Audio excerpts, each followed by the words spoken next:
morning, yeah.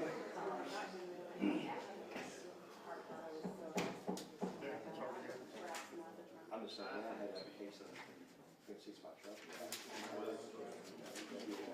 Yeah, last one year. He blew in my car when I see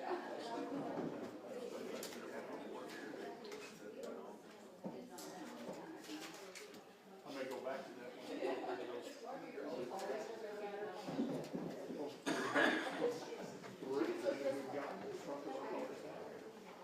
I'm not going to put it on there.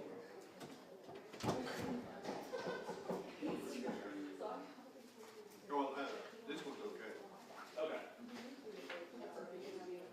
Okay. I've met her several times. She may not. Yeah, she's popular. She's a good dog. So.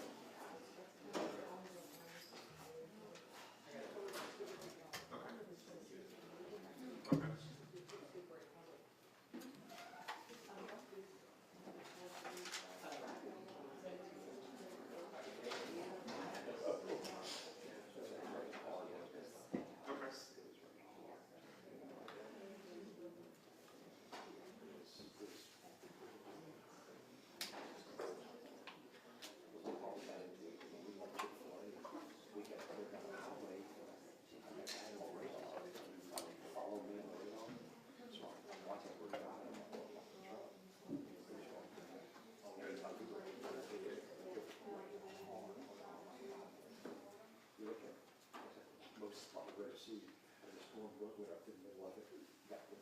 So shiny.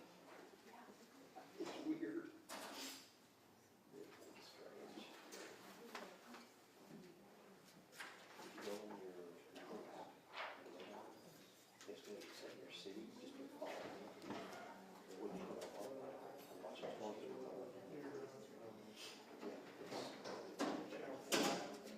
very top.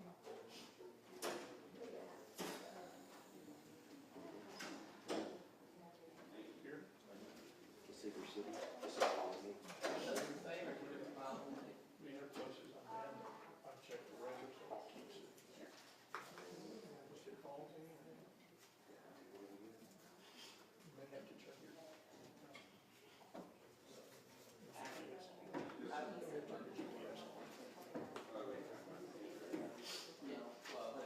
Sorry, Dad. I was working. I promise.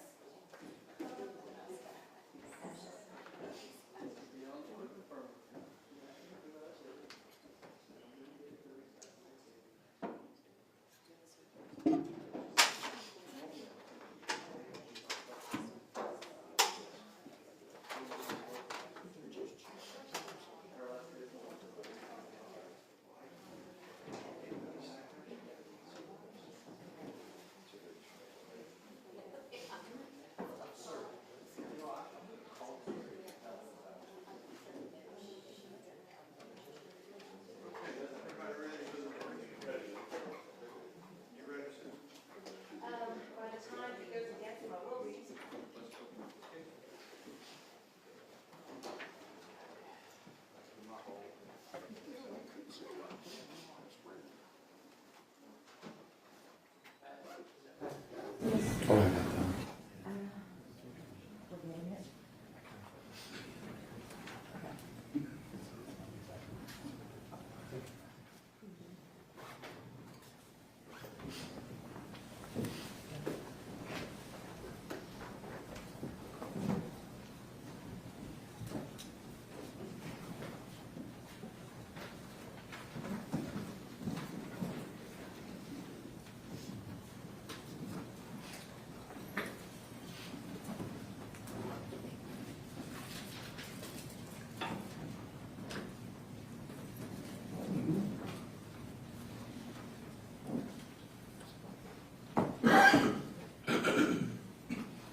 The one may be seated, we're still missing in your role.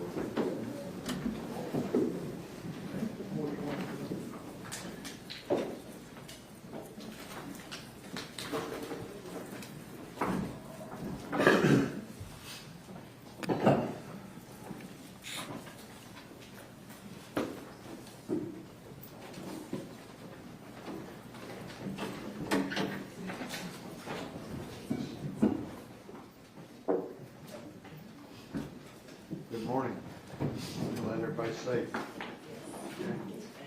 We are ready to proceed. Cross-examination, Mr. State. Thank you, Your Honor. Dr. Ryan, thank you for coming back today. Sure. I know you hadn't planned on that, I don't think, but I appreciate you staying over with us to chat with us a little bit. I won't keep you up there as long as yesterday. I'm going to let you head back to the Ohio State University. That's an important thing, isn't it? If they put it on their letterhead. I think it's a proprietary thing rather than an important thing. All right. So the first thing we'll talk about, let's talk about your report. Your report in this case we talked about is introduced into evidence. It's about 38 pages, is that right? That's correct. Now, when you do a report like this one, this report is primarily based off what the person you're interviewing is telling you, right? No. Well, I noted in here, there's, I tried to count them, but there's a lot of stuff in here about Mr. Horner, that Mr. Horner reported things to you, is that correct? That's correct. And then Mr. Horner told you things, correct? Yes, sir. And Mr. Horner explained certain things to you? Yes. I mean, there's a substantial amount of this information, I'm not gonna go over every bit of it, is all coming directly from what Mr. Horner is explaining to you or telling you about a certain situation. Isn't that correct? Much of it. Okay. And in fact, you know, most of the stuff that you're asking him about his symptoms, his feelings about things, things that happened in the past, things that happened in this case, so on and so forth, is his report to you, correct? There is his report, but there is also all of the documentation, the records, the discovery that your office provided, and the collateral informants that I spoke with. Right. But like, for example, you indicate in one part of your report, Mr. Horner recalled working for Walmart and the reason why he left Walmart. That only can come from him, correct? You don't have employment records for Walmart, do you? I did have employment records, but I can't recall if Walmart was in there. And when he gives you a reason for certain things that happened, for example, when he's explaining to you in here about what happened when it came to you know, having sex with a 16-year-old, that comes directly from him. You don't have any additional records. There was the report, police report, but that description came from him. Right. And then, for example, when he's talking to you about how much drugs he uses and how often he uses, that comes directly from him, correct? And it was corroborated by others. Okay, so you're telling me that there's evidence in here when he says that he's using drugs a certain amount of time, that there's records that corroborate that he was using it that many times? No, there are no records. Okay. So again, it's just him. And a collateral source that I interviewed. Okay. So you have a collateral source. If I read on page 12 where it says Mr. Horner used hallucinogens, acid, countless times, ages 21 and 29. You have a collateral source that says he used acid that many times between the ages of 21 and 29? No, So that comes just directly from him? that comes from him. And as far as anything to do with, you know, anything to do directly with him within his unique knowledge, for example, the information about what he did or did not do with Athena Strand in this case, that is solely within his knowledge. And the discovery information that you provided. Okay. But anything that he said as to what he was thinking or what went on would come directly from him alone, Yes, from his report. yes. Now,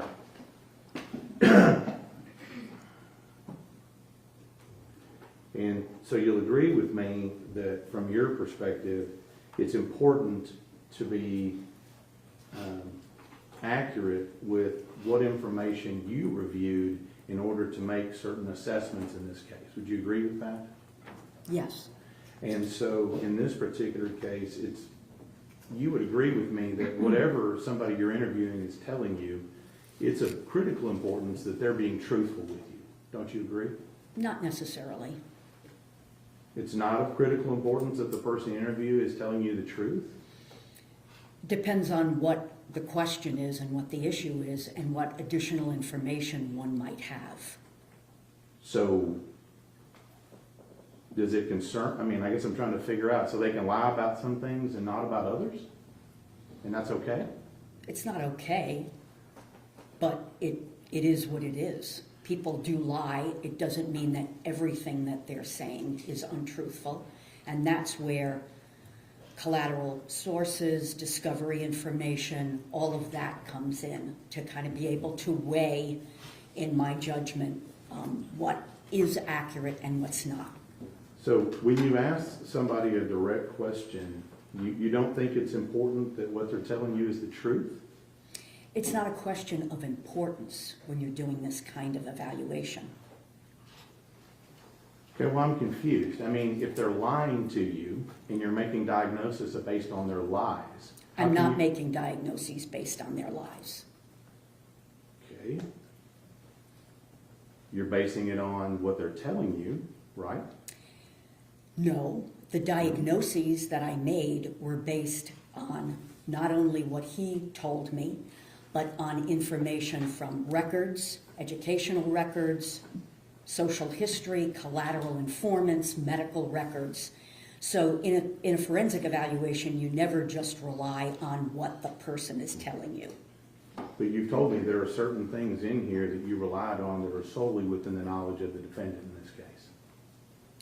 Maybe it would help if you told me exactly what those were and how they were relevant. Okay, well, I mean, he's telling you certain things. Right.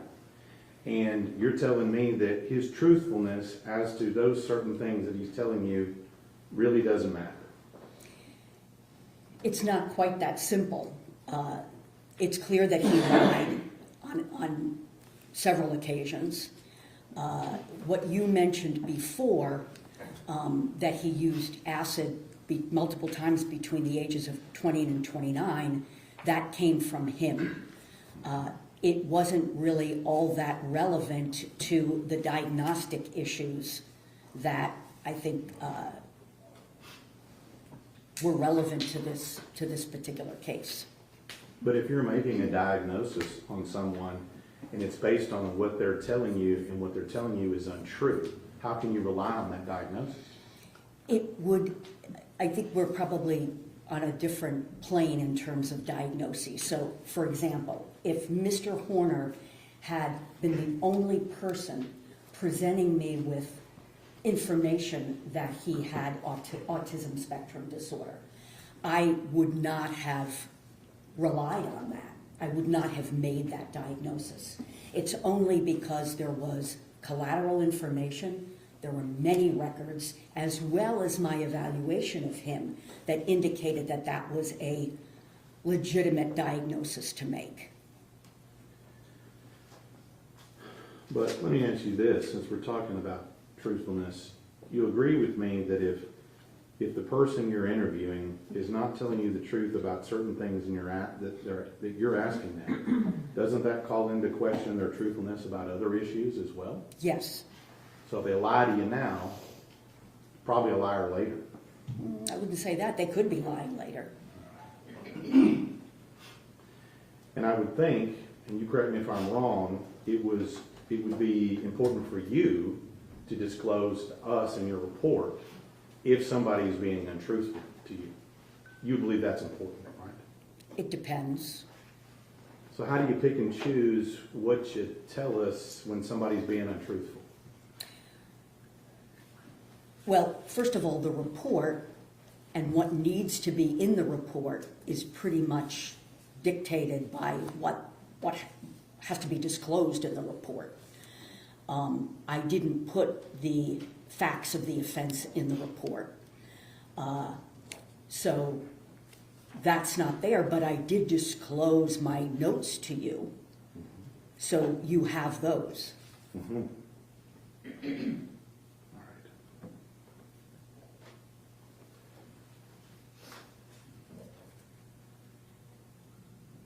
But what you're saying is, and what I'm trying to get here is that you picked and choose what you put in your report. You left some things in your notes and you put some things in your report. You made those decisions. I made the decisions about what would go into the report. there was 18 and a half hours of interviewing, and the report was already 38 pages. I didn't put every single thing into the Right. report. But you dictated what you felt was important for your report, and then left out the other things that were not important. I think the word important is not really accurate. I put in the report what I thought was relevant to making a diagnosis, and there are plenty of things, as you are probably well aware in my notes, that are quite favorable to Mr. Horner that I didn't put in the report. I didn't think that they were necessarily relevant to my diagnoses and opinions. We didn't talk about your notes yesterday, did we? I don't recall them being brought up. So as part of your report, you put a list of information and records and things that you reviewed in preparation for this case. Correct.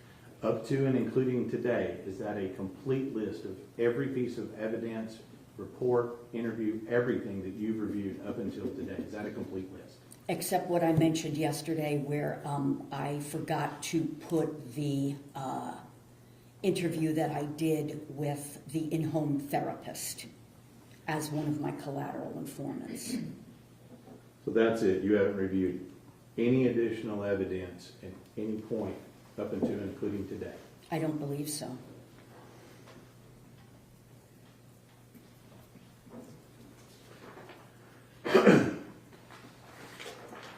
And I was a little confused yesterday. We talked a little bit about your bill, and you said something about it goes to Ohio State, something like that.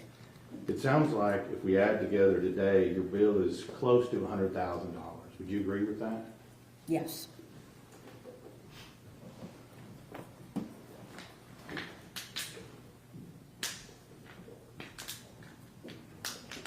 All right. So I tried to keep up with it yesterday, but how many actual diagnoses did you come up with for the defendant in this case? Was it 6 or 7?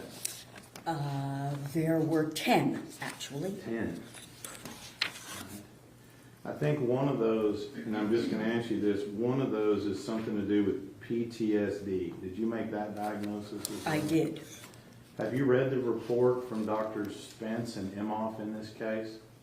I did, yes. And they indicate he doesn't have PTSD, correct? I don't recall if they said that he did or he didn't. I got those reports, I believe, after I had completed my evaluation and report. If they say that he doesn't have PTSD, are you wrong or are they wrong? I believe I'm correct. Okay. So Imhoff and Spence are wrong. Okay. Now, we've talked a little bit about fetal alcohol. And I know you're not an expert on fetal alcohol. I'm not going to ask you that. But you did give us some information yesterday about fetal alcohol.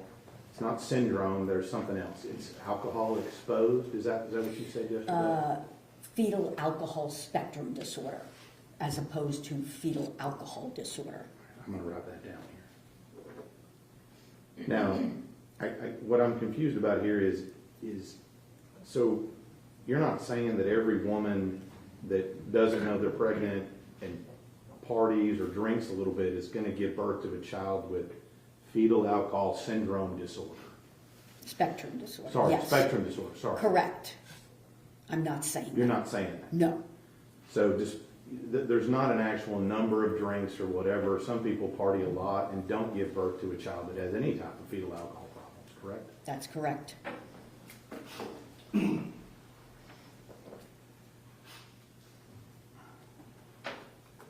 You mentioned something, and you made a statement yesterday that your diagnoses went to show how Mr. Horner came to be the person he is. Is that an accurate quote? Yes. But in this case, let me just ask you, a lot of stuff that we had in this case was covered by pretty much all the diagnoses you gave. For example, you said he wasn't able to handle stress, right? He has a great deal of difficulty handling stress. Because of his autism. That's what you said. The combination of his autism, his trauma history, PTSD symptomatology. But that stress we're talking about, that stress, you mentioned, that was FedEx causing him that stress because you said they changed his routes. No, that would be too simple an explanation. I mean, the architecture of his brain is such that these kinds of stressors cause him to become very emotionally dysregulated. Well, let me ask you again, the stress that you referred to and you listed out was something to do with his work-changing stress, correct? Yes. And it was something to do with his girlfriend at the time and whatever was going on with their child. That was one thing. I'm just giving you some examples here. That was something else, Yes. correct? And that essentially that these were all things that were happening in his life, right? These were life stresses for him. Yes. And I'm just going to ask you, don't you think that some of those life stresses, for example, the things you were talking about, maybe were caused by doing drugs and partying all the time, some of those life stresses? I don't think that doing drugs helped the situation, but no, I don't believe that these stressors were, well, they were life stressors that, I don't know that they were caused. I mean, they're life stressors that come up, you know, the postpartum depression, the financial distress, but his inability to cope with those is more biologically based. So you don't think that the fact is he had problems at his work, with his girlfriend, and his life had something to do with potentially work ethic? No, I don't. Okay. You don't think it has anything to do with the fact that he's going out and purchasing narcotics and using them and partying on the weekends? I don't know anything about narcotics, opioids. He used other things, but the drug use, in my opinion, the drug use was an effort to kind of modulate his mood and his anxiety level rather than just wanting to go out and party. So you're saying he wasn't using drugs just to get high. That's what you're saying? Well, that was probably part of it. But, for example, the cocaine use was because he was sleep deprived. He was also using those bangs, which have like 300, but very high potency caffeine. He was using those to stay awake. And, of course, to improve his mood because he was very depressed. Okay. So whatever he had, whatever was going on in his life, that made him use drugs. That's overly simplified. He did not start to use drugs until he was 18 years old. So that in and of itself is somewhat unusual. I think that definitely the substance use began as part of an effort to fit in with the band and fit in with people that he was hanging out with. So there was a social element to the substance use, yes. So again, going through this, you indicated yesterday he wasn't able to handle executive functioning, and what was that because of? Well, he has poor executive functioning. It's not, he can't handle executive functioning, All right, but so his brain, again, that frontal lobe, prefrontal cortex, he has trouble, in my opinion, because of the combination of the autism spectrum disorder and attention deficit hyperactivity disorder, PTSD, all of these. He has trouble with decision making, judgment, shifting, what we call shifting cognitive sets. You know, when something happens, he has difficulty thinking about alternatives. That's executive function. okay. And that was, so then you said he had poor impulse control, and that was because of his depression? No, poor impulse control, that's part of executive functioning, but also he has severe ADHD. He also, those two are the major reasons. And you said something about it was hard for him to tell the truth, so he had to create this fake person, and what caused that? I don't think it's as simple as there's something that caused it.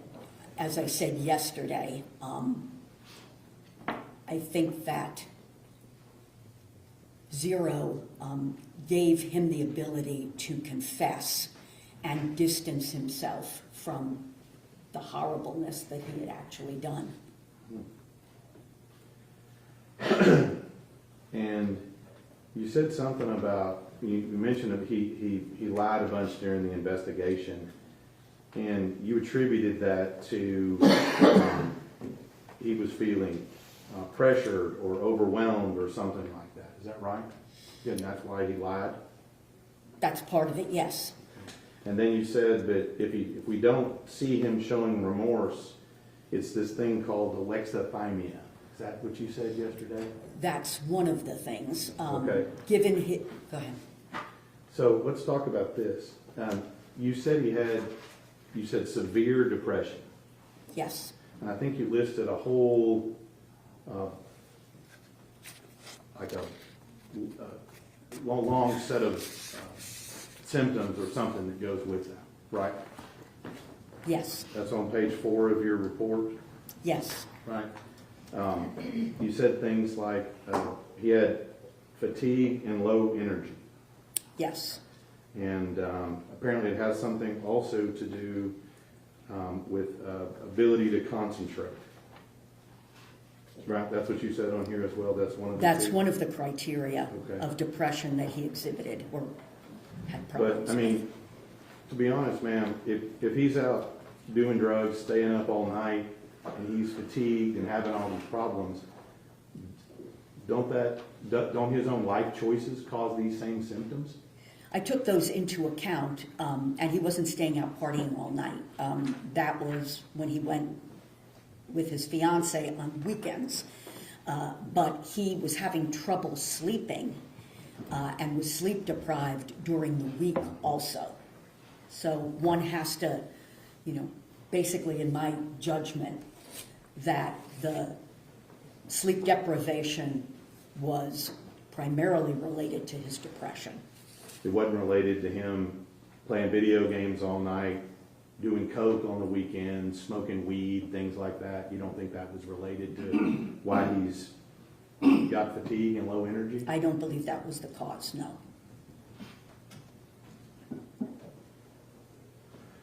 Now, at the very end of page 4, I think we've already talked about this.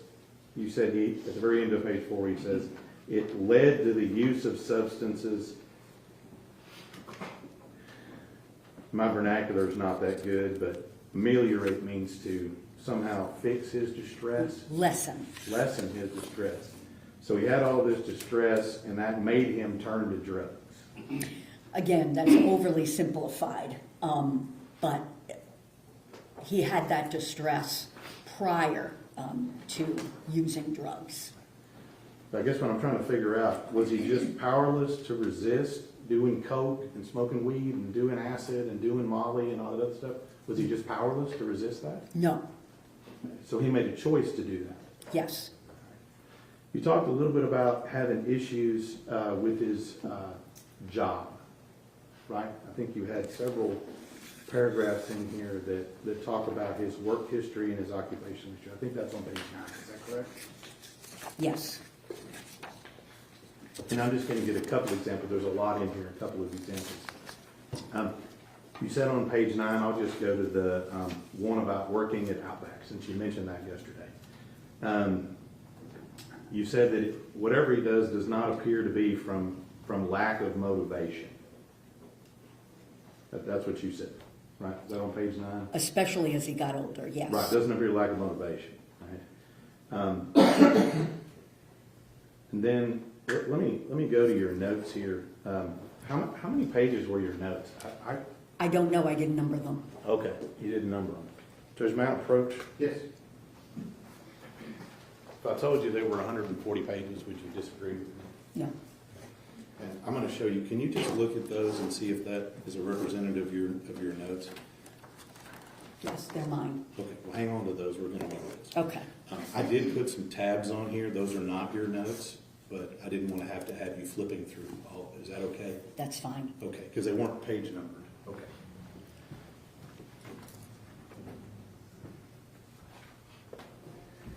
You said in your report, working for Outback, that he was overwhelmed with the dishes piling up. That's what you say right here? Yes. Okay, will you go to number 2 on your records right there? Yes. Would you tell the jury what he sent a text to his boss at the time? What did he send to his boss before he left?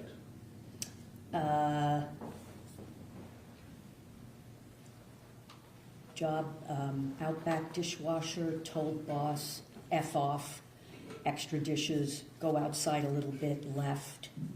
So, Where are you? What are I'm you- right here in the middle of the page. So he texted his boss or told his boss to F off. Yes. Okay. Now I'm looking in your report. Where is that in your report? What page is that on? I probably didn't put that in my report. Okay. You did put in here that about him explaining to you he was employed at Outback. He was leaving when he became overwhelmed by the dishes piling up. But the rest of the story is he told his boss to F off and he left. Correct? After he left, he Right. told his boss. Okay. Now, when we start looking at this, you said he had a couple of suicide attempts, and I'm going to go over this quickly. I think they're in here. I don't remember where they are in your report. You'll agree with me, he had 2 primary ones, one in 18 and one in the jail in 23. Is that right? No, he had 3. Okay. Well, 2 that we know about because we have medical records, and then another one that they explained to you later at a later time about what he did. The family explained to you what he did. And him, yes. Right, and him, yeah. So let's talk about the one in 18. You said that it was something to do about a girl who broke up with him. That was his stress at that time. Yes. But yet before he did it, he kind of, I'm going to use just my vernacular, he kind of phoned it in and told her that he was going to do this 10 minutes before, right? Yes, for her to watch it. For her to watch it. And then, did you review the JPS records and the notes about what he told the doctors, why he went ahead and did this? I did review them. Okay. And the JPS records reflect that he claims he staged his suicide to make his girlfriend mad. Did you read that? Yes. Okay. I was looking in your notes in your report. Is that in here?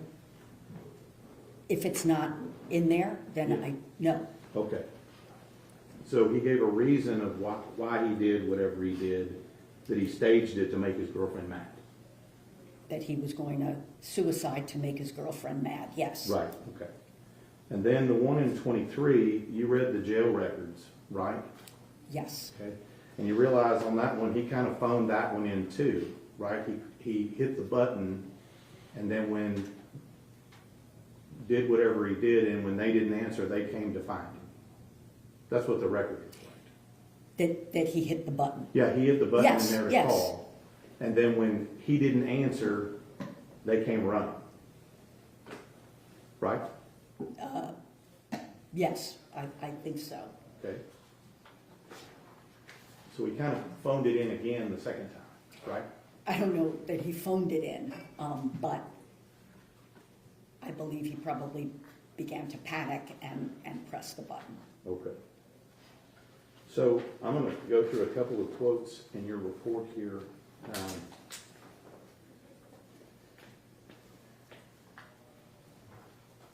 want to make sure I get this right. On page 5 in your report, I just want to make sure that this is your quote here. It says, the cognitive distortion caused by severe depression leading up to the offense contributed to his already precarious ability to solve problems and deal with stress. That's what you were talking about before, about him having problem-solving issues. Is that right? Problem-solving issues as part of his autism, Right. compounded by the cognitive distortion of depression, yes. Right.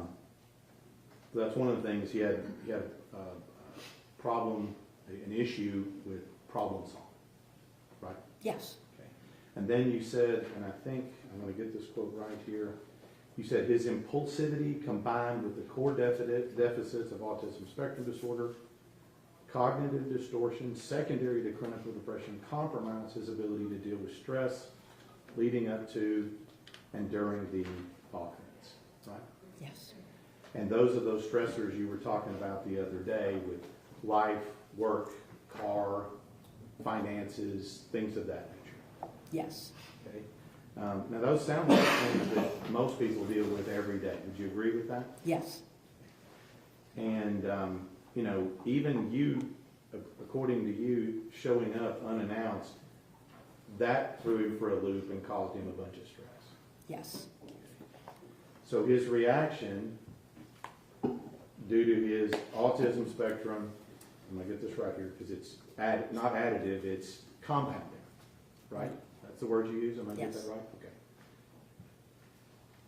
His reaction to his autism plus his depression plus stress, his reaction to that, and plus the drugs, was to kidnap a child. That was his eventual reaction.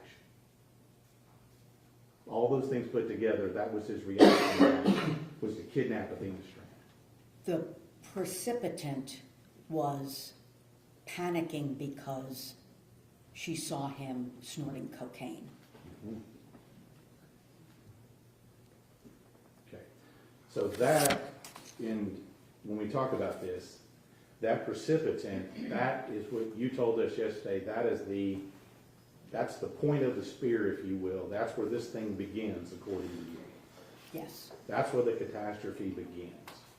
yes, And so, according to you, if there is him, if he doesn't see him, or she see him snorting coke, none of this happens.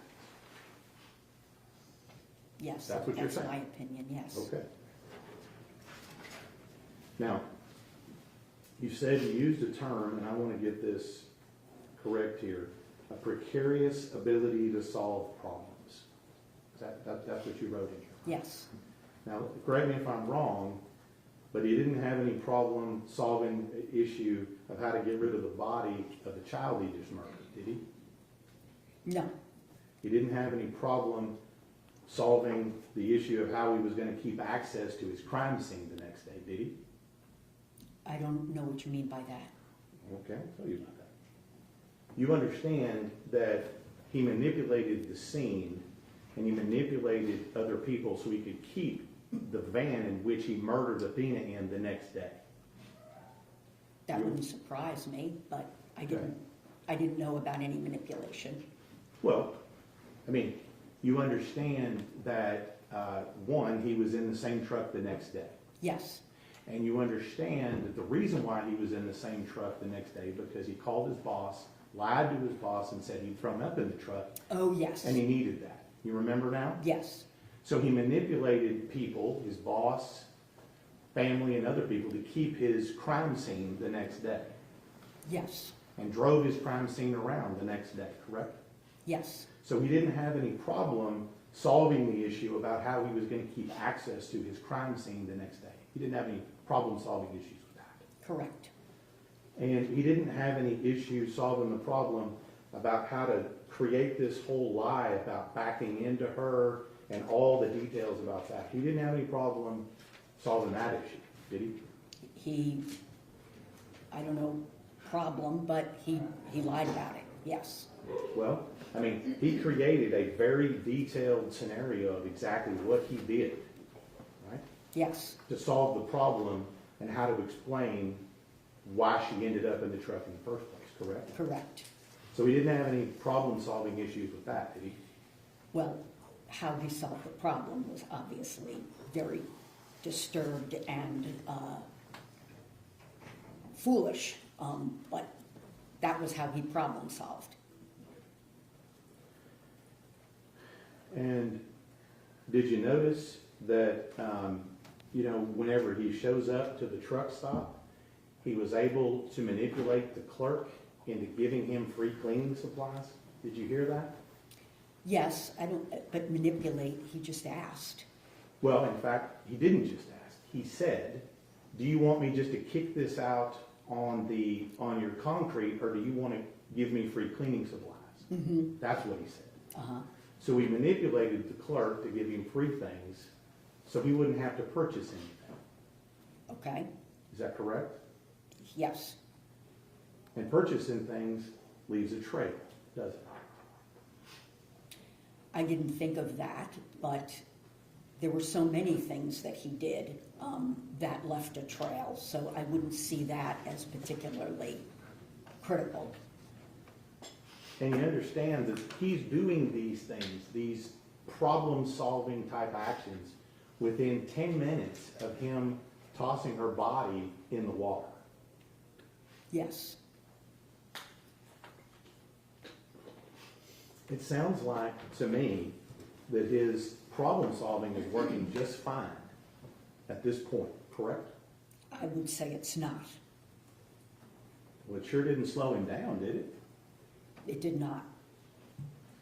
So, now, we talked a little bit about drug use earlier.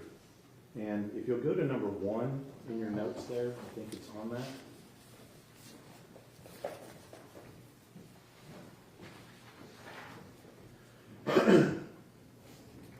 At the bottom of the page, you highlight something in orange, right? Yes. It says there, cocaine 2 weeks before. Is that an up arrow meaning increase? Is that what that means? Yes. And then next to it, you write not ACCU. Is that not accurate? Yes, that's what it would mean. Okay, so you didn't believe him when he told you that? I don't know why I wrote it. I don't remember now. Now, did you put that in your report somewhere? I don't know. Okay. You want to take a look and see if you put it in there? Are you saying it's not in? I'm asking you if that particular bit of information about his drug use in the week before is contained within your 38-page report. I know that I had his use of cocaine prior in the report.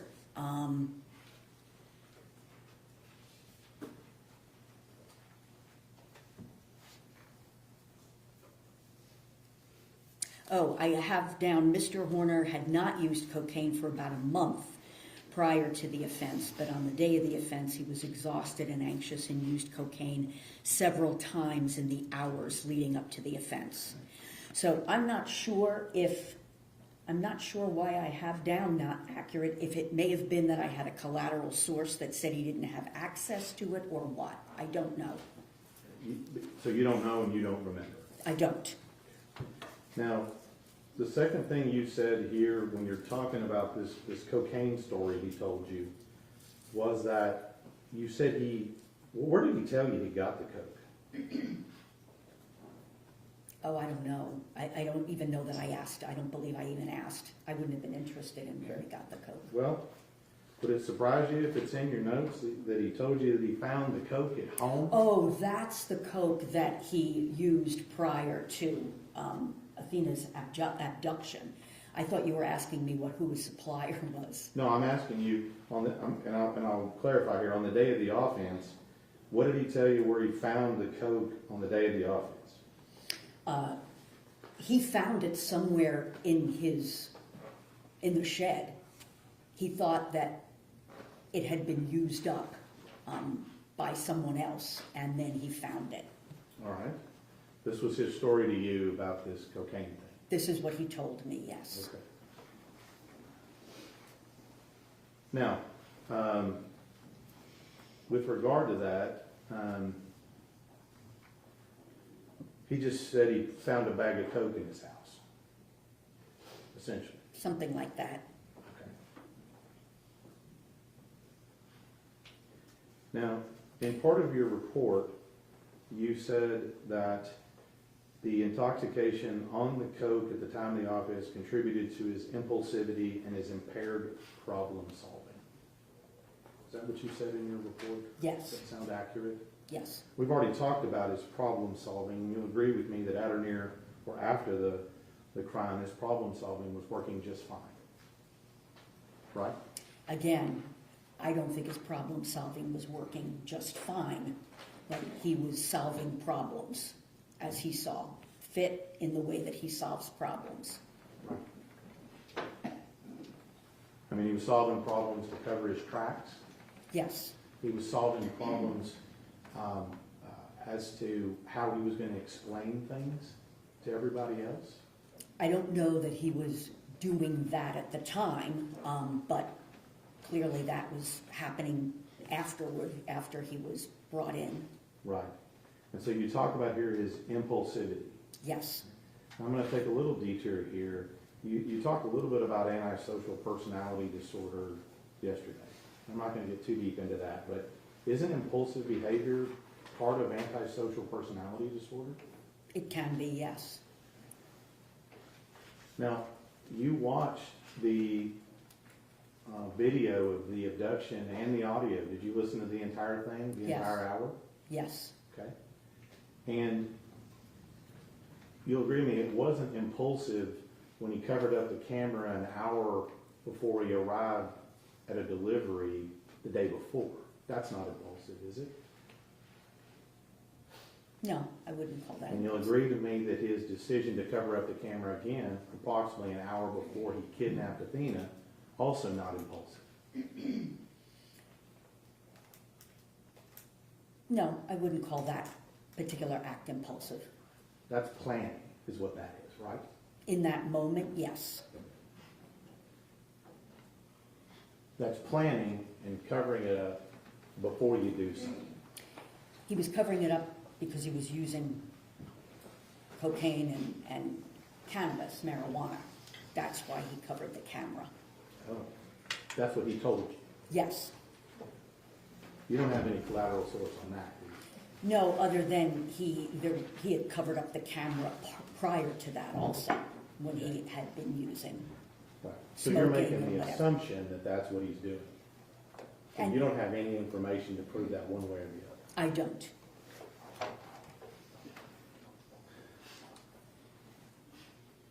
And you don't see any other time on the entirety of that where he covered up the camera except those two times, an hour before he arrived at a delivery the day before on the same road, and an hour before he arrived at Athena's house on the same road the next day. He's not covering up the camera off and on all day, is he? I'm not sure. When you watched the entire video, did you not? Yes, Okay, so you don't remember that. I don't remember. And if that had happened, you'd have put that in your report, that he was covering up the camera multiple times to do cocaine, and you didn't put that in there. No, I wouldn't have put it in because I didn't have a section on the actual offense. Okay.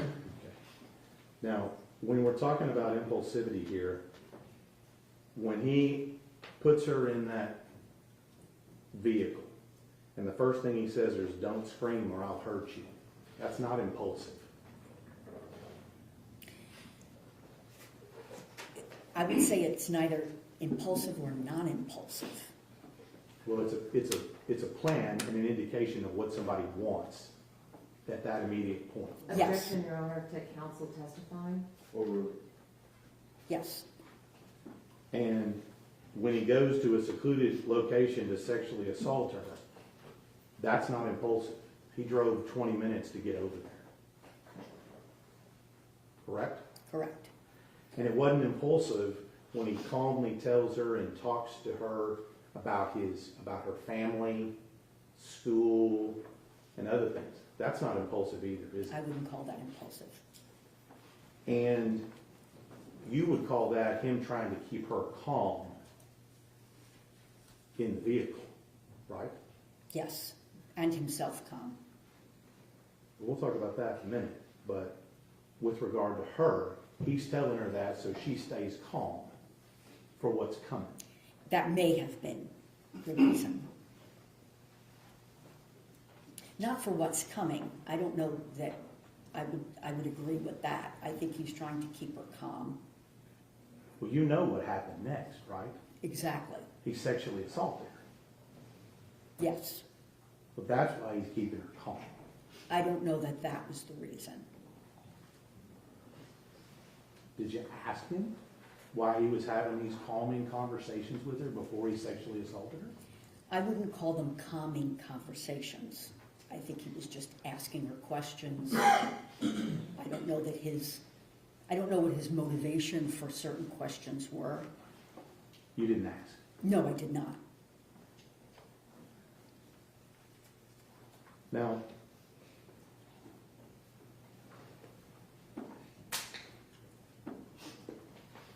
you'll agree with me that what he did in this case, this was intentional, correct? Yes. And there was no meltdown, head banging, or anything of that nature during the entirety of this offense, was there?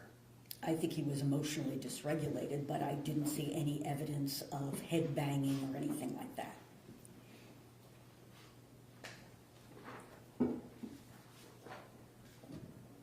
Now you said, and I couldn't spell this word, but catastrophizing, Yes.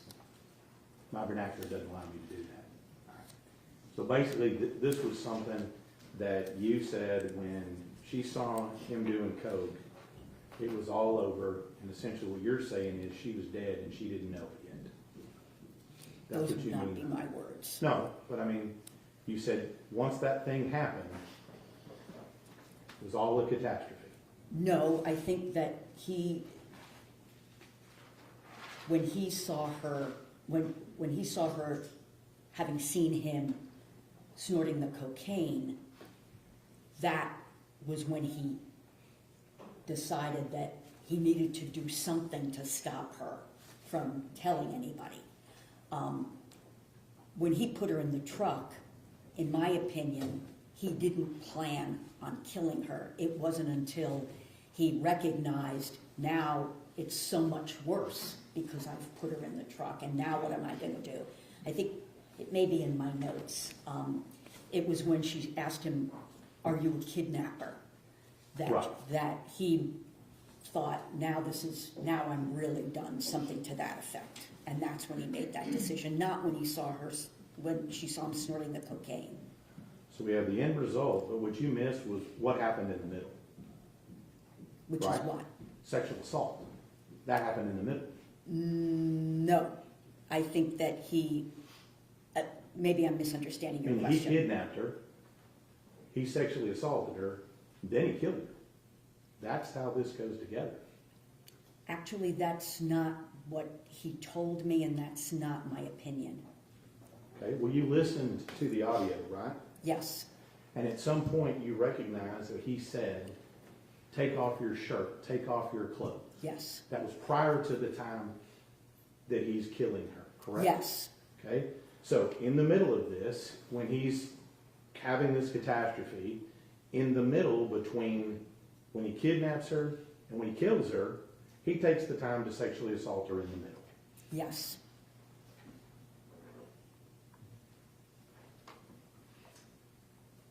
So his reaction, okay, we've talked about this, due to all the conditions you've talked about, the litany of things, I think 10 that you had out there, right? Wasn't it 10?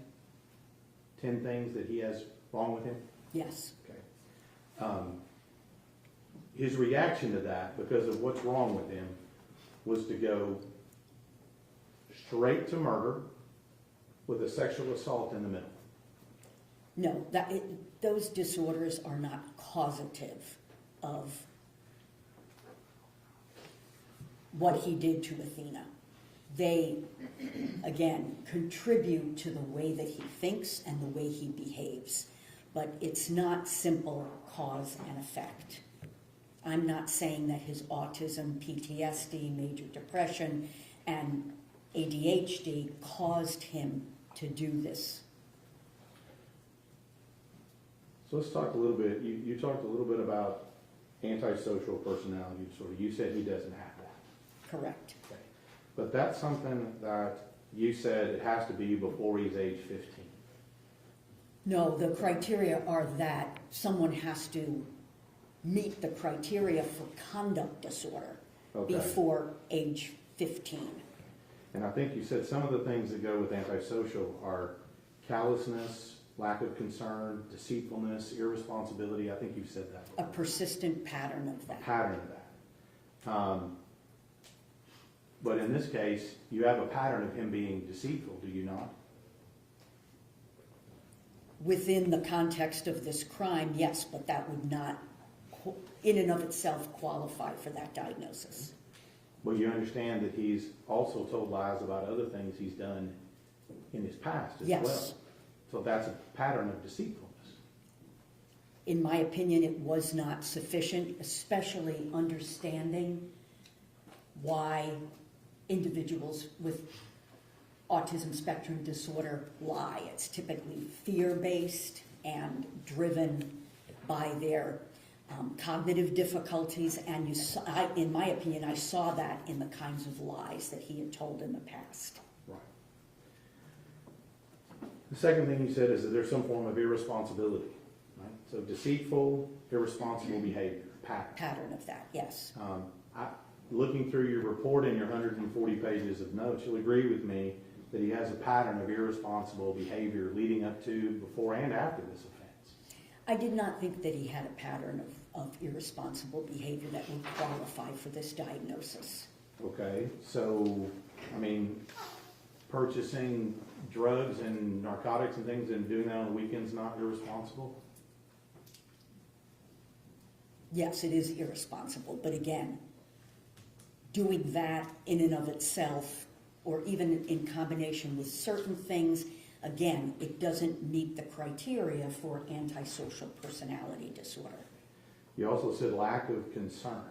I mean, surely you agree with me that he had lack of concern for Athena.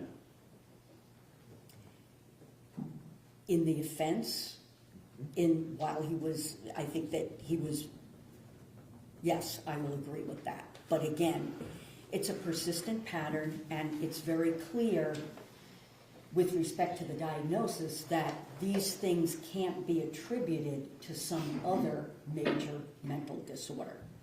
And his difficulties with expressing concern and showing concern, in my opinion, are related to his autism.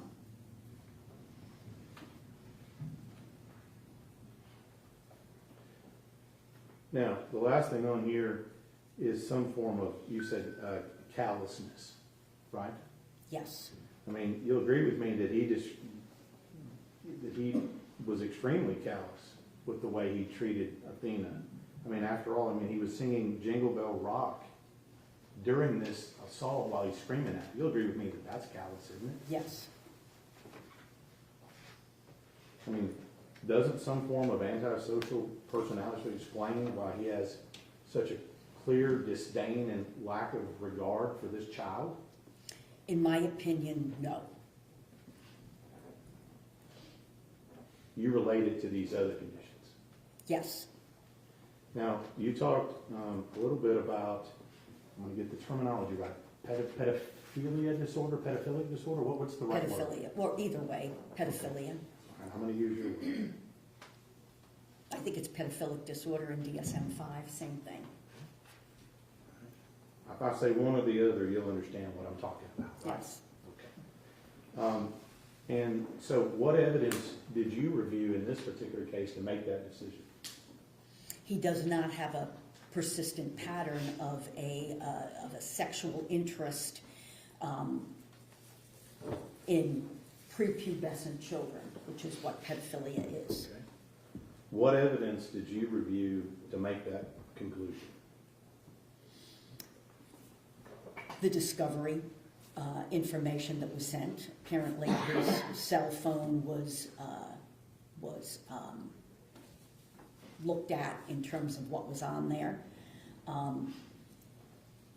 Of course, information from him, but in and of itself, that would really not be very significant, in my opinion, with respect to the pedophilia. But also, there was no information that I had that indicated that he had any sexual interest in children.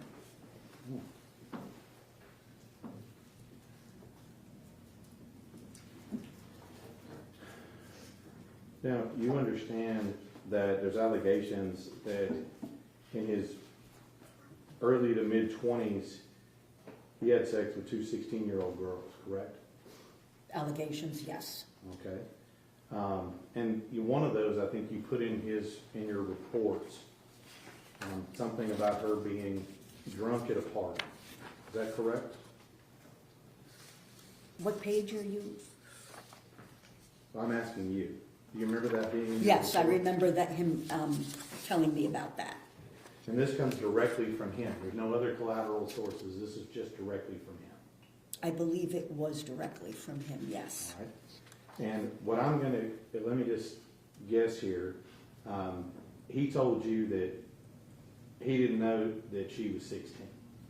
That's what he told you. The one that he told me about, Mhm. yes, he did not know that she was 16. And then I'm gonna venture to guess that he's telling you he didn't do it, and that he's the good guy in this scenario. Correct? He didn't say he was the good guy in this scenario.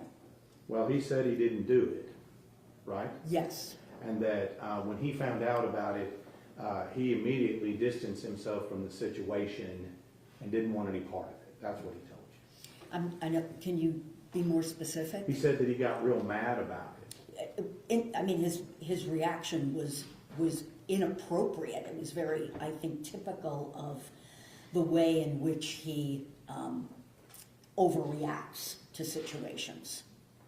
I mean, did you ask him if he had sex with these two 16-year-old girls? Yes, I believe that I did. He denied it. He told me about one of them, and he denied that he had. He said that she told him that she was 16, and he became really inappropriately irate. And as is typical of his thinking, he had not thought she was 16 because someone had sold her cigarettes, and you're not supposed to sell someone cigarettes under the age of 18. That was his, Correct. what he told you. Yes. He didn't tell you that he knew her as far back as the 7th grade, did he? No. Oh, he didn't tell me that. There were two, but no, he didn't mention that. He didn't mention that to you. No. Okay. You know, there's testimony, and I think you reviewed this as part of your deal, about the allegations of the two victims in this case that were 16 at the time. My Did deal? you review that in your appendix? I'm sorry, in your appendix. Yes. You reviewed that information. Yes. And he didn't tell you that one of the victims he's known since she was in the 7th grade. He did not. That he would have known if she was 16. I didn't. He did not tell me that. Your Honor, can we clarify as to which person the state is asking about? If there are two, we need to differentiate between which allegation he's referring. I'll let you do that on redirect if you wish. So you don't, do you think if he indeed is having sex with 16-year-olds in his 20s, is that a problem for you? Are you asking me if it's a moral problem, or if it is, if I think it's compatible with all of the information that I have? Well, what I'm asking you is this, is that, you know, you said that some form of pedophile disorder has to be with what kind of children? Oh, I see what you're saying. No, or I think I know what you're saying. That's not pedophilia.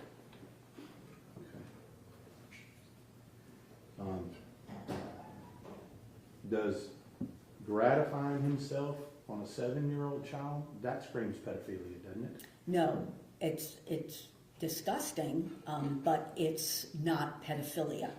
Again, there has to be a persistent pattern of sexual arousal to children, behavior to children. I mean, did you read the DNA reports in this case? I know there was DNA. Right. And you know where it was found in Athena, right? Not in Athena. I'm not aware that there was any DNA found in Athena. You didn't read that they found DNA both in her vagina and her anus? No, I did not. Objection, Your Honor. May we approach?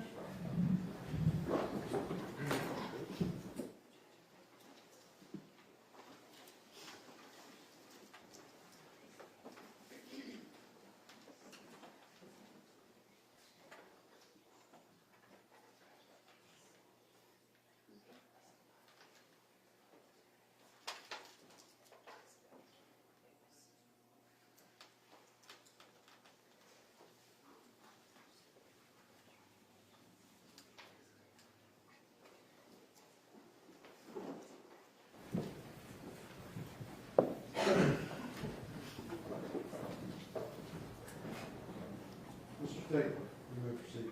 Thank you, Your Honor.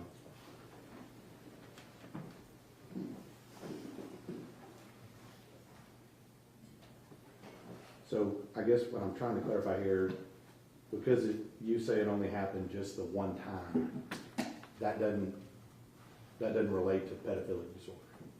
That doesn't in any way meet criteria for pedophilic disorder. Did you review any testimony or interview the defendant's girlfriend, mother of his child? There was a deposition that I did review, yes. And, I mean, wouldn't it be important to talk to her about what Mr. Horner's sexual interests were in making a determination as to whether or not he was into prepubescent children? I did speak with her. Okay, and what did she tell you about that? She told me that they had a normal sex life and that, that there was no interest in children that she was in any way aware of.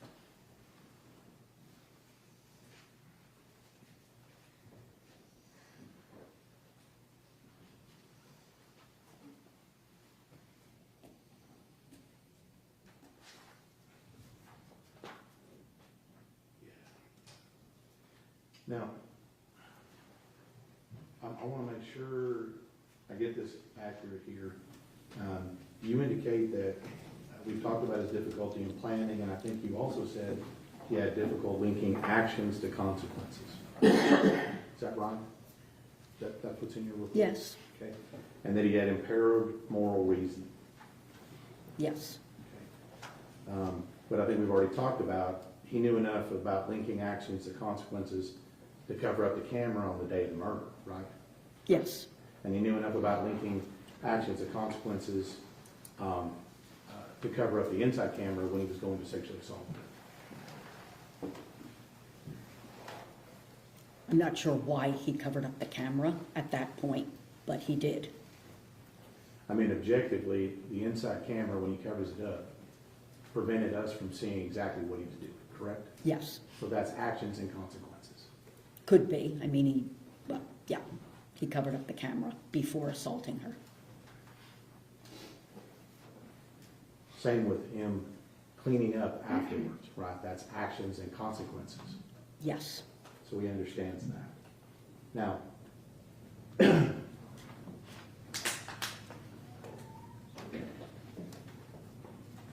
when we talk about, I think you said that there's something, I think you used the term moral reasoning. Did you use that term? I feel like you did. I may have. Okay. And, I mean, moral reasoning, you've already told us, he has enough moral reasoning to understand it was wrong to do what he did. Yes. And what he did to Athena, correct? That was wrong. He knew it had enough moral reason. Yes. Right? And when it came to his knowledge of whether it was wrong to sexually assault children, what did he tell you that he did the night after the offense to prove that he wasn't into children? What did he do? He had sex with his fiancée. So, what page of your report is that on? It wouldn't be in my report because I didn't have a section on the offense itself. And I'm just asking you here, you didn't feel like it was important to have a section in your report on actually what he did to commit the offense? It wasn't indicated as part of what I needed to do for a report.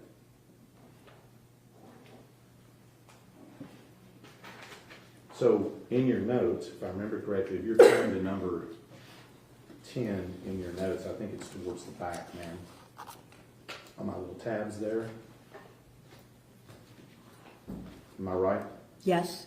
And it says here that this is in the same conversation, that night he had sex with his girlfriend, I won't use her name, just to prove he wasn't into kids. That's what he told you. Yes. Well, I don't know those were his words. I was pressing him to find out more about any prior interest in kids, and that was something that he told me. Right. So he had, according to him, plenty of energy after committing this offense to go home and do that. He had sex with his fiancée, according to him. Right. Now, we talked a little bit about some of the interrogations. I'm going to go into that just a little bit here. You listened to the report in where he was re-interviewed by his own request by the ranger. Is that correct? Yes. That was 5 days after he'd been arrested, approximately. Yes. And what I'm getting at here is that at no point during that time did he express any issues with problem solving, moral reasoning, or any of the things you're talking about when he's trying to cut a deal to get out of jail.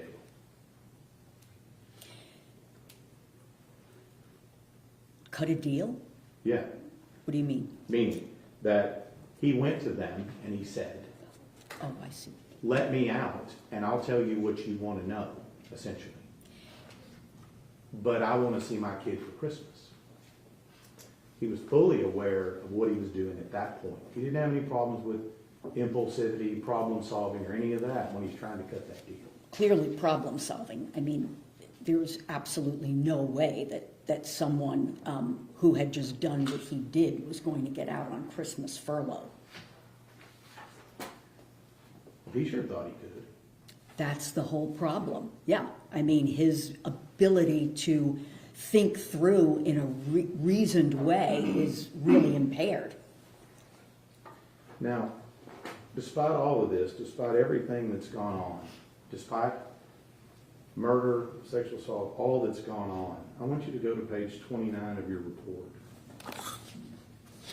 The top of the page, if you will. What did he tell you about how good he slept his first night in jail? He said it was his first night of good sleep in over a year. So would you agree with me? It sounds like his conscience was clear at that point. He could sleep well. No, not necessarily. Now, the conditions and the diagnoses you've made in this case, I think you said are permanent, right? What do you mean? The Permanent? Autism is, yes, it is a permanent condition. And all this other stuff we're talking about, the diagnosis you made, these are all, we seem to be permanent conditions according to you. The autism spectrum disorder, the neurodevelopmental disorder associated with fetal alcohol, yes. Major depressive disorder is episodic, and with treatment improves or even resolves, but you're at increased risk for further depressions. PTSD is chronic, will wax and wane his symptoms. Obviously, the substance use is in remission in a controlled environment. His tic disorder, that's likely permanent, and you see evidence of that under stress. So essentially what you're saying is the same person who committed these acts is the same person who's sitting here today. Yes. Now, talked a little bit about malingering yesterday. And malingering, if you'll agree with me, is essentially lying about some things to achieve some kind of benefit, right? Yes, or exaggerating things, yes. And I'm sure you go over when you do these interviews with someone, the importance of the person you're interviewing telling you the truth and not malingering. You go over that with them, don't you? Not specifically, because I really want to understand what they're going to tell me without giving them warnings. And I'm not going to go into all of it, but you knew when you walked into this interview that the defendant in this case had created a multitude of falsehoods and a multitude of stories about how all this went down. You knew that walking into this. When I first came into the interview, I don't believe that I can't remember what I actually had reviewed, the extent of what I had gotten to review, but I wasn't fully aware of all of the lies. Well, you know now. Yes. Right, the full extent of it. And you knew some of it, right, walking in the door to meet him for the first time. I knew some of what he had said. I wanted to assess for myself what was lies and what was related to other things. And again, you put it in your reporting, you concluded that he wasn't malingering. That's what you concluded. Yes. That's despite the fact that you knew walking in and after that he had lied to you directly. Malingering, in terms of the information that I received and the overall evaluation, I do not believe that he was malingering his deficits, his mental disorders. There was plenty of collaboration for that. Do I believe that he lied at times? Absolutely. So, but when he feeds you this story about him doing coke, right? When he told me the story, yes. Yeah, when he told you that, and Athena seeing him, you think that's the truth? Yes, because it fit with the other information that I had had and with collateral sources too, as opposed to these other things that he had said that didn't make any sense really. Well, it fit his narrative as to why he covered up the camera, correct? What do you mean it fit it? Well, it made sense that that's why he covered up the camera. Yeah. It made to you where it explained why he covered up the camera. This new story about this. Yes. That's what I mean by it fit his narrative. It made sense with the story he's already told. Along with other things, yes. Right. Well, but the other things are things outside of that. It has nothing to do with the vehicle, the truck, or anything happened that day, because you said that report of him doing coke, the only place it came from was him. Yes. And the only place that story about Athena seeing him doing that is only from him. That's right. So you don't even know if that's not another lie, do you? No. And it's a good chance it could be just another lie like everything else. In my opinion, it's not. So despite all the other massive amounts of untruth, you grab this story and say it's true. I think that's a little bit of an oversimplification. After all that I reviewed, after spending many hours with him and talking with other people too, I think that is the more, to a reasonable degree of medical certainty, I think that is actually what happened. You really don't know, do you? You don't know. I mean, it's coming from the defendant. With 100% certainty, no. So let's talk about this. You asked him at some point what he did to murder Athena, did you not? Yes. And again, you said you didn't put that in your report. No. We have to go to your notes to find that. There, Right. it's in my notes, yes. All right. And I want you to go to the little section on there. I think it has a green tab on it. Several things in that area I want to ask you about.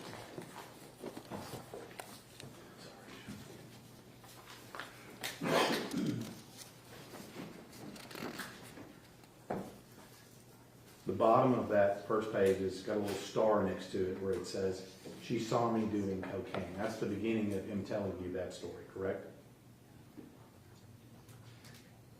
No, I think earlier on that page, it indicates that there was he put the sticker in front of the camera so she couldn't see it. I guess that's his boss or whatever. Did coke outside the truck to avoid the camera. And then at the bottom, yes. And, I mean, you look at these videos, you don't see him doing coke on any of these videos, do you? No. Now, what did he tell you specifically that he did? I think you've already talked a little bit about him trying to strangle her or what have you. What else did he tell you he did to murder Athena?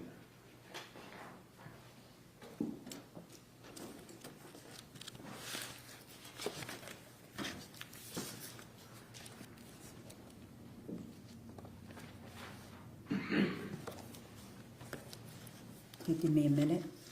I think if you go to number 6. I think I have them in my notes too. It's more than one page, so I want to make sure that,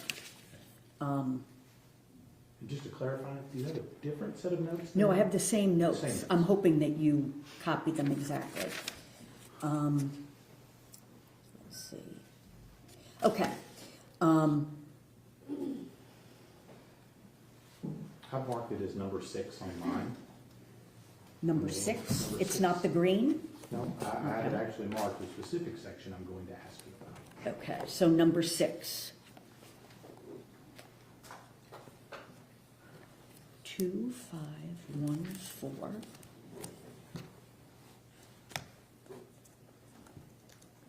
I don't see a 6 tab, I'm sorry. Well, at the bottom of one of these on here, what does he tell you that he did to murder Athena? Besides strangle her, try to break her neck, that you've already talked about.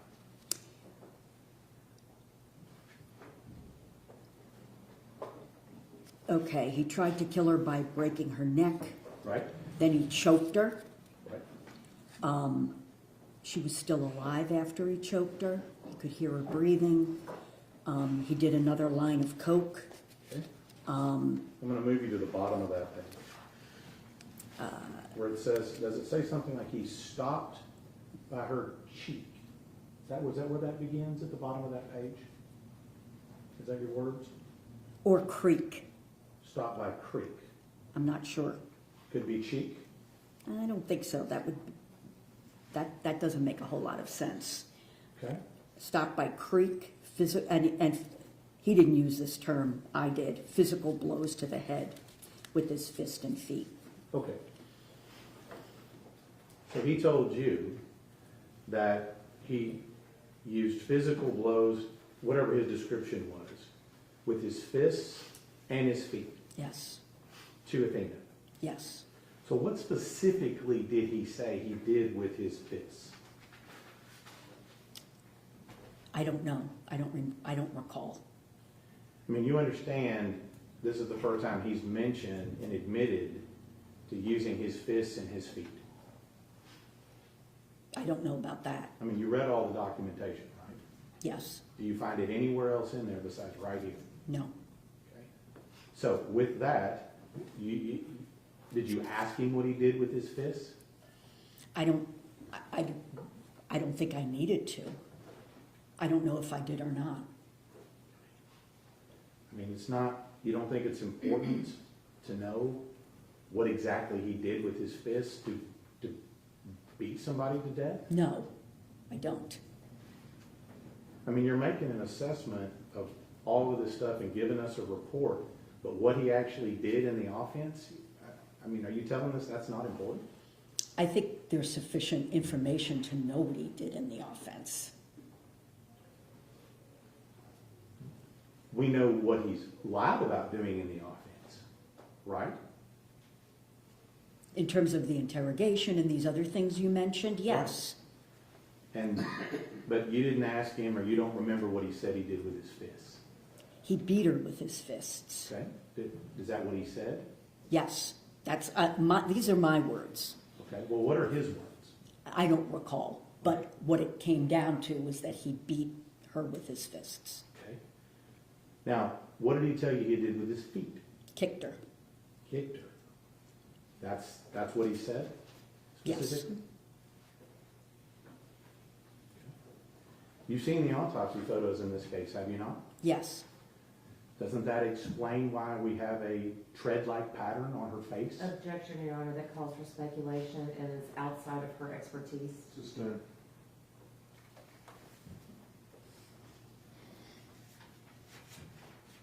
So he kicked her and he beat her to death. Right? Yes. You listened to the audio, did you not? Yes. Did you hear the bangs in the audio? Yes. Did you ask him about whether or not those multiple repeated bangs are him hitting her with his fists or hitting him with his feet? No, I didn't. You didn't ask him. No. And I just want to make sure here that if we didn't have your notes in this case, we would have never known that from your report. Is that correct? That's correct. There is not a section on the offense in the report. And I think that, he also said, if you flip the page to the next page, he admits at that time where he's talking to you about how he wanted to have the same truck. And why did he say he wanted to have the same truck? Because, well, there were two things. She had lost control of her bowels, and he vomited after the offense. Okay.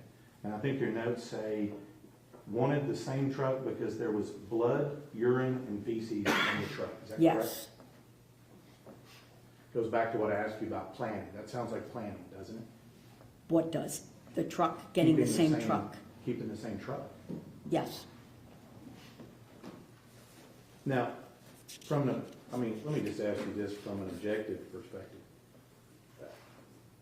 Other than him telling you that he did coke, you don't have any objective watching all the video to say that that's true, do you? Objection, Your Honor, asked and answered. Sustained. Now, you witnessed him go back down the same road the next day. You watched that video, didn't you? Yes. And you witnessed him talking to people and finding out what's going on, right? Yes. What did he say when you asked him about that? I didn't ask him about that. I mean, don't you think that that's relevant to his problem-solving skills? Not necessarily.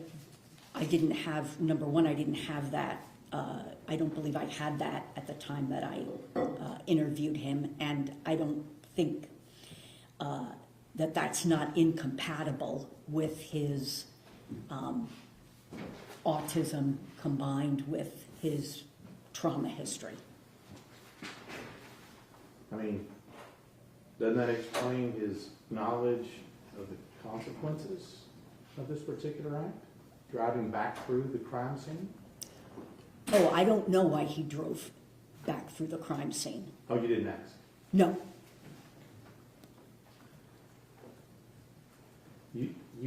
You said something about his strategic criminal thinking. Is that your words you used yesterday? I don't remember. Strategic criminal thinking, does that sound like something you would say? I don't know. I wrote it down, I think that's accurate. But if I use that term, strategic criminal thinking, you would agree with me that prior to the offense, during the offense, and after the offense, including the day after, his criminal thinking is working very well at that time. I would disagree with that. I mean, he planned for it. You agree with me with that, correct? He didn't plan for it over a lengthy period of time. After it happened, he began to, as I said, kind of catastrophize and had very poor problem solving and planning. Let's talk about sexual assault in this case. You heard him, and I think you mentioned it in here, where he told her to take off her shirt. Did you hear Yes. that? You heard him say, take off your clothes. Yes. What did he tell you did with his clothes? His clothes or her Her clothes? clothes. I can't remember what he told me he did with with her clothes.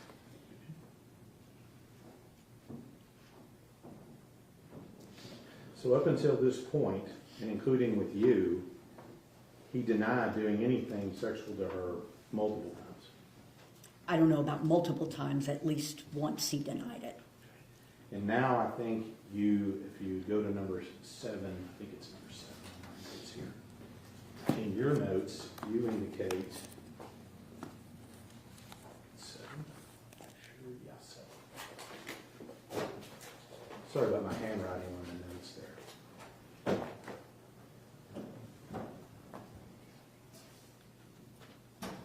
And he says to you, I guess is to explain the reason why she seems like she's gagging, he tells you he's trying to put a pill in her mouth. That's what he tells you. Yes. You don't believe that, do you? Well, I don't believe that's all of what happened. Okay. What do you believe all of what happened? I believe that he was attempting to have her perform oral sex. Anything to do with that comes from him again, does it not? Partly from him, but more from my interpretation of the video and what I heard. And so you've told us a couple of times, so this information he gave you about the pill and the other thing, that's only found in your notes and not in the report. That's right. There is no section on the actual offense. So he says to you in your report, he exposed himself to her, Yes. and that he also masturbated as well at the time, He attempted to.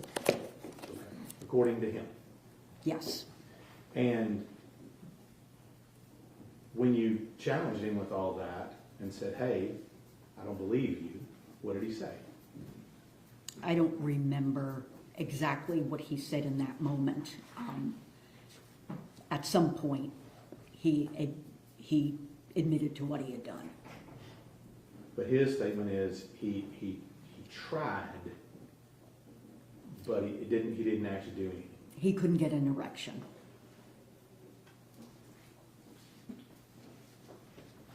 What did you ask to follow up with that? I don't remember.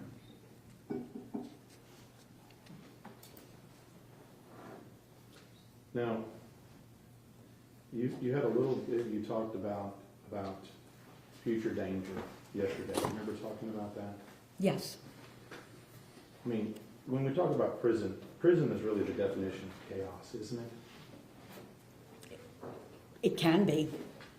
And prison's really the definition of stress, It isn't it? can be. It depends, especially, obviously for a neurotypical person, it would be very stressful. And change in prison is not determined by the inmate. It's determined by the prison system, correct?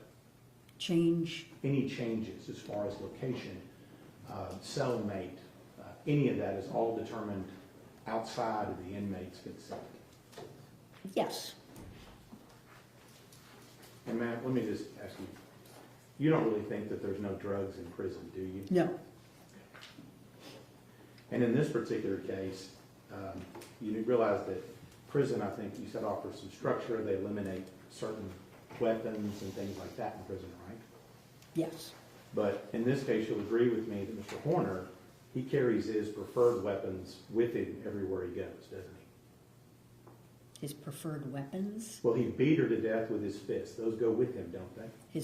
he will be having his fists with him in prison. And his other weapon of choice to murder Athena was his feet. Those go with him, don't they? Yes, And you don't disagree with me that Mr. Horner has the capacity for extreme violence.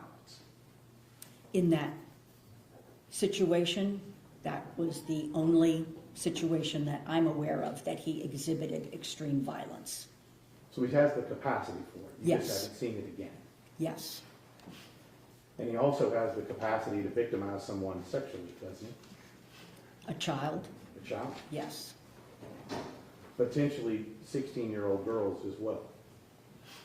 I don't know that he victimized 16-year-old girls. I mean, you would agree with me that having sex with a 16-year-old girl with a 23-year-old male is illegal. Yes, Now, you talked about Mr. Horner's trigger being stress, chaos, with all the conditions you talked about, right? yes, And in this case, his trigger in this case, the end result was a kidnapping and a murder. Correct? correct. But you still say you believe he's going to be prey, not predator. Yes, Now, if I'd asked you that question the day before the murder, you'd have said the same thing, right? yes, You'd have been wrong. No. Objection, Your Honor, that's improper question. Sustained. You would have said November 29, 2022, that he was not at a risk of committing violence at that time. Objection, Your Honor, that calls for speculation. Or a letter answer.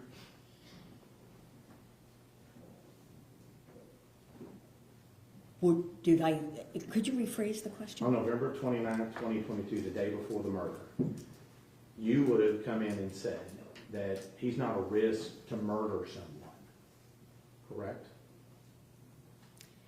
I would say he was at low risk. Correct. No one is at no risk under Right. proper, if you want to call them that, conditions. And you would have never concluded that he would sexually violate a child the day before the murder. That's correct. Because you says he doesn't have these interests. Correct.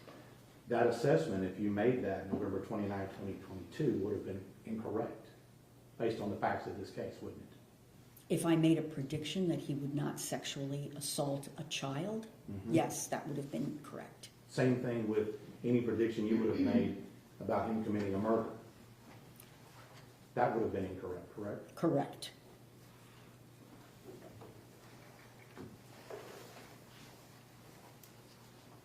Now, I want to make sure I'm clear with this. The entirety of your report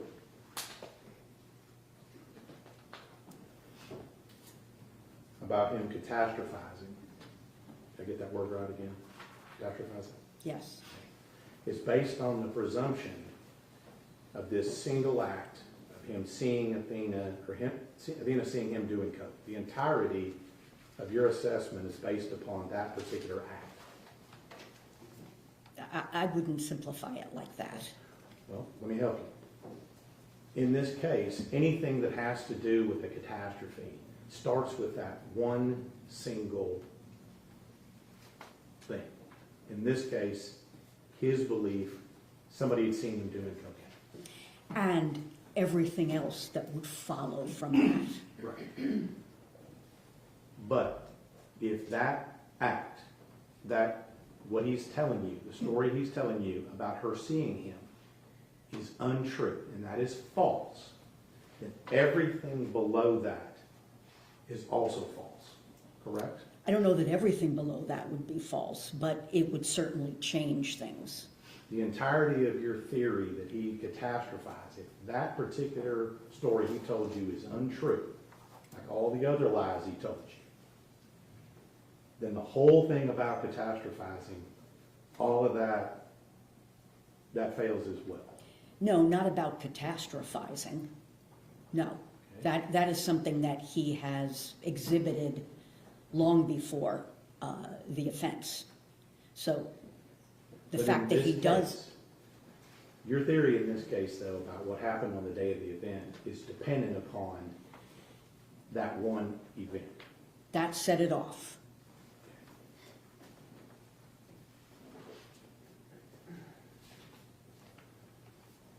Now, part of this, and this is where I'm going to finish up, man. Thank you for working with me here. You note in your report in several places where Tanner wanted to be famous, didn't he? Yes, Wanted to be a rock star.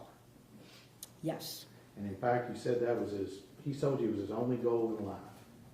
yes, And I think you said you listened to some jail call. Did you listen to a jail call where he's talking about telling his story to maybe make some money? You listened to that. to get out of, I think it was, again, completely unrealistic and evidence of extremely poor thinking, irrational, that somehow he would sell his story to get bailed out, get enough money to be bailed out. Well, that's what he's telling people. Yes, that's what he said on the phone. Number 11 here, what does he tell you about what he thinks his situation is like? It's on number 11. I think he compares it to a movie, does he not?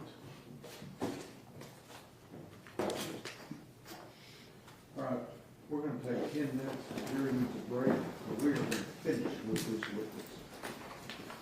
10 minutes.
be seated.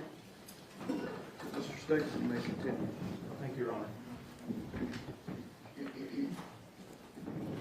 Got a couple of questions, ma'am.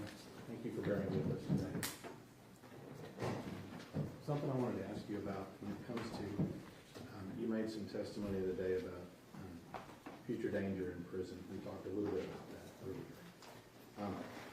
You would agree with me that there is some probability that the defendant may commit some acts of violence in prison, right?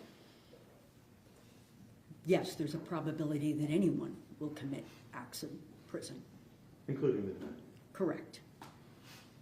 Now, I'm going to ask you just very simple questions. We talked a little bit about pedophilia disorder. Yes. That's right. And you've reviewed some information in relation to that recently, correct? What information? You've reviewed some information related to your testimony with regard to pedophilic disorder. I know what pedophilic disorder is. Okay. And that information that you reviewed recently in that case, did it change your opinion as to whether or not you had pedophilic disorder? No. Now let me ask you the last question here that I was getting to before. You still have that page of your notes up? Which where page? I have the number 11 on there, if my Okay. is correct. Yes. We were talking about Mr. Horner's desire to be famous. What did he tell you and relate this situation to as far as the movie? Would you read that last paragraph on that for us? Wonders if he made a deal with the devil for fame, money, power, like the movie American Satan. That's a witness, Your Honor. Read it right. Yes, Your Honor. Dr. Ryan, when you were retained in this case, were you asked to give an opinion on the offense itself? I don't know what you mean. When you were retained, were you asked to do an insanity evaluation? No, that was not what I was retained for. What was the purpose of your evaluation? It was a mitigation evaluation. In a mitigation evaluation, do you focus more on the facts of the offense or the history of the person you're evaluating? The person you're evaluating. And the facts of the offense are important, Yes. but are those things that you would put in your report? It would depend on what I was asked to put in my report. I mean, in terms of what I was asked to focus on, and if I was asked to not describe the offense in the report, I wouldn't. It's not an insanity evaluation. And so for this particular case, your focus was on the history of Tanner? History, yes. Social development, his mental health. Dr. Ryan, the prosecutor asked you about self-report. And you had mentioned that self-report was important. But do you rely solely on self-report? No. How do you verify these things that you are given by the person you're evaluating? Well, in terms of verification, is it maybe not the correct word, but... Corroborate? Yes. We'll go with corroborate. How do you corroborate what has been self-reported?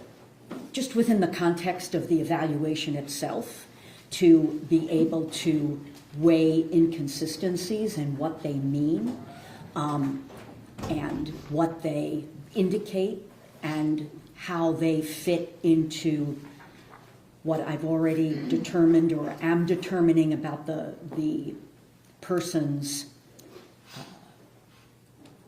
cognitive abilities, their cognitive status, more or less, their emotional abilities, and then to look at the body of information that I've received, see if things essentially line up, and also to talk with other sources of information.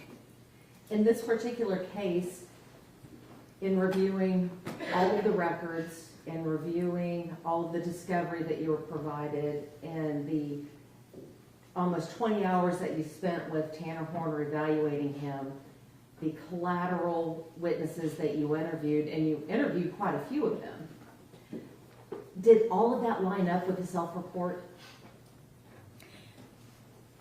Most of it that was, all of it that was important and that went into my opinion. The prosecutor asked you about the suicide attempts, and he used the phrase, phoned it in. With these suicide attempts, were they serious attempts? Yes, Were they almost successful? yes, Does that give you an indication that he phoned it in? I think they were very serious attempts with an intent to die.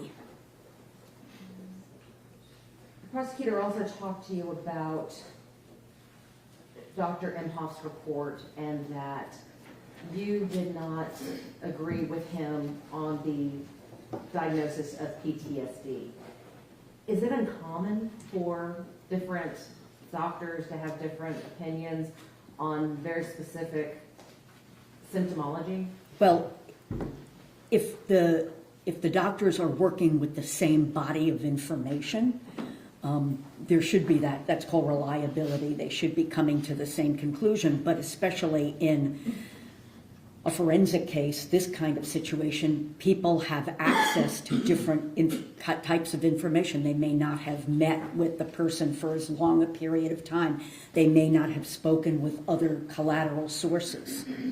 Do symptoms for something such as PTSD, are they present every time you meet with the person you're evaluating? They're not observable every time. And so if a person doesn't observe it at that time, does that mean it doesn't exist? No.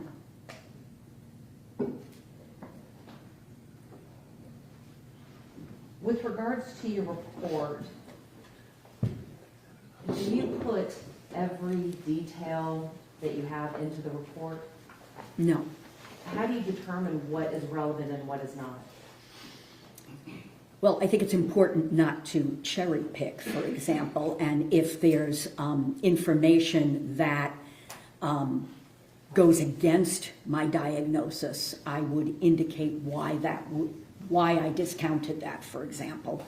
It's important to, I think, in a report that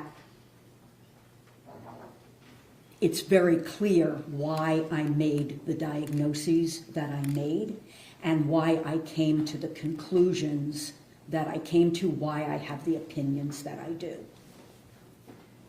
And in this case, did you put into your report things that you felt were relevant? Yes. Were all the things that you put in your report necessarily helpful to the defense? No. Did you feel that it was still important that the jury had that information? Yes. So they could make their own determination? Yes.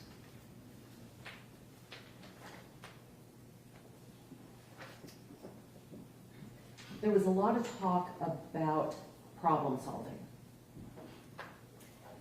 And I want to go back to, what do you mean by problem solving? Well, problem solving is different for different situations, right? Some problem solving requires very little executive function on the part of the person making the plan or the problem. So if you have a problem, for example, that you spill coffee on your jacket before going to work, doesn't require a whole lot of executive function to go put something else on. More complicated issues require more executive functioning, better judgment, planning, rational thinking, being able to shift from one thing to another. And then, if you are emotionally dysregulated, that compromises your ability to problem solve. So the more complicated, the more upsetting and distressing a situation is, the more impaired potentially someone with Mr. Horner's deficits are going to be. Well, the prosecutor specifically said it sounds like he was problem solving when he cleaned the truck. Sounds like he was problem solving when he covered up the camera. Sounds like he was problem solving. Based upon your training, your experience, and everything that you've reviewed in this case, what is your opinion about Tanner's ability to problem solve in that situation? I think it comes down to what's his ability to problem solve in a reasonable way. And on some level you can say, well, it's reasonable to clean up your crime scene, right? But when you look at the totality of his problem solving, you recognize how poor it is. In what way?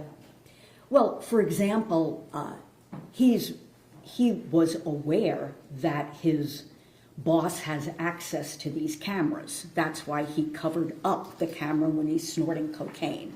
So it's not good problem solving to think that he's going to get away with this because he cleans out the back of the truck. You brought up the covering up the cameras.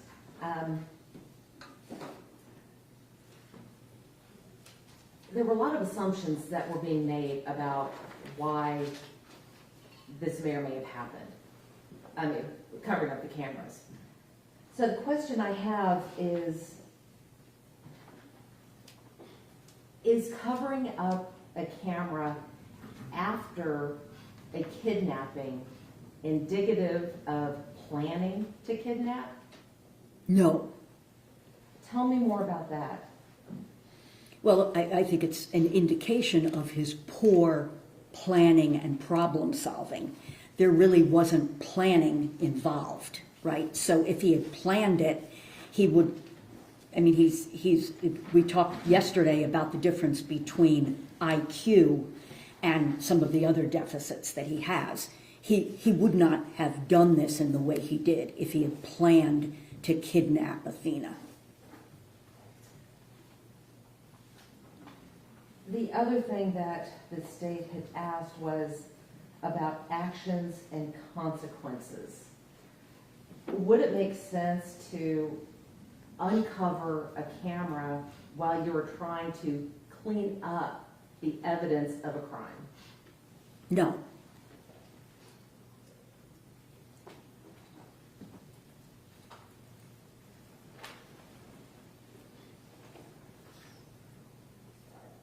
You were also asked about the story of the snorting of the cocaine and him catastrophizing that incident. And you were specifically asked, do you have any evidence that he was snorting cocaine? My question is, do you have any evidence that he wasn't doing what he said he did? No. Which brings up the difference between malingering versus lying. Please explain to the jury what the difference is between malingering and lying. Well, malingering involves lying, but lying doesn't have to involve malingering. So, in my opinion, the lying that Mr. Horner has done has been consistent with the lying that people with autism spectrum disorder do. It's fear-based, basically to avoid getting into trouble. That's the way I would see it, rather than, well, I'll leave it at that. Okay, well, continue.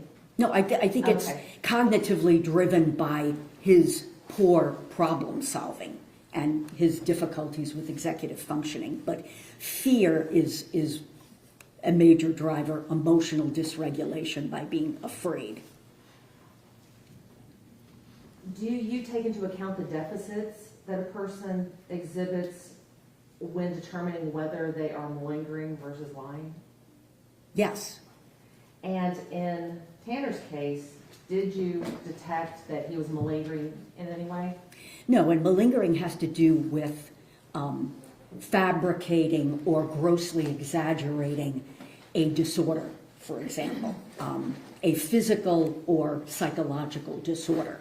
So lying isn't the same as malingering. So as I said before, malingerers lie about their disorder, for example, to get into the hospital or to whatever. But you can lie without being a malingerer. And Dr. Ryan, there was a lot of talk about manipulation. When we're talking about, let me back up. The state asked you about antisocial personality disorder Yes, and spoke about manipulation and impulsivity, irresponsibility, callousness, things like that. Based upon your evaluation, did Tanner meet the criteria for antisocial personality disorder? no, Did he exhibit a pervasive pattern in this case?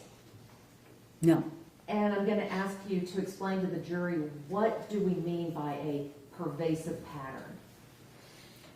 A pattern over a period of time. And that's in the criteria for antisocial personality disorder, why you have to have met the criteria for conduct disorder prior to the age of 15. Because you would be talking about a persistent pattern over years of behavior that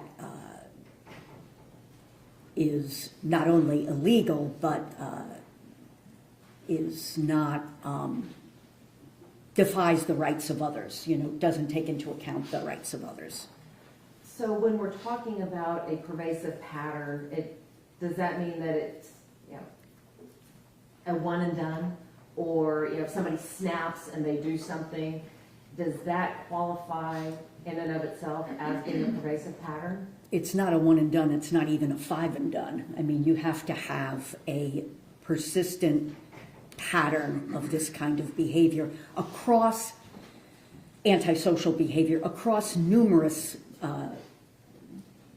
realms, I guess.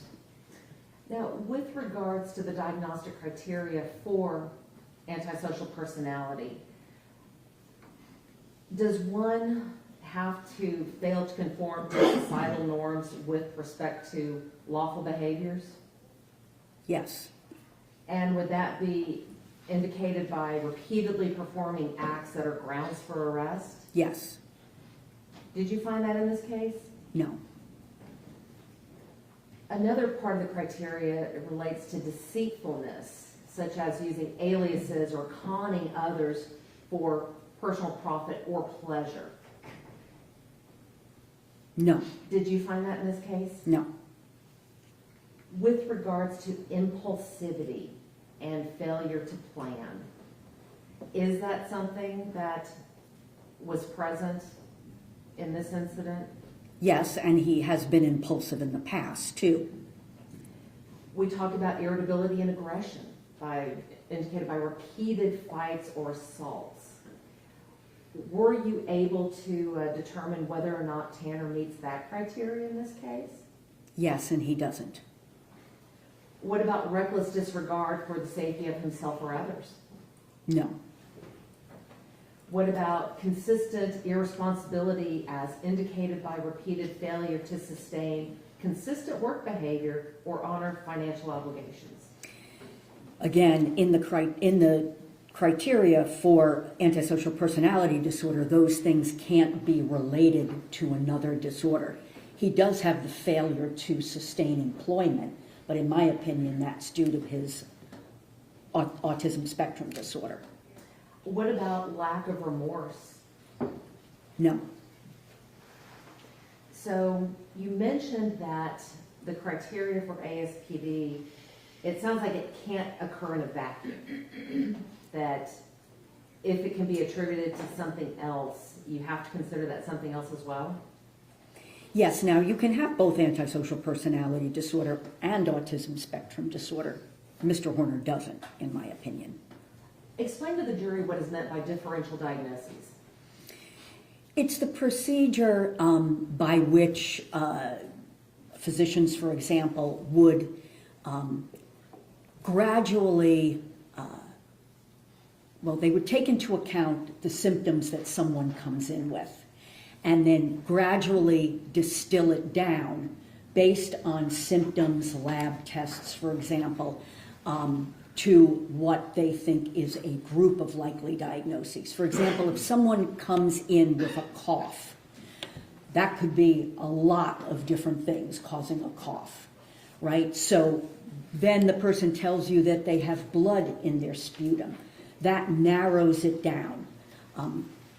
Could be bronchitis, could be a virus, it could be pneumonia, it could be tuberculosis, it could be cancer. So then you do more interviewing and testing to kind of narrow it down to what you think the diagnosis actually is. And lastly, Dr. Ryan, the state asked you about the capacity for extreme violence on the part of Mr. Horner. If Mr. Horner were sent to prison,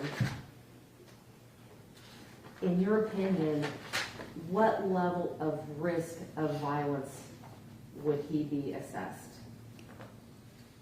In my opinion, he'd be assessed as a low risk of violence. I'm not sure what kind of placement he would have based on the crime, but in terms of his actual violence risk, it would be low. One moment, Your Honor. Mm-hmm.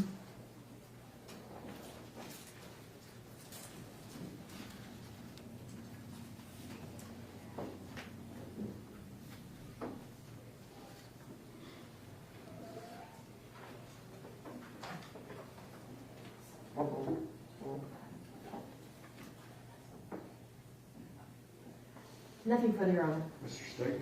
All I'd like to do, Judge, is offer, I think, a market estates 309, the good doctor's notes that you've been talking about in this case. And you're offering it for all purposes? Yes. Any objections? One moment.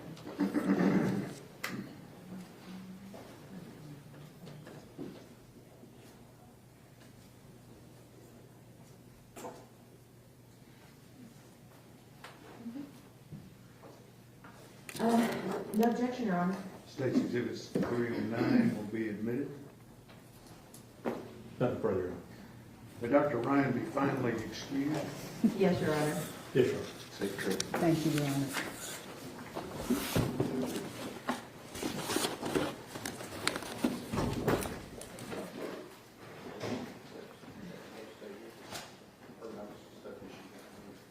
She's got a copy.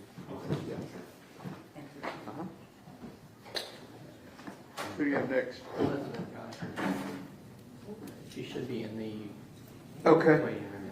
This is the first one that was listed on y'all's. Okay. Who's this?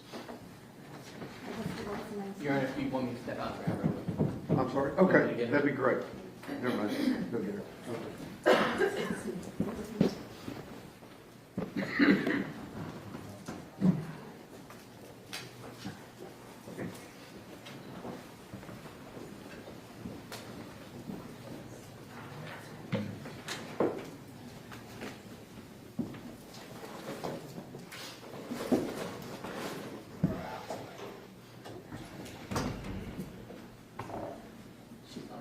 Okay.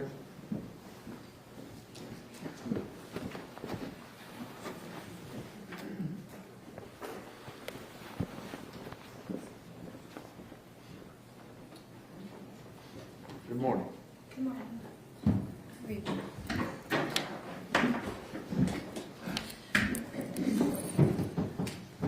You raise your right hand for me. Solemnly swear or affirm testimony given this cause to be the whole truth and nothing but the truth, so help you God. Yes. Okay. There's a rule of evidence in effect says you cannot be in court unless you're testifying. Once you have discussion, once you finish testifying, Do not discuss your testimony with anybody else except for lawyers, okay? Yes, sir. All right. Mr. Gover? Thank you. Good morning. Good to see you again. For the purpose of this hearing, I'm going to just call you Elizabeth. Is that okay? Yes, sir. Do you know Tanner Horner? Yes. And how long have you known him? About 5 or 6 years. And how do you know him? We met through one of his ex-girlfriends at a place I used to work at. Okay. And so you mentioned meeting through one of his ex-girlfriends. Are you familiar with kind of Tanner's relationships? Yes. And what type of girlfriends did he gravitate towards? Very controlling women who treated him badly, I guess would be the most polite way to say it. Would you consider Tanner to be a leader or a follower? A follower. Why? He's more just to go with the flow, not the one to always just sit there and take control. It's easier just to go along with the flow to go against it. And did you have an opportunity to see Tanner in social settings? And if so, how was he? He more kept to himself. He would have the social anxiety, so he would kind of go into himself. He would get really quiet, and he would just lack some certain social skills, so he would just keep to himself a lot of the time. And you talking about lacking social skills. Can you tell us what that looked like? It's kind of like I was just kind of just feeling awkward whenever there's a bunch of people around and it's kind of like how I am right now. It's kind of just feeling awkward. It's just not sure what to say, not sure how to initiate the conversations and stuff. Not really having a fully outgoing personality. You just don't want to say the wrong thing and just make the wrong people upset. Okay, so kind of like being in the spotlight all the time. Oh, yeah. Now, were you able to observe other people? Did other people pick up on his social awkwardness? Yes. A lot of people took it the wrong way. They thought that he would come across as... A lot of people didn't like him at first. They thought that he was just kind of rude and standoffish.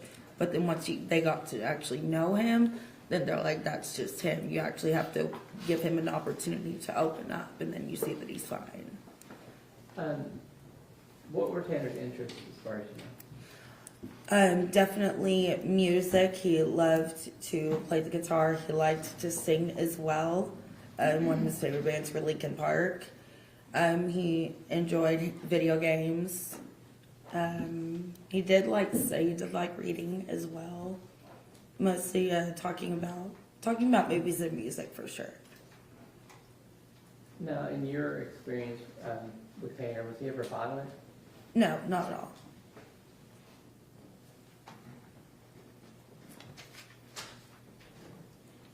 Did Tanner have friends? Yes. Not many. We shared the very few select friends. But in your observation and from your opinion, how did he feel about his friends? How did he feel about his friends? He absolutely adored his friends. He would do anything for them, and he did have some people take advantage of him because of that kindness. He would give somebody the shirt off of his back, but they wouldn't always do the same for him. Now, did he ever mention mental health or developmental issues to you? Yes, me and him talked about mental health a lot. Well, you said you talked about it, but did you ever observe any behaviors from Tanner that made you think he had mental health or developmental issues? Yes, whenever it would come to the short attention span with ADHD and with the anxiety as well in high stress situations. And what were you talking about, the short attention span? What, like ADHD? Oh, yeah, Can you expand on that a ADHD. little bit? Yes, getting easily distracted, going off on a tangent, and just having your mind running a certain way, so where he would say something you would think it's completely random, but it's just the ADHD mind connects a lot of things really quickly, and it comes across to a lot of people as random, but that's just how. Did you ever see Tanner panic? Yes. What would cause him to panic? Sometimes his women would push him to a certain point to where it feels like they would just try to make him crazy. One of his exes did something, and we got to see his reaction to it, and he's just grabbing the sides of his head, just trying to calm himself down, but just freaking out. So that was directed towards himself? It's mostly directed towards himself. He wouldn't when he was panicking, he wouldn't lash out at people. If anything, people would be trying to calm him down. He would actually pull himself away. And you talked about someone doing something intentionally to him, but did it have to be something big or intentional? No, it can be the littlest of things. If let's say he can't find his favorite hat, he'll freak out and he'll just run around until he finds his hat. And you mentioned his anxiety a couple times. What sort of things would trigger that? Really, just thinking you did something wrong. If he thought that he said something wrong or upset somebody. If something happened at work, something happened with one of his exes, it varies with everybody, really. Did you ever believe that Tanner was depressed? Yes. And why is that? He's been through a lot, and I've seen him be put through a lot. That would make any normal person depressed. He's been cheated on. He's been let go from jobs. He's dealt with a lot.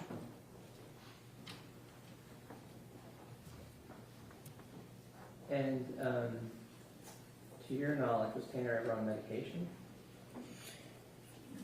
He wasn't, but that was because he didn't have the resources to start to get on medication. And it's a couple of months before everything happened, he had actually started seeing someone. He had actually started to get on medication. He was on it for about, I want to say, maybe 2 to 3 weeks, but he was starting to get on medication. Do you know if anything, or did you see anything that helped with his anxiety and depression? Music definitely helped. Having some sort of outlet, whether it's just writing, reading, something that could seem so simple to somebody else, can be the thing that you look forward to the most. How did Tanner react to fatherhood? Honestly, words can't describe how excited and proud he was to be a father. He didn't know, in my opinion, he didn't know how bad he wanted to be a father until he was a father. And then everything just changed. So, without telling me what he said, did Tanner ever speak to you about his parents? Yes. Did he ever talk to you about aspiring to be a better parent to his son? Yes, but but it wasn't a conversation that came up much. It was something that he didn't always like to talk about.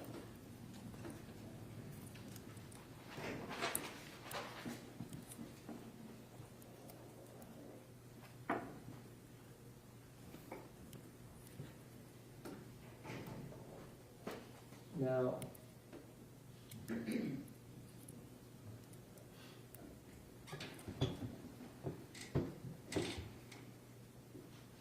in this case, you're aware that Tanner has pled guilty to kidnapping and murdering Athena Strand? Yes. Just got 1 second. Yes.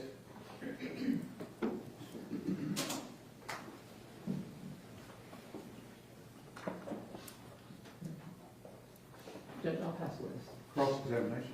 Briefly, ma'am, you said you've known Tanner for 5 or 6 years? Yes. What was the situation in which you know him? Do y'all hang out? What's the situation? And do you mean like how I met him? No, like what did y'all do together? Did y'all? Oh, we would hang out after work with his ex at the time. Sometimes we would go out to the bar and just hang out, dancing. We've gone out to a festival a time or two. But a lot of our work schedules were really conflicting with each other, so we didn't get out much. Sometimes we would hang out at a mutual friend's house So- as well. This time that you hung out with him, going out, going to festivals, over that time that you knew him, how many times do you think you actually did that? I couldn't say. You don't have an estimate? I just don't have an exact number. Was it every single weekend? No, I don't think so. Once a month? I would say maybe every other weekend would be my best guess. And you said you knew what he pled guilty to. Do you know what he actually did in this case? Not, I haven't really been following all the articles and videos. I've just been kind of avoiding anything with it. I don't know exactly. Redirect. And nothing further, Counsel. And this would be finally excused. Yes, sir. Yes, Your Honor. Thank you, ma'am. Thank you. We have- we want- Lee, Your Honor, but can we approach for one? Sure.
Good morning. Please raise your right hand. Solemnly swear or affirm testimony giving yourself to the truth, whole truth, and nothing but the truth, so help you. I do. There's a rule of evidence in effect that you cannot be in court unless you testify, unless you have testified. Do not discuss your testimony with anyone else except the Lord. Yes, sir. Watch yourself in that chair. Good morning. Thank you. Good morning. For the purpose of this hearing, I'm going to, it's good to see you, by the way. For the purposes of this hearing, I'm going to call you Lee. Okay. All right. So, Lee, how did you first meet Tanner? Through a friend. Okay. And do you remember where that was at? That would be Electric Cowboy. And how would you describe Tanner? He was fun. Got along with everybody. Was there anything unusual about the way Tanner behaved? He just was good at closing jokes. Just a little different. I don't really know how to describe it. Just Okay. Just one of the things that you noticed that is tough to put into words?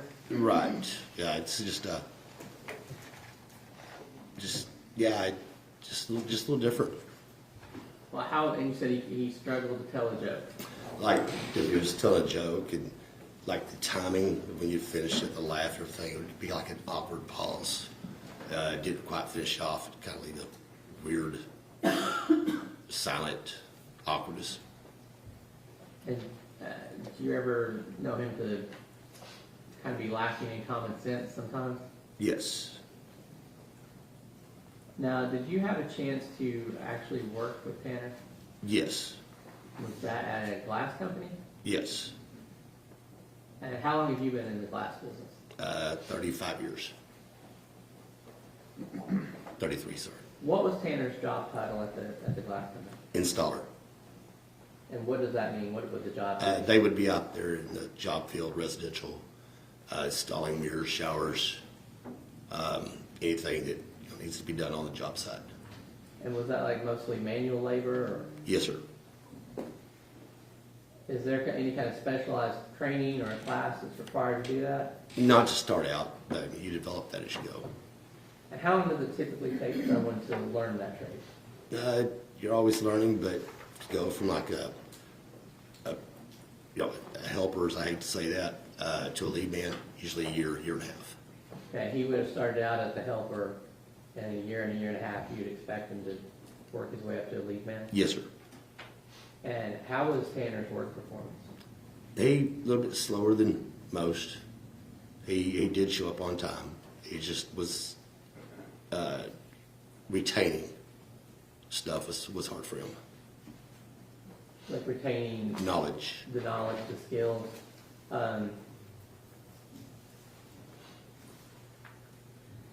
How did he get along with his coworkers? Good. And what about his supervisors? Good. Did you ever, while at work, witness Tanner have an emotional outburst or some sort of unusual reaction? Yes. And what was that? He had carried in some equipment. Got set down. Door got open. It was behind the door. We couldn't find it. Something so simple, but he just kind of lost control. Freaked out.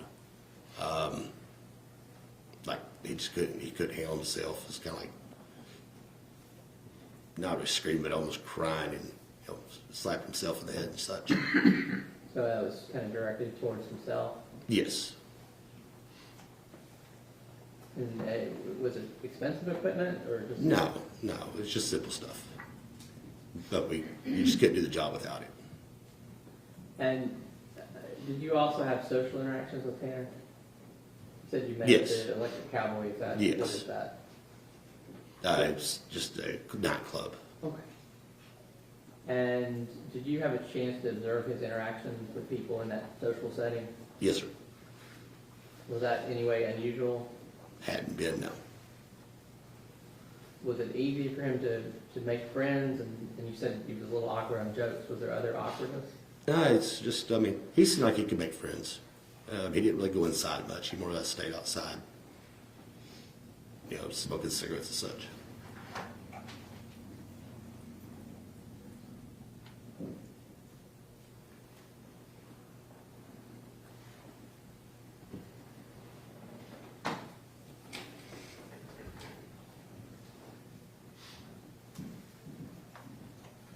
Give me 1 second. Yes, sir.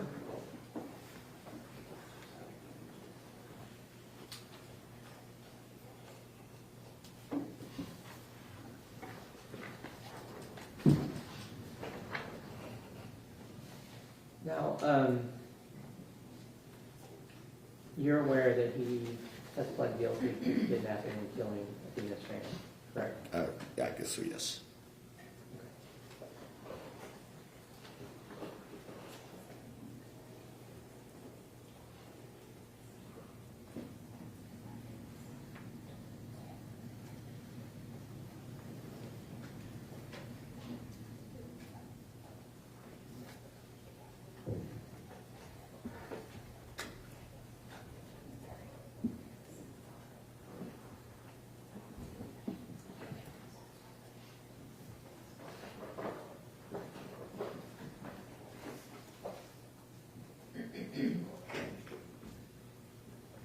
Your Honor, I'm going to pass the witness. Cross-examination. Yes, Your Honor, thank you. Sir, Yes, sir. Lee, if Yes, you will. How long ago was this that you knew Tanner? Job-wise or friend-wise, Well, let's start from the very beginning to the last time you saw him. I would say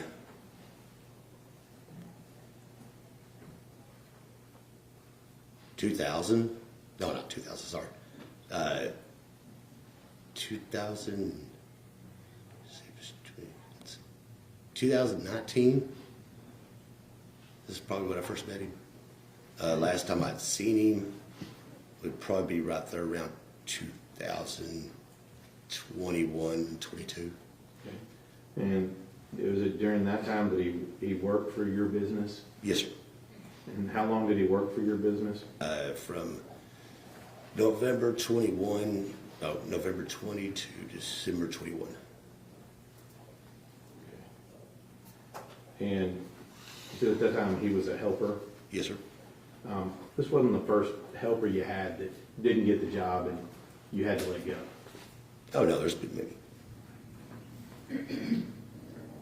Now, with regard to the social interaction, you said this was at a bar? Yes, sir. Okay. And how frequently would you see him at the bar? Maybe once every week or two. Now, at some point, Tanner told you he couldn't go to the bar anymore. Is that right? He may have. I don't remember. Did he tell you why he couldn't go to the bar? I don't remember the conversation. Did he have an altercation with the bouncer? Now, he did That's say hearsay. Sustained. What did Tanner tell you? he was not Objection, allowed. hearsay. Well, he's answered the question. Go ahead. He was not allowed in that bar. He's banned. Not allowed in that bar. Sir? Not allowed in that bar. Yes. But you don't remember why he told you why? No. That's what I'm sure. Redirect. I'm sorry, I forgot to ask you about Tanner losing the job. Did you have to let him go at some point? Yes. Do you remember about how many months into it was? We told him just because he wasn't catching on, but the homeowner was present when he lost control of himself, and the message that's sent and so forth like that, we just couldn't have that. Okay. Now, did he get his Christmas bonus that year? Yes, And did he really earn it? Or? we do our best for everybody. And did you, even after that, did you remain friends with Tanner? We didn't see each other too much, no, but we crossed paths sometimes. It was a while. But that wasn't kind of the, No. you didn't cut him off because he didn't do that job? No, sir. That's what it's Mr. State, Nothing wrong. Thank you. may this witness be finally excused? Yes, sir. Thank you, sir. Thanks, sir. Appreciate you coming.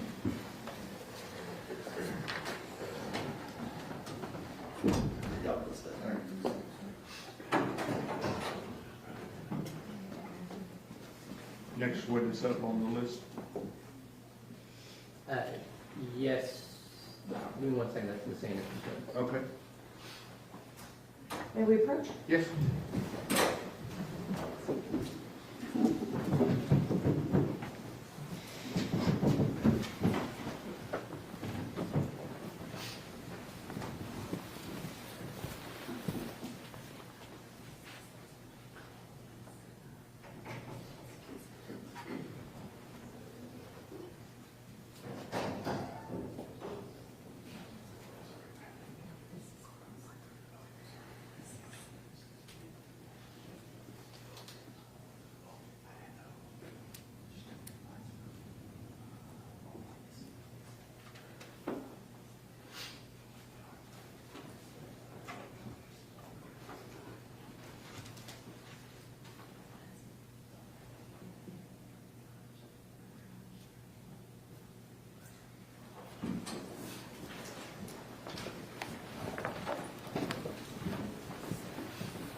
I would like to get finished with this witness, and then we'll break for lunch, okay?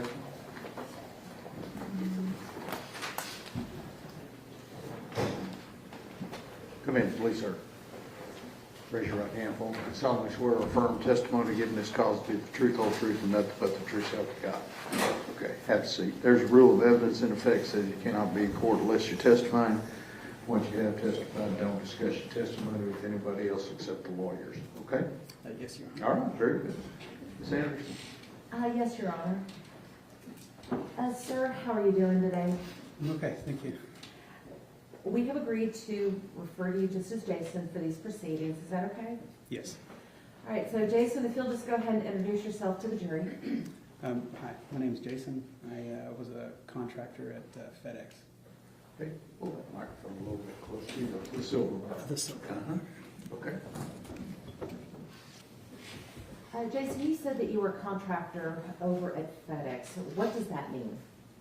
I owned a business where I owned delivery trucks that were contracted to FedEx to provide service to them through various zip codes.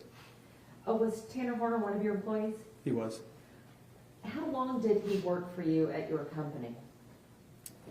I believe it was about 5-6 months. When you had said that you had a company that contracted with FedEx, explain to the jury, what does that mean? Yes, so FedEx contracts areas for service providers such as myself to deliver packages to their areas, to their customers. Now, Jason, you had just said that Tanner had worked with you about 5 or 6 months. At some point, was he transferred from your company to a different company? He was. After he was transferred to this different company, did you still have interactions with him? There were some, yes. And at the time of this offense, which company was he with? He was with the other contractor. Jason, I want to talk to you a little bit about the routines that FedEx drivers have when they get to their facility. What do you call the facility where they have all of the packages and where they load all the trucks? We call it the terminal. The terminal? All right, so I want to talk to you about the terminal. What time do drivers normally arrive at the terminal before their shift? Typically they arrive between 7 and 7:30 in the morning. What time do they leave the terminal? They leave the terminal, depends on the route, depends on the day, but typically they'll leave somewhere around 5. What time do they leave the terminal to go out on the routes? Oh, to go on the routes, apologies. The trucks will typically dispatch for that terminal around 8:30 in the morning. Do you recall Tanner's, I guess for lack of better words, his work ethic at the time? He had a solid work ethic. Did he always show up on time? He would show up a little bit later than the average driver, but maybe by 20-30 minutes. So he was consistently late for his job? I wouldn't consider him late. He's still within the window to dispatch for the day at a decent time. Would he leave at the same time as the other drivers, or would he leave later? A little bit later, about 20 minutes later. Jason, when a driver arrives at the terminal, are his or her trucks already loaded? They are loaded, yes. Who loads them? The loaders employed by FedEx. How are they loaded? They're loaded in sequence. We have what's called sequence numbers. So all of the packages on the truck usually range in sequence numbers from, say, 1,000 to 8,000. So your first deliveries will be in the 1,000s. Your final deliveries for the day typically are in the 8,000 range. So how, I know that they're loaded by sequence numbers, but are they grouped in a specific way? They'll be grouped by their sequence number, which is typically the way the route will run. So you'll have your 1,000s will be your first deliveries, your 2,000s will be your next deliveries, and so on till you get to about the 8,000s. Do the drivers typically organize their own packages once they've been loaded onto the truck? Sometimes. The load quality on the trucks can vary, depends on staffing. If the station was having staffing issues, the trucks maybe wouldn't be fully loaded. The drivers would have to step in and just do quality checks to make sure their routes are loaded correctly so they don't have any hiccups along the way. If a truck is not sufficiently organized, how can that affect how quickly packages would be delivered? When you're making a delivery, typically you want to know exactly where the package is on every truck. So when you come out of your driver's seat, you enter into the back of the truck to locate the package for your current delivery. You want to know where it is. You don't want to be rifling through the truck. And if that's an all-day thing, you'll never get finished. Jason, to your knowledge, did Tanner organize his own truck? The trucks are mostly organized, but there are quality checks that you would double check to make sure your stops are in a decent order. You mentioned the stops. How does a driver know in what order to make these deliveries? So we used a navigation system called Ground Cloud, and Ground Cloud is synced in with the sequence numbers that I mentioned before. So your 1000s on the package, there's a little label where it has it labeled as, say, 1000. On Ground Cloud, it'll be labeled as number 1. So number 1, say you have 100 deliveries for the day, your Ground Cloud will show, say, 1 through 100. Does the Ground Cloud app direct the driver on how to get from one stop to the next? It does. If a driver veers off that direction, would Ground Cloud be notified? No. Would the app know if there was any variance? Let's say he decided to deliver package 5 first before delivering package 3. Would that be noted in the Ground Cloud app? No. While on their routes, are the drivers their own bosses? They pretty much manage their own days, yes. Well, who's responsible for the time management of these drivers? That would be myself or other managers. And while they're on the route, who actually determines how long it takes to get from point A to point B? The routes, I would time them myself. So I would just go out on these routes and I would deliver it at a normal pace. I'm not running, I'm just walking as if I have somewhere to be, carefully navigating through the deliveries, for example, like 1 through 100. And that sort of estimate of time would be more or less what we would use to judge whether a driver was way ahead of schedule or way late for the day. But at the end of the day, is the driver responsible for making sure that all the packages get delivered? Yes, ma'am. And what happens if a driver isn't able to complete his route? If there's some issues during the day, the driver would notify either myself or management. Did this happen with Tanner, where he wasn't able to complete his route? He did have an instance where he wasn't able to complete his route, yes. Just one? That I recall. Was it possible that he had more than one time that he was not able to complete his route? It's possible. Jason, when is the peak delivery season for FedEx? So the peak season would revert to the Christmas holiday season. Peak season usually starts around late November and it runs all the way to pretty much Christmas Eve. What is the atmosphere like at the terminal during this peak season? The terminal's a busy place during peak season. The volume almost doubles for the building. Lots of extra loaders, lots of extra trucks, and lots of extra drivers. So you have extra trucks, extra drivers, extra loaders. It sounds like you have a lot of extra noise as well. A lot of extra noise, yes, yes. During this time period, because it's so busy, can it get overwhelming for a driver if he's just not ready for it? Absolutely. Can it get overwhelming for a driver if he is ready for it? Typically, if a driver is ready for peak season, they'll be okay. When you have these busy days during peak season, is it preferable for a driver to have a route that he is familiar with or one that is new to him? Preferable with something they're familiar with. Why so? Just route knowledge. You want to know where all the deliveries are. The average vehicle will also see an increase in their volume for the day. So every day is a little bit busier. Route knowledge comes into play.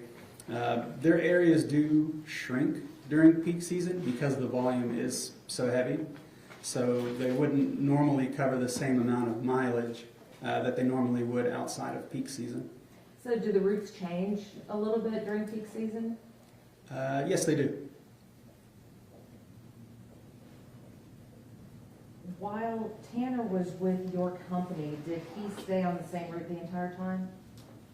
No, not the entire time. How often was his route changed?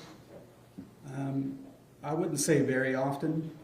There would be times to where we would have to rotate routes a little bit. Someone puts in for vacation.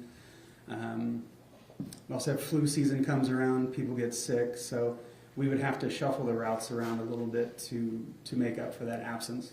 But for the most part, would you agree that he stayed on the same route? Yes. You had mentioned about why it's important to have a route that people know during peak season. Is it important to have a route that you know during non-peak season? It's comforting to know what you have in front of you every day when you come to work. Oh, when Tanner was transferred to this other service provider, was he kept on the same route that you had him on? I don't know. Was he switched to the Paradise route? Eventually, yes. Jason, I wanted to talk to you a little bit about the difference between an urban delivery route and a rural delivery route. Are they the same? No, not necessarily. They have their differences for sure.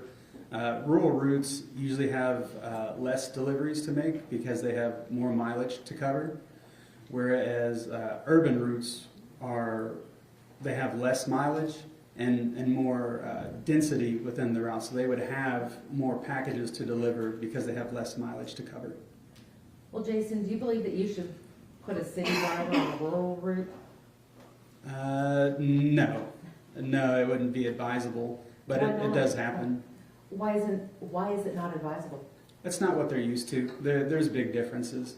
You wouldn't want to take a rural driver that doesn't face rush hour traffic and things like that and then place them in, say, a route that's having issues with rush hour and school zones and all those.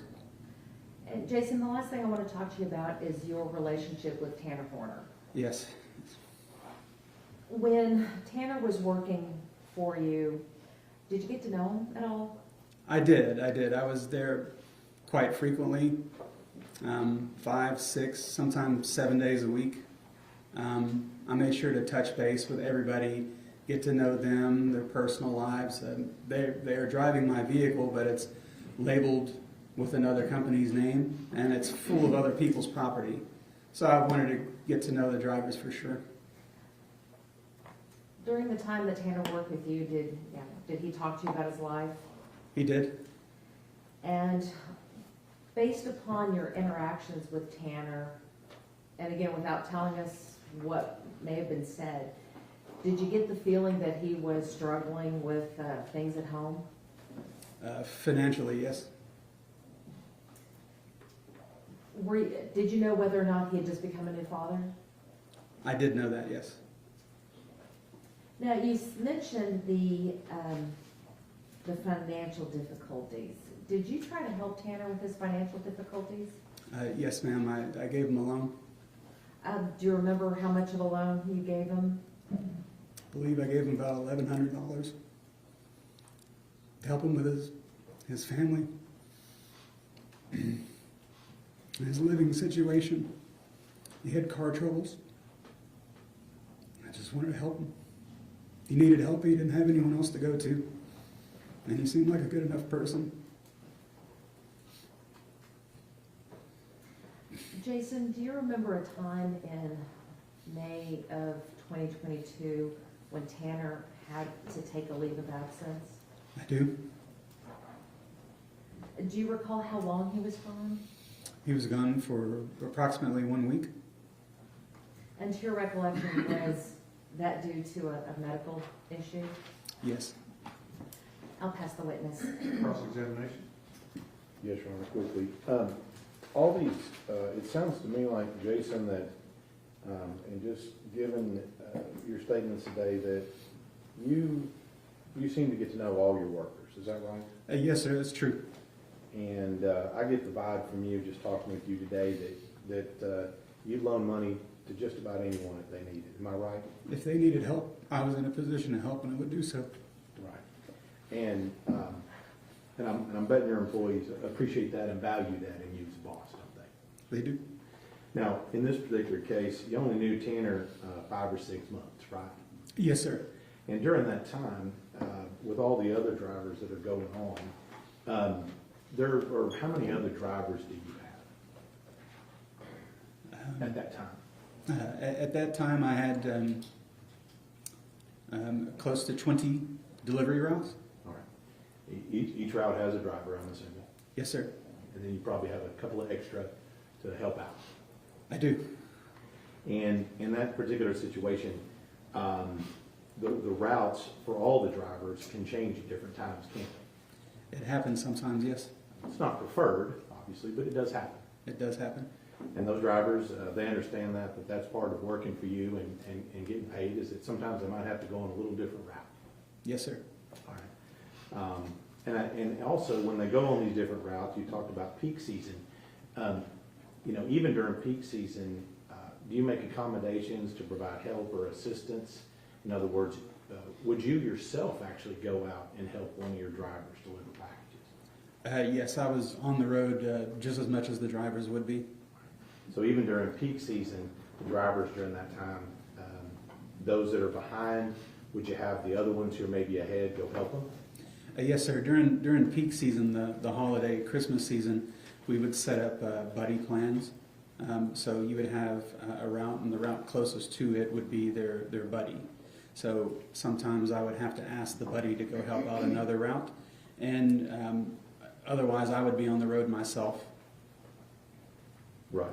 And during this time, this 5 or 6 months that you had Tanner to work with you, he was able to do all of that, wasn't he? He was, sir. He was able to manage the GPS and manage his route, wasn't he? He was. And was able to communicate with you when he needed help for additional help delivering packages? He would have been able to communicate. I don't remember an instance where I would specifically have to go and help him, except for the one day when he had to leave early and go take care of a personal issue. Right. But you didn't have any problem with him doing all the things that you needed him to do during that time that he worked for you? I did not. That's the witness. Redirect. No, Your Honor. May this witness be finally excused. Any objection? Not for me, Your Honor. None, Your Honor. Thank you, sir. Thank you, Your Honor. Okay, your lunch is here, and we'll see you at 1:15.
Yeah, yeah. When it comes out. Okay. Okay. But when it's not. Yeah. I see that. I see now.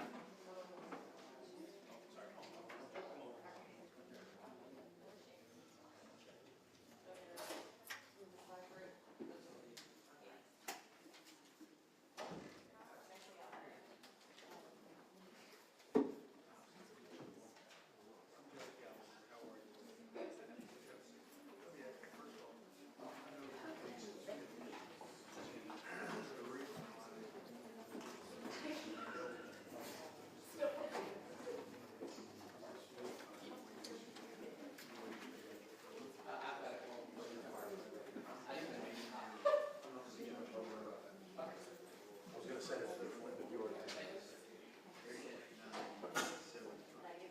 Date of birth.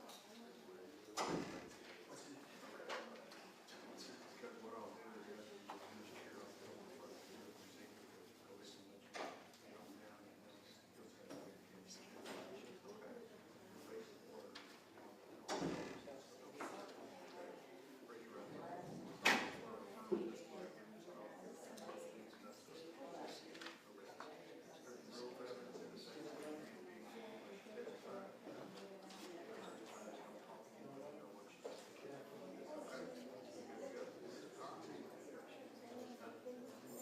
Y'all want to do is change the name on him?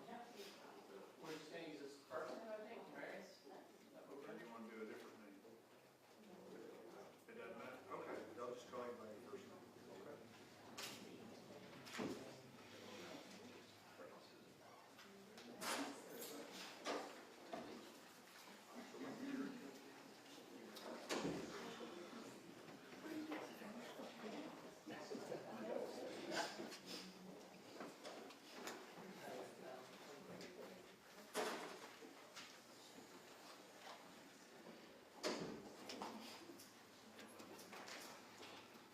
Both sides ready for the jury? Ready, Your Honor? Yes, sir. Okay.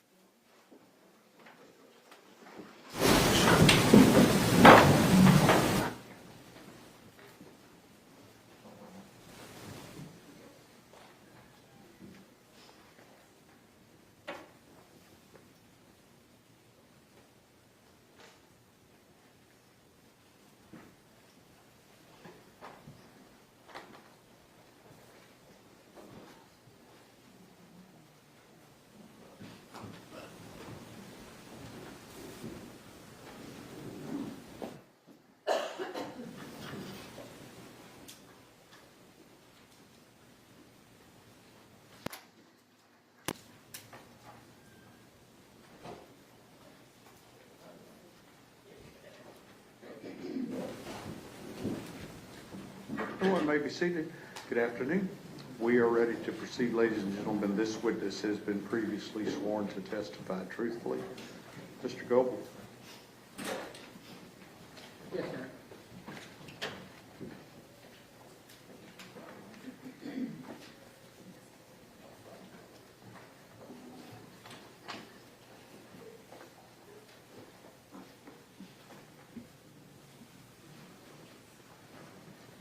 Good afternoon, Marius. For this purpose of hearing, I'm just going to call you by that one name. Is that okay? Yes, sir. All right. It's good to see you again. Thank you for coming in. Yes, sir. To start with, you are a convicted felon, Yes, sir. and your charges include assault family member, impeding breathing, engaged in organized crime, escape while arrested or confined, failure to ID a fugitive, intent to give false info, prohibited substances or items in a correctional facility, and theft of property. Correct? Yes, sir. When did you first meet Tanner? I first met Tanner in May of 2025. And what was your first impression of him? Man, this a cool little white dude. Like, that was my first impression. Like we used to sit there and just talk about cartoons all day. That's all we do. We sit there and talk about anime all day. I just thought it was like, he was just cool, man.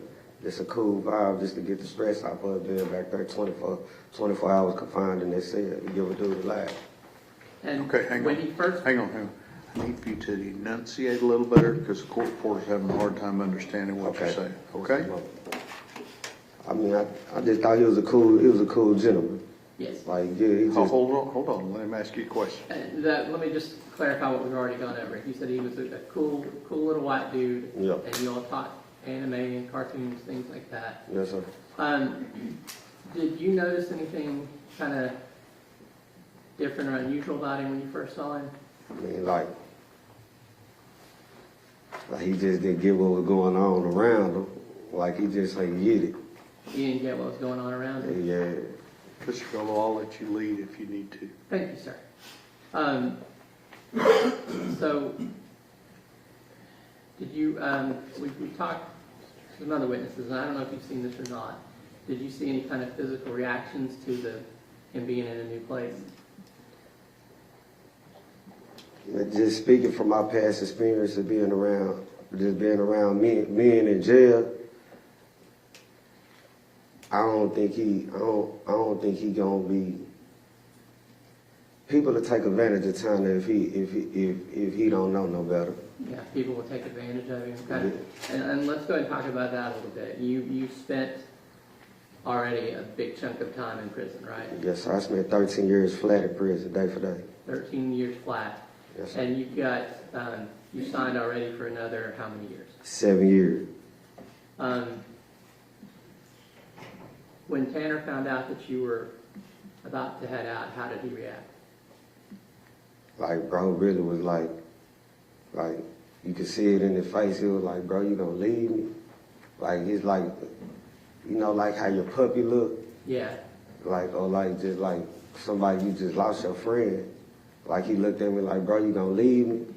And like, we had a long talk that day, and I was just like, really, like what I call gaming him up, really just talking to him like, hey, bro, just be secluded in yourself. Don't worry about what's going on around you, man. Just stay. What does gaming him up mean? Which is like, just really I be talking in my slang. So like, gaming him up, really just talking to him, give him some knowledge. There's some news he can use, what news he can use. Like, hey man, just stay doing what you're doing. Stay getting on your tablet, man, and stay zoning stuff out. So you're giving him news he can use and getting him ready for when he goes to prison? Yes, sir. Okay, and so you said you're afraid that people might take advantage of him. Is there anything about, how does Tanner deal with like social cues and interactions with people? Like, honestly, when he deal with social cues, like, he'll come to the door and be like, hey, what is they trying to? And I have to tell him like, hey, bro, like, just sit down, you doing, you know what I'm saying? Just stay out the way. Like, that don't mean you no good, that don't mean you no harm. They taking advantage of your kindness. Okay. So he would have to ask you what's going on, Yeah. how people were treating him, and you explained when they were taking advantage of him. Yeah. What about, well, let's talk to you about how, has anyone at the jail given you a hard time for being friends with Tanner? I'm not gonna stunt. They don't give me no hard time, but like, they'll try to use it to be like, you know how like sometimes like a person will try to use like try to like talk down on somebody to get cool with you. Sure. And like they'll try to be like, man, look at your boy over there. He be such. And I be like, look at you though. You doing such. So they tried to pick on him to get on your good side, and you just gave it back to him. Yeah, just give it back to him. Sure. Like, who is me to judge? He ain't never showed me nothing like that, nothing wrong like that. Now what, besides cartoons and anime, what do you and Tanner kind of talk about? Man, we just talk, man, the news, Donald Trump, man, we Bible study. Man, we talk about everything that's not don't pertain to being locked up. Yeah. We just keep our mind up out of jail. Well, let's start with the kind of Bible study. What sort of stuff have you done with that, Tanner? All right, like, this what we'll do. All right, we got tablets, we got Pando tablets in ourselves we use all day, but like, sometimes we'll do this, like, I'll get the kiosk and they'll open up my slot. We'll get our Bible, I'll be like, man, Tanner, I call him Thorn. Yeah. I'll be like, Thorn, man, or he'll call me, look at our chicken. hey man, let's do Bible study. And we'll get on the run. I got my Bible in the slide. We'll just sit up there like we was reading in the book of Acts. We in the book of Acts chapter 14 right now. Yeah. We done read through Luke. We done read through all Matthew. Like, so we in the book of Acts right now, the conversion of Paul. So like, 1 second here. So your nickname for him is Thorn, his nickname for you is Chicken. yes sir. And you're in 2 different cells, Yeah. but you'll be able to open the slot and sit down and go through the Bible together. And you've worked through Luke, and Yeah. you're in Acts chapter 14, the conversion of Paul. Yes sir. Go ahead. And so like we just sit there and break it down, just interpret it, and then like we'll go back and like man and just really apply it to our own lives. Mm-hmm. And just like Paul, man, like if he able to change and God didn't condemn him, like it's the same thing for us. Right. So you're taking those lessons and applying to each of your life. Yes, Has sir. that been beneficial for you? Man, it's been beneficial to me. I know it's been beneficial to my friend, because at the same time, like, y'all don't see what I see throwing in their cell 24 hours a day. Like, early in the morning, he wringing his hands. Early in the morning where I got to tell him, hey, bro, pick your head up. Hey, it's going to be all right. Pick your head up. Hey, how you doing today? Hey, bro, you good? Hey, man, come back, come talk to me, man. So, like I said, in the morning you wake up, you see him already wringing his hands. Is that kind of a sign that he's anxious? Yeah, because like he don't see me he don't see me. I see him though, like I get up and use the restroom. It'd probably be like 3 o'clock in the morning. He already up pacing his flow. At 3 a.m. he's already up pacing. Pacing his flow. Yeah. I gotta come to the door. Look out, Thorn. Hey, sit down, so what? Hey man, come to the door, man. What's up? What the news talking about? Change his mind. Yeah. You know what I'm saying? What's up? You want to talk about it? Nah. All right, then. Hey, bro, what's up, man? You remember this such episode? Hey, you remember we were little watching Pokemon, man? Yeah. You know what I'm saying? Just change. So you redirect him back to episodes of Pokemon, things like that. You get him calm back down. Calm it down, just to try and get his mind off his situation. And we talked, I know you and I talked a little bit before, but for the jury, about when he comes back from court. Is that another time when you need to kind of pick him up or distract him? Man, look, every day I come back from court, every day he come back from court, I look out Thorn, how today was. Thumbs up or thumbs down? He do me like that. I know not to question him no more. Yeah. I'm finna go watch Naruto. Yeah. I know he's finna go watch cartoons and zone it out, get his stress up off him, lose himself. Okay. So when he comes back and he's like that non-responsive, he's got to take time and I try to already, get away. And you mentioned earlier like the tablet and Pando. Pando is an app on the little computer tablets that Yes, you sir. all use, right? That's how you all get information now. Not like the old days where someone would come around with books. yeah, it ain't the old days. No. Nah. All right. So let me see.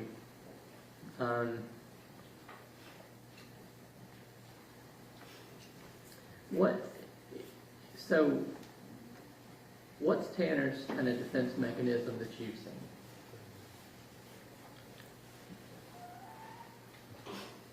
Man, Tanner goofy, man. Tanner Goofy? goofy. Yeah, man, Tanner goofy, man. Is it kind of immature? Yeah, where you gotta be like, man, did this dude just say, did he just remind me of me being in middle school or something? Yeah. You know what I'm saying? Is Like, he ever like a smart aleck or anything? I mean, I gotta answer it like this. If y'all give me a chance like to explain it, Sure. I gotta answer it like this. Cause we come from two different walks of life, 2 different places, Yeah. right? 2 different walks of life. So like, if you don't know, you'll think he being sarcastic. Right. But like, him being him being what he do being, like, it is him. You know what I'm saying? It's just him being funny, him being humorous, him being him.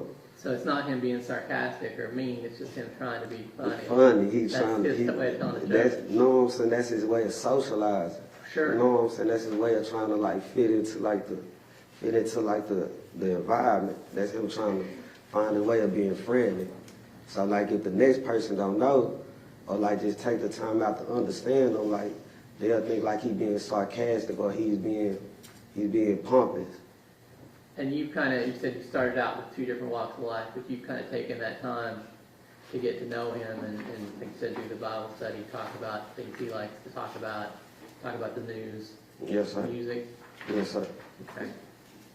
And I think you said before that because you have experience and you realize he's not everyone's cup of tea, right? Yeah. That you've tried to explain to him going into prison how he needs to behave. Basically. And go ahead. Basically, like, I explained to him, like, really try to discredit all, like, because people have a view of being in prison, like, it's just this bad, bad, bad, but, like, you have this side, and this side is just the lane you choose to go down. But, like, you still have people down there that prey on people. Yeah. And me being experienced, I grew up down there. I was a bad individual down there. Yeah, So, so like, wait one second. So you said go down there, everyone thinks that everyone's bad, but it's not that way. It's not that way. But there are people that will prey on. It is people that prey on other people. Sure. You got sheep and you got wolves. Yeah. And like time, like people that get a man with messed up intentions, I think being a good man, I think because kind of being a good man, just want to help somebody, they'll confuse that with being green. Right. And I don't think he's doing is just being a good person. And what does being green mean? Naive. Naive, okay. So as between the wolves and the sheep, which one is Tanner? Tanner, a baby lamb. Baby lamb, okay. Yeah. So a little worse than a sheep. So Yeah. you're telling this because you're worried about his safety. Yeah, the past experience with people, us just being a little vicinity behind them doors back down there. Just back there and on it. Like it's been a situation where I had to, hey bro, go on, chill out now, he don't go. Or like just, I'm gonna tell you a situation that just happened, like we had a neighbor over there. Yeah, you had a neighbor and what happened? And he was asking Tanner for some coffee. Yeah, you asked for coffee And basically messed Tanner over. You know what I'm saying? Told him, I'll give you this for this. And basically really jacked him for his coffee.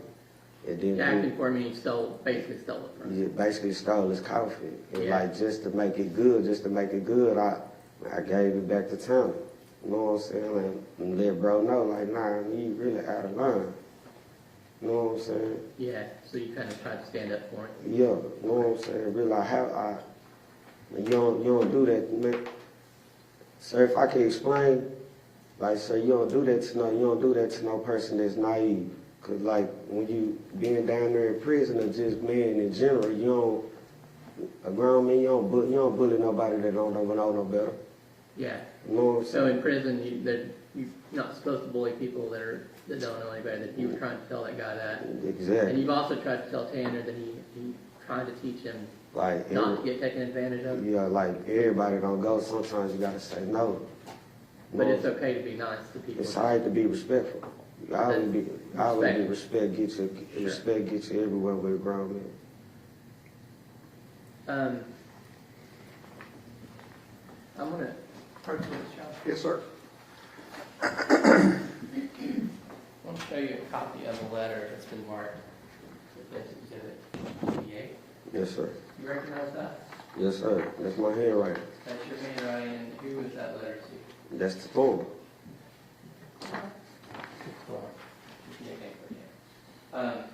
Your Honor, I move to again send it to the 88. No objection, John. Defense Exhibit 88 is admitted. Now, do you remember how long ago you wrote this? Yeah, probably like last month, a month or two ago. And obviously, all like mail between inmates is intercepted and copied, right? Basically. Good. Would you mind reading that letter for us? I say, bro, think about it. Okay, hang on. It might be better if you read it. Yes. Okay. No offense. Yes, sir. My bad, Mr. Galley. Don't worry, I have an accent for you. That's okay. Understand me. All right. Absolutely. Bro, think about Jesus, his character, heart, posture. I just want you to know you're loved, forgiven. Bro, I'm serious when I say you taught me so much, bro. You're a light, and you shine bright in this darkness. Fam, you actually make me grow the fuck up, Thorne. I have a messed up view of life that gets the best of me at times. But you know what? When I come to the door, see you, I have to self-check myself. I have to appreciate the gratitude, the faith, the foundation, the peace you show. I can't stress when I see that you wake up and fight so hard for sanity that for sure I know I wouldn't have the way you believe, and not doubt God is amazing. Bro, stay solid.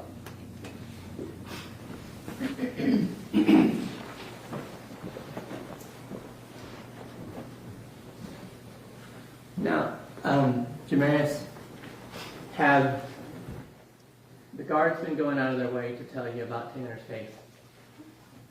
Judge, I'll object that calls for hearsay. He can answer yes or no.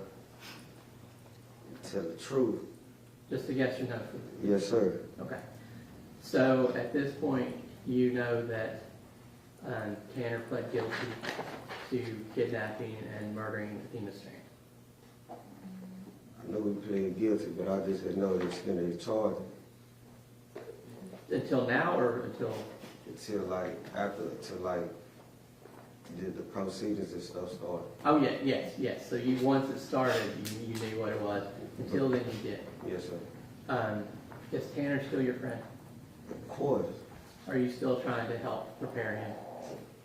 Man, I talk to Tanner every day about like, hey, dog, when I catch change, man, stay in your lane. Just stay in your little box, man. Don't let nobody interfere, change anything you got going. You is not what they say you is. I keep that on in mind daily. And in the time that you two have been together over there, Tanner hasn't had any disciplinary issues? No, sir. I'll pass the witness, Your Honor. Cross-examination. Briefly, Your Honor, thank you. Sir, let me ask, so this situation that you guys are in, are y'all in some type of different confinement where you have to talk through the little holes? All right. What is that? Can I use this for example? Yeah. All right, look, say this. This my Put it cell. on the rail so the jury can see it. This my cell, this Tanner cell, and this the room. We have to talk through steel door. Okay. To big steel door. Oh, okay. I can see Tanner through a window this tall. Okay. We got a beam slot that go about like this big. Right. We in there 24 hours a day. All right. That's where y'all are currently. Yes, sir. And how long have you and Tanner been across from each other? May gonna make a year. Okay, so for a year? Yes, sir. Okay. And let me just ask you, sir, it would appear that you've had a bit of a rough life. Would you agree with me with that? Yes, sir. Maybe by some of it your upbringing, Yes, sir. maybe some of it your family? My family all right, but yes, sir. Rough family life. Yes, Is that sir. right? Probably some bad choices on your part, would you agree? Yes, sir. But I'm looking at your criminal history here. I don't see where you've ever killed anybody. No, sir. I don't see where you've ever abused a child or beat a child to death, have you? No, sir. So when you're in this cell with Tanner, what did he tell you that he did to this little girl? He never told me nothing what he did to a little girl. Okay. You didn't ask? Y'all didn't talk about that? No, sir. Do you have any idea what he did? I mean, like some of the people around me told me. But that don't change my view. I don't let people dictate my view. Okay.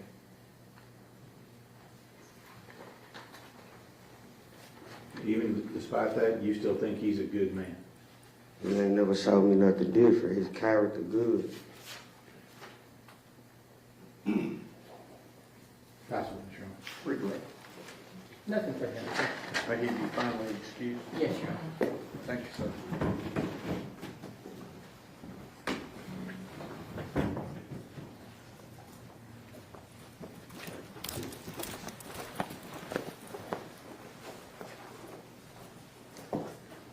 Who do you have next?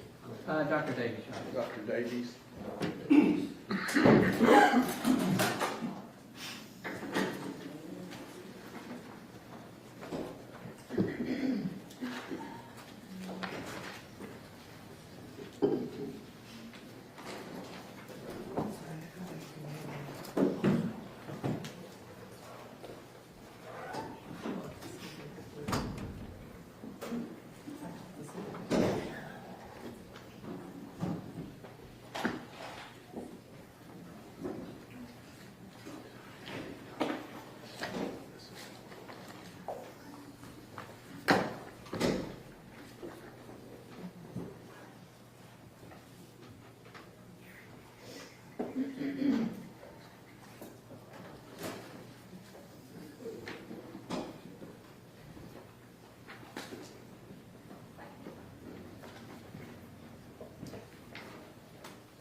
Ladies and gentlemen, this witness has been previously sworn to testify truthfully. Just have a seat. Absolutely. Good morning. Can you tell me your name, please? Hi, it's Julian, Julian Davies, Davies. I'm going to hand you a copy of Defendant's Exhibit 46. Do you recognize that? I do, that's my CV. You already have already been admitted. Okay. Do you recognize Exhibit 87?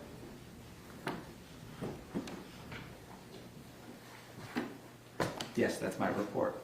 Your Honor, I move to admit Defendant's Exhibit 87. Any objection? No, Your Honor.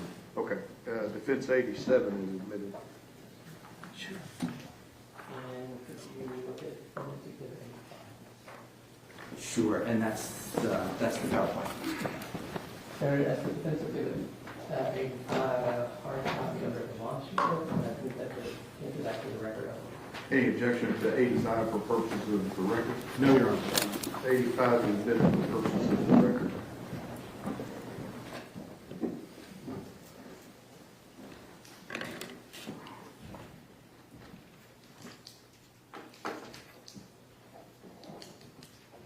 If we decided, I'm going to give this to you.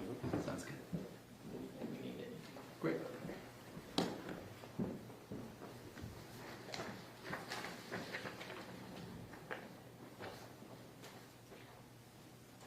So let's go ahead and start with what your profession is.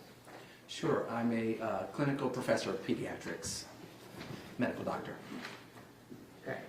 And pediatrician. So, can you tell me about your education? Sure, my undergrad was at Yale. My med school was at the University of California, San Francisco School of Medicine. And then I did my pediatrics residency at Seattle Children's and the University of Washington in Seattle, where I now practice. And what professional accreditations, licenses, or certificates have you been granted? I have medical licenses in the state of Washington, which is where I usually work, as well as licenses in California, Florida, and Georgia. And for the purposes of this evaluation, the Texas Medical Board gave me a visiting physician temporary permit. And do you currently hold any faculty positions? Yes, I'm a clinical professor at the University of Washington, which basically means that I teach residents and medical students, but I have my own faculty practice. And it's a general pediatric practice with some specialties. I see a lot of kids with histories of adoption or foster care. And then I think most relevant to today is that I'm the pediatrician on a team at the kind of the original fetal alcohol spectrum disorders diagnostic clinic.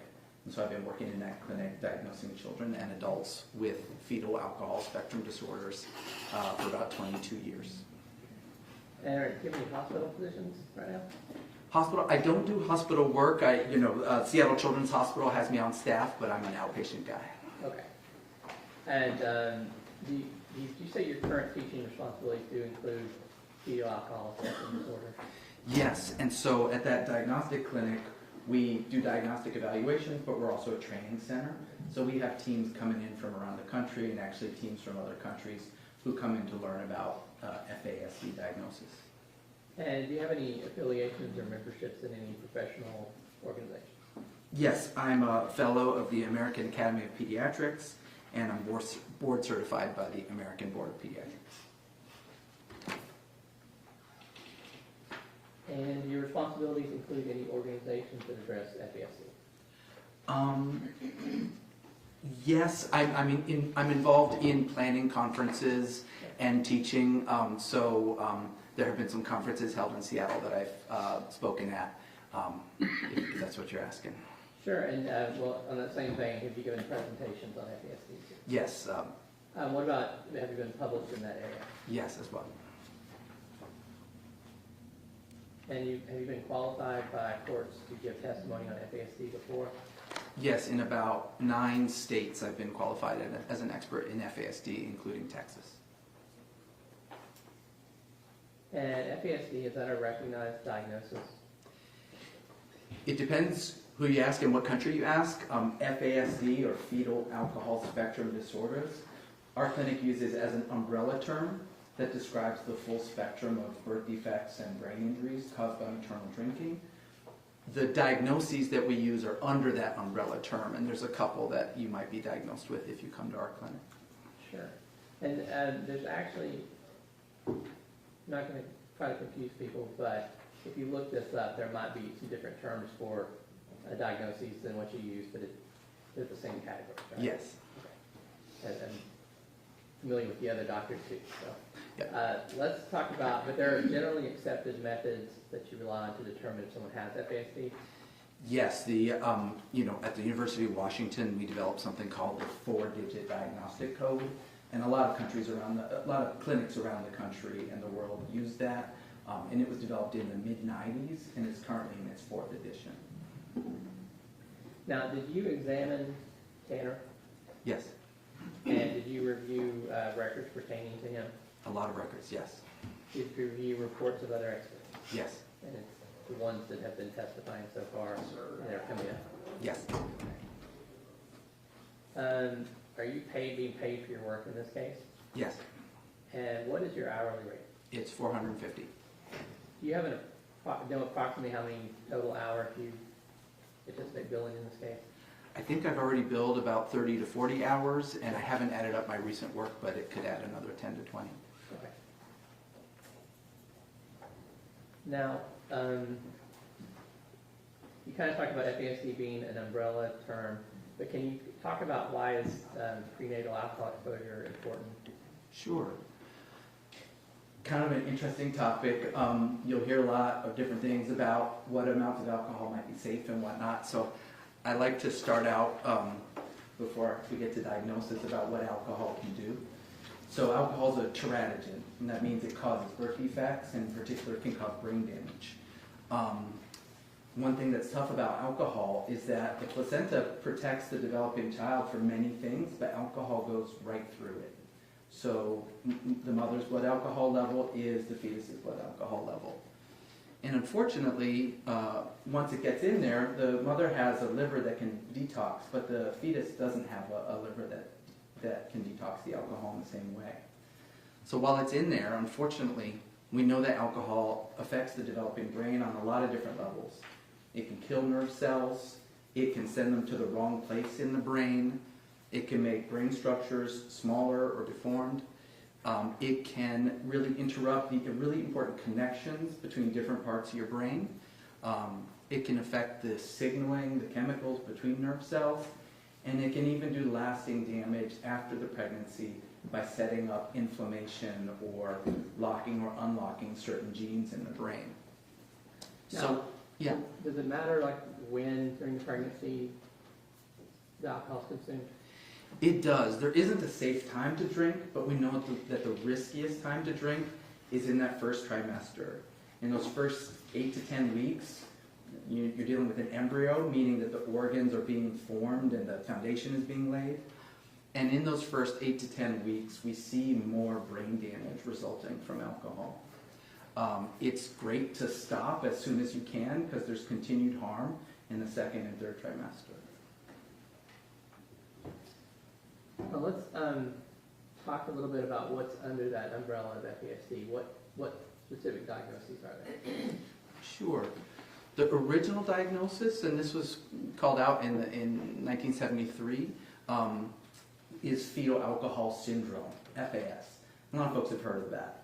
That's one where you might have physical features that show up. So you might have growth problems. There's this unique set of facial features that those 4 kids have. Evidence of brain damage or dysfunction. And that's what goes into FAS. That was the original diagnosis. But we've learned a lot in the past 50 years, and now we know that FAS is just the tip of the iceberg. And a lot more people have the brain injuries, but might not have those facial features.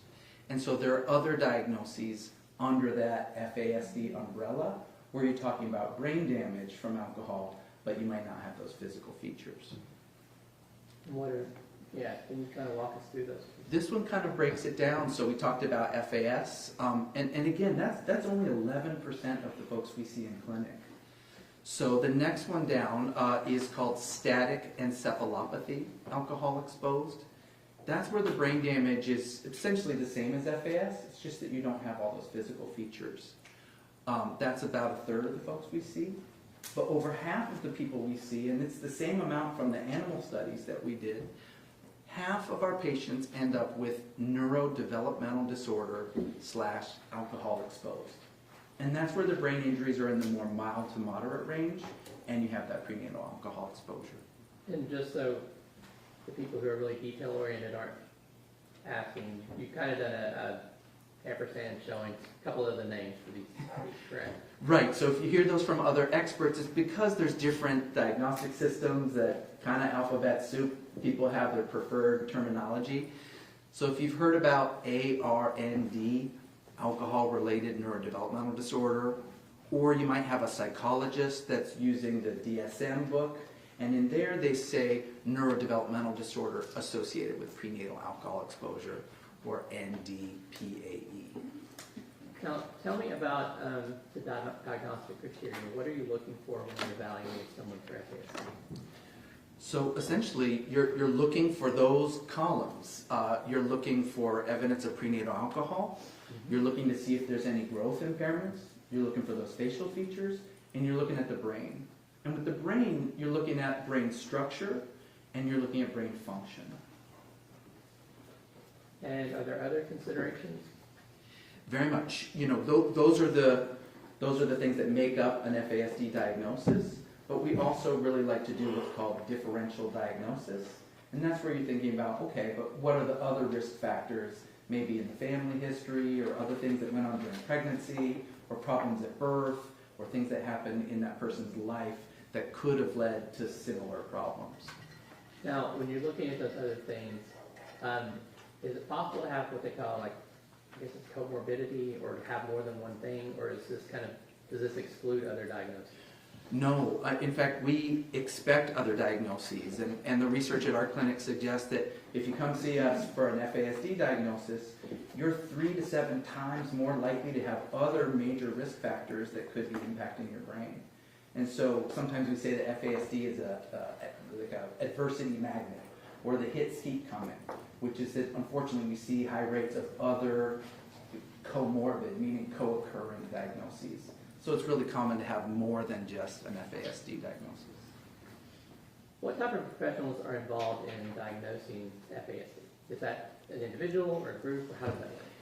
It can be done as a solo provider sort of thing, but it's better when you have other professionals in the mix. And so at our clinic at the University of Washington, there's me, but there's also a psychologist and sometimes a speech language pathologist or OT, occupational therapist, sometimes a social worker. So it's best done as a team approach, which in the sort of legal setting usually means that there's other experts like psychologists and speech language pathologists or brain radiology specialists. And so I take what they find and use it to come up with my medical diagnosis. And your diagnosis, like you said, is medical, from the medical perspective. Correct. Let's talk, if you're ready, about prenatal alcohol exposure in Tanner's case. Sure. What's your evidence that he experienced significant prenatal alcohol exposure? Right. So his mother, Melissa, in a sworn affidavit, said that she was 19 when she became pregnant with Mr. Horner. And she was about 8 to 9 weeks along before she knew she was pregnant. Before she learned she was pregnant, she would drink to intoxication on numerous occasions. And she would drink Jack Daniels and Coca-Cola all night. She then said that once she found out she was pregnant, that she stopped drinking alcohol, but she continued to smoke cigarettes and also use some cannabis to manage morning sickness. And what does that mean for Tanner specifically? That, unfortunately, is a high-risk prenatal alcohol exposure for the reasons we were talking about. Those first 8 to 9 weeks are when those crucial foundations of your brain architecture are getting formed, when those nerve cells are most vulnerable to alcohol. And that pattern of drinking to intoxication, drinking Jack and Coke all night, that's a high-risk level of alcohol. And so it's this pattern of drinking that studies show is most likely to cause fetal alcohol impacts. And if you look at the studies for this pattern of drinking, about 40% or more of kids born from a pregnancy like this may have some of those FASD impacts. Well, can we, let's go back to our diagnostic criteria. You said you got prenatal alcohol exposure. What about growth deficiency? How does that relate to FASD first? Yeah. So growth is interesting. We see growth problems in about 1 out of 3 folks in clinic. If you see growth deficiency, that person's brain is 2 to 3 times more likely to be impacted by alcohol. So it's meaningful if you see it, but most of our patients don't have growth problems. Now, what about Tanner? Did he show any growth impairment? From all the records I reviewed, he did not have growth problems at birth or since. So he did not meet the growth criteria. And you talked about the original diagnosis, the FAS, with physical facial features. How did they help you diagnose FASD? For the facial features? Yes. Yeah. The facial features are interesting. If you have them, and you have to have all 3 of these pretty subtle facial features, it's pretty much only alcohol that does that. But we know from studies that there's really maybe just 1 or 2 days early in pregnancy where those facial features get created. So most of the folks that come see us in clinic, they don't have those facial features. Less than 10% of them do.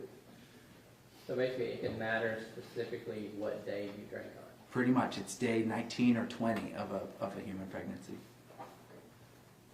And you said, did you already say how common are those facial features among patients you see? 9% have the full face of fetal alcohol syndrome. And Tanner does not have those? He does not. The other criteria we talked about was, I guess the next one. What evidence of brain damage do you look for in an FASD evaluation? That's where, again, we're looking for, is there any structural evidence of brain damage? And that alone could get you to an FASD diagnosis. But we also really want to look at how the brain is functioning, right? And so when we're looking at the kind of scoring how impacted the brain is, we're looking at structural stuff and we're looking at functional things. Now, we've talked to other experts about diagnoses being based on deficits. So is your diagnosis based on what's wrong with the brain and not necessarily what it does well? Yes, it's the same here. In fact, we really expect an uneven pattern in FASD where you can have some deep impairments or deficits, but also some skills that are more normal. And how do you determine structural evidence of brain damage? That's where in clinic, you know, the easy way is to take a head circumference. If you have kids, you might remember us doing that when they're young. That tells you how well the brain is growing. That was not present in the records I have for Mr. Horner. Sometimes we have the benefit of neurodiagnostic imaging, and I think you've already heard about that, but like an MRI or a quantitative EEG or a PET scan, these are ways that help us look at the brain structure and function. Okay, so we said you don't have in his medical history a small head, and there wasn't any like epilepsy or things like that, right? There wasn't at least any medically confirmed epilepsy. I think there were some seizure-like movements at one time after maybe a head injury, but there wasn't enough to say he has epilepsy for me. Now, the jury has already heard from Dr. Lewine and Dr. Bigler. You're familiar with both of them, correct? Yes. And familiar with the reports that Lewine testified about? Yes. So, did the brain imaging show any abnormalities that matter to your diagnosis? Yes. What you already heard about is that there are some areas in both his gray matter and white matter that are abnormal. And those are in areas that we see in the fetal alcohol spectrum literature. They're also described in other conditions like autism, ADHD, head injuries, and so on. So they're not unique to FASD, but they are potentially caused by maternal drinking. And so we saw that on the MRI. The quantitative EEG was looking at the brain electrical activity and how coherent it is and how well different parts of the brain are talking to each other. And there were some EEG abnormalities that are also potentially consistent with what we've seen with FASD. So those abnormalities are there, and it usually is one of those conditions you just named. Objection leading, Your Honor. Don't lead your witness.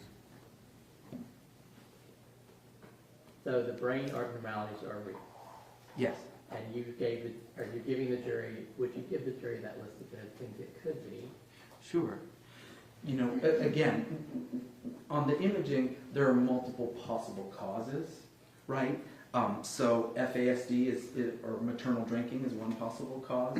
But if you look at the literature for autism and ADHD and severe mood disorders and head injury, you can see some of those same areas of the brain being potentially affected. And that is why you do further work to do your evaluation? Yes. Okay. So did you also look at the PET scan performed on Tanner? Yes. Did that reveal anything useful to your diagnosis?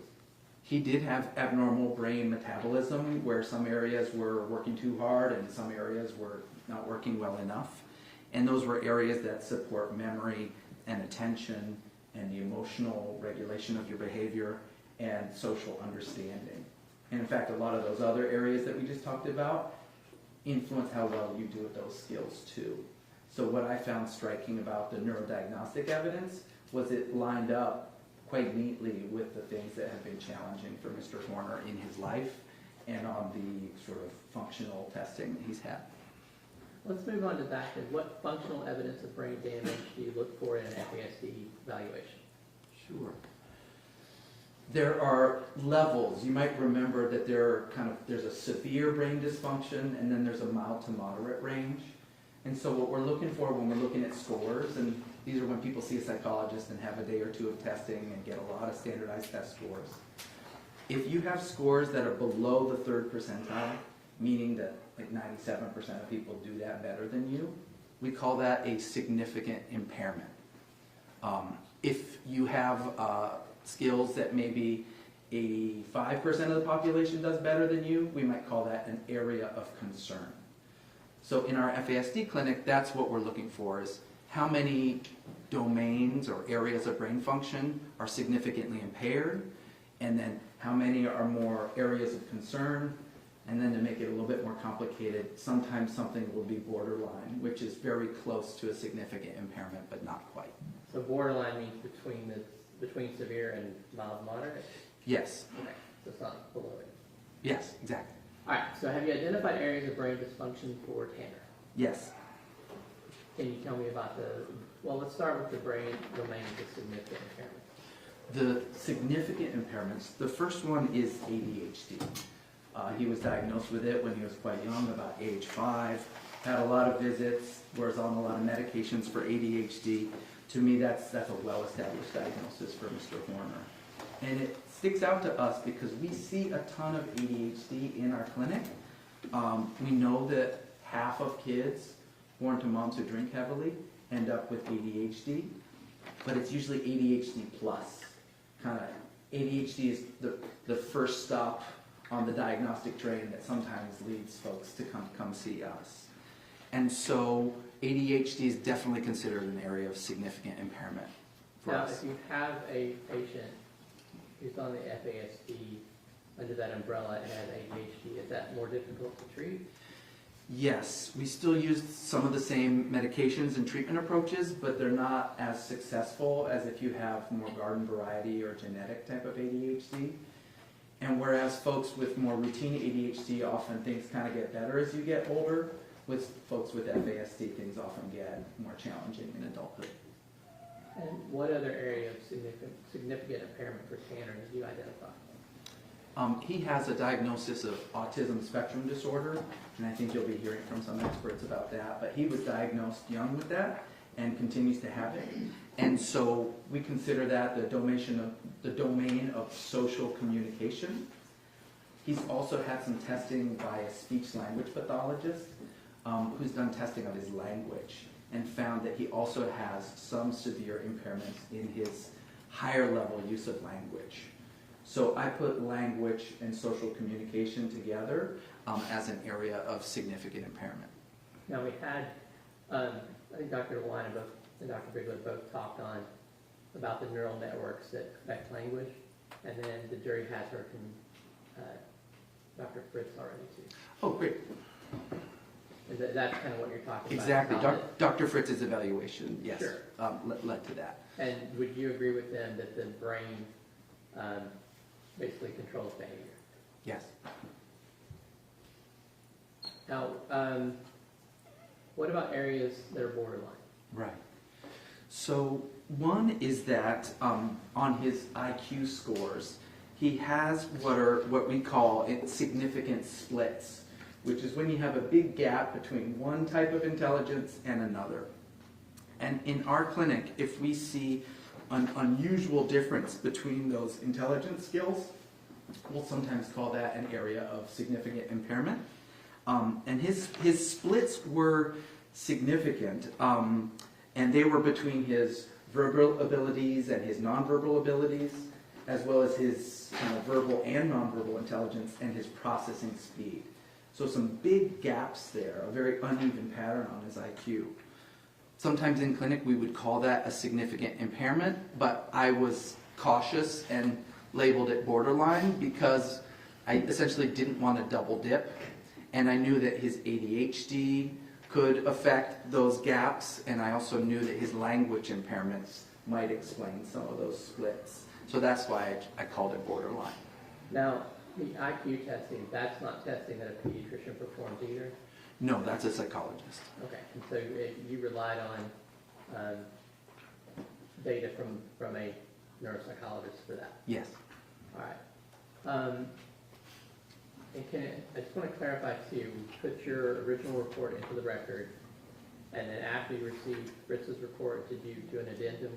Yes. And what did that make the changes you talked about? It didn't change his overall diagnosis at all, but when I got more evidence for the autism and the language, that moved up to a clear area of impairment. It had been borderline before, and that's when I cautiously moved the splits down to borderline. So they swapped. Did we have other areas of borderline impairment? Yes. Tic disorder. He has described certain tics, and I saw some during my evaluation, and I believe Dr. Ryan was just testifying, and she may have mentioned a tic disorder as well. That's significant for us because tics are neurologically based. So when people have a tic disorder, we may give them an area of impairment for that. We know that tic disorders are about 5 times more common in folks with FASDs. And we also know that folks with tics are also more likely to have mood disorders like depression or anger episodes or meltdowns such as have been described for Mr. Horner.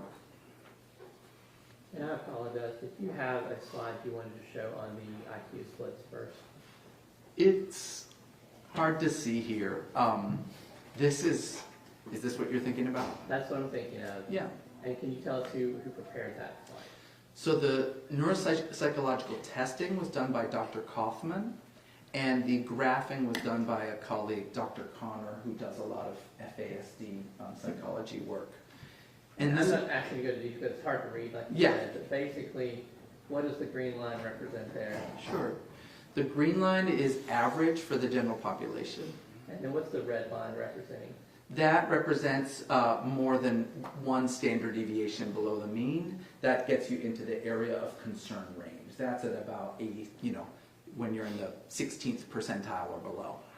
And when you answered before that these kind of vary, is that what you're seeing here? This is what we call in clinic a very spiky profile. He has some unusual differences in his IQ, which you can see there on the left. And you can see that some areas of brain functioning, he's got some normal things, right next to some areas that are, in the area of concern or significant impairment range. And some things that aren't on this are his diagnosis of ADHD, and also Dr. Connor didn't yet have Dr. Fritz's report, so you'd be seeing some lower scores for language there if it were on there. Now, what other, did we have any other borderline areas of concern?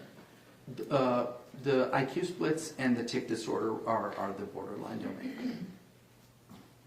And in the other domain, what do we have?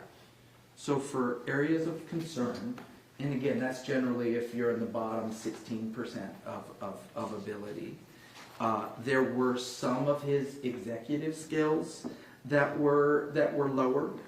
He definitely had some learning and memory scores that fell into that area of concern range. particularly short-term memory and facial memory. He had some visual perceptual skills that were in that area of concern range, and his fine motor abilities were also in the area of concern range. And overall, is Tanner's profile consistent with FASD? Yes. All the things that we've been talking about, we see all the time in clinic, including that uneven, spiky profile. And which diagnosis specifically are we talking about for Tanner? Sure. He has those two areas of significant impairment and two borderline, which means he's very close to the threshold that would get you to that severe brain dysfunction, where we require 3 areas of significant impairment. But conservatively, I diagnosed him with moderate dysfunction because I only counted 2 of those as severely impaired, and that brings him to a diagnosis of neurodevelopmental disorder, alcohol exposed. And you can get that for mild to moderate impairments. He's definitely got at least moderate, and he was close to severe, and he was also exposed to alcohol in a high-risk way. And I think you already touched on this, but NDAE, that's a common diagnosis among people with FASD? Over half of the people we see have this diagnosis, and over half of the animals, which is not the happiest studies, but at least in those animal studies, you can control for all the other risk factors that humans have. You can kind of eliminate those and just look at what results from a known amount of alcohol. And in those animal studies, over half of the animals had the animal version of this diagnosis. And what does that mean for Tanner?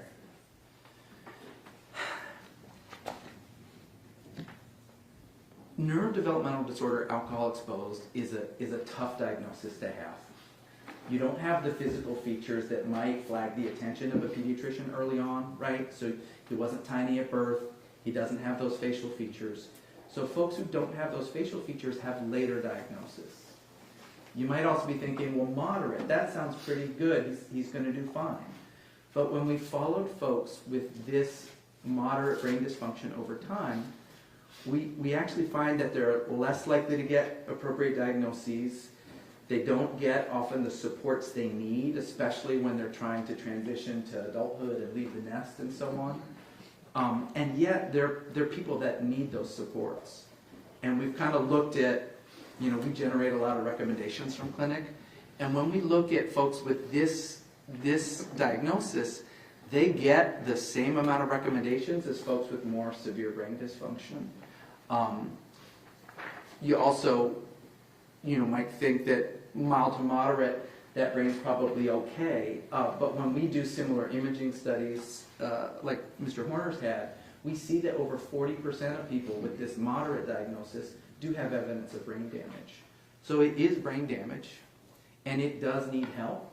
And unfortunately, that help often comes later, if at all, because it gets missed. Now, we talked about part of your process is a differential diagnosis. Can you explain that again and kind of let's walk through that in this case? Sure. I think I've got a slide for that.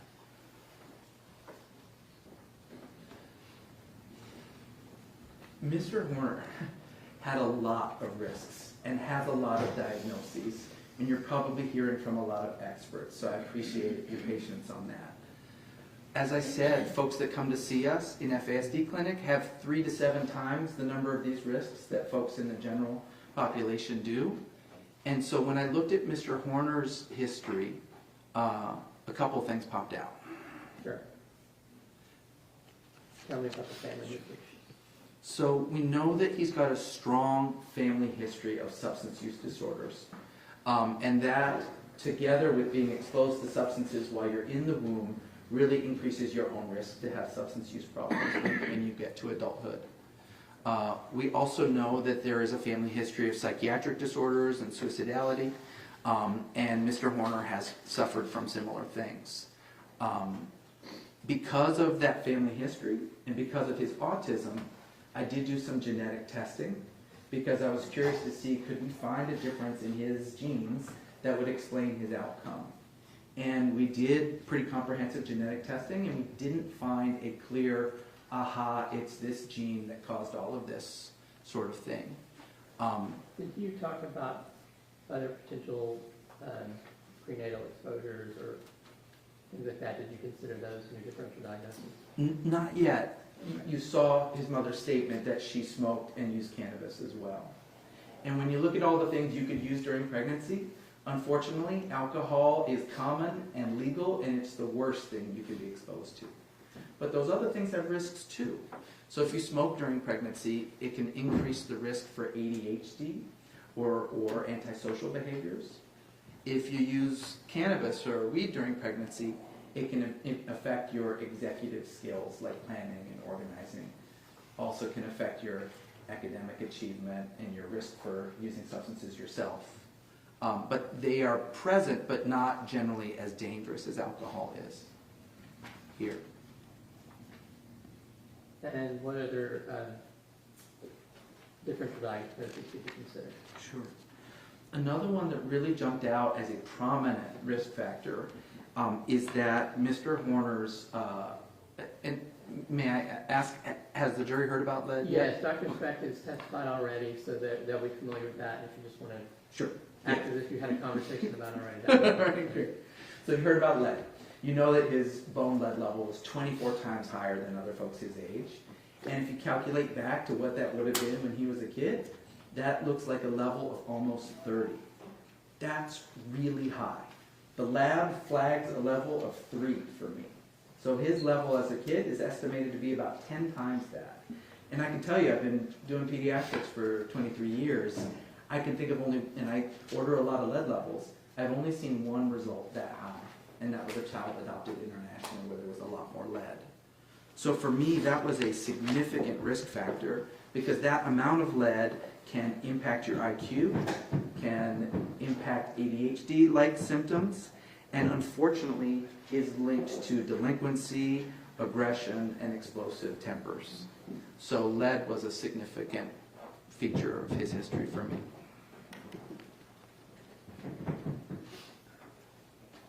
I want to talk about the differential diagnosis of childhood trauma. Why does that matter? I believe Dr. Bigler mentioned trauma actually affecting the structure of the brain itself, this neural network. Can you tell me about that, please? It matters because essentially you can be born with genetic risks or impacts from drinking and things like that. So you can be born with a brain that's damaged.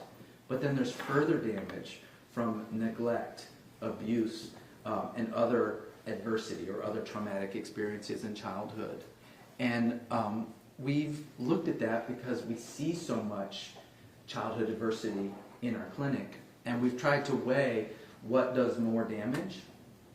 And what we found is that alcohol is probably the riskiest thing, but that if you add up a lot of childhood adversity and these other risk factors, then they start to rival alcohol in terms of what does how much damage in terms of brain structure and brain function. And so Mr. Horner's childhood adversity, which was very significant, added additional risk and added additional damage.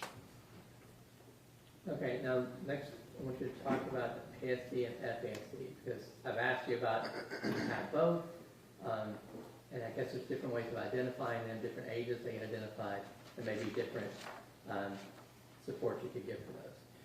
You can absolutely have both fetal alcohol spectrum disorder and autism. And we're still learning about how much of a role alcohol might play in developing autism. We know that autism is primarily genetic in terms of the risk factors, but we know that there's other things during pregnancy that can increase the risk that someone's going to have autism.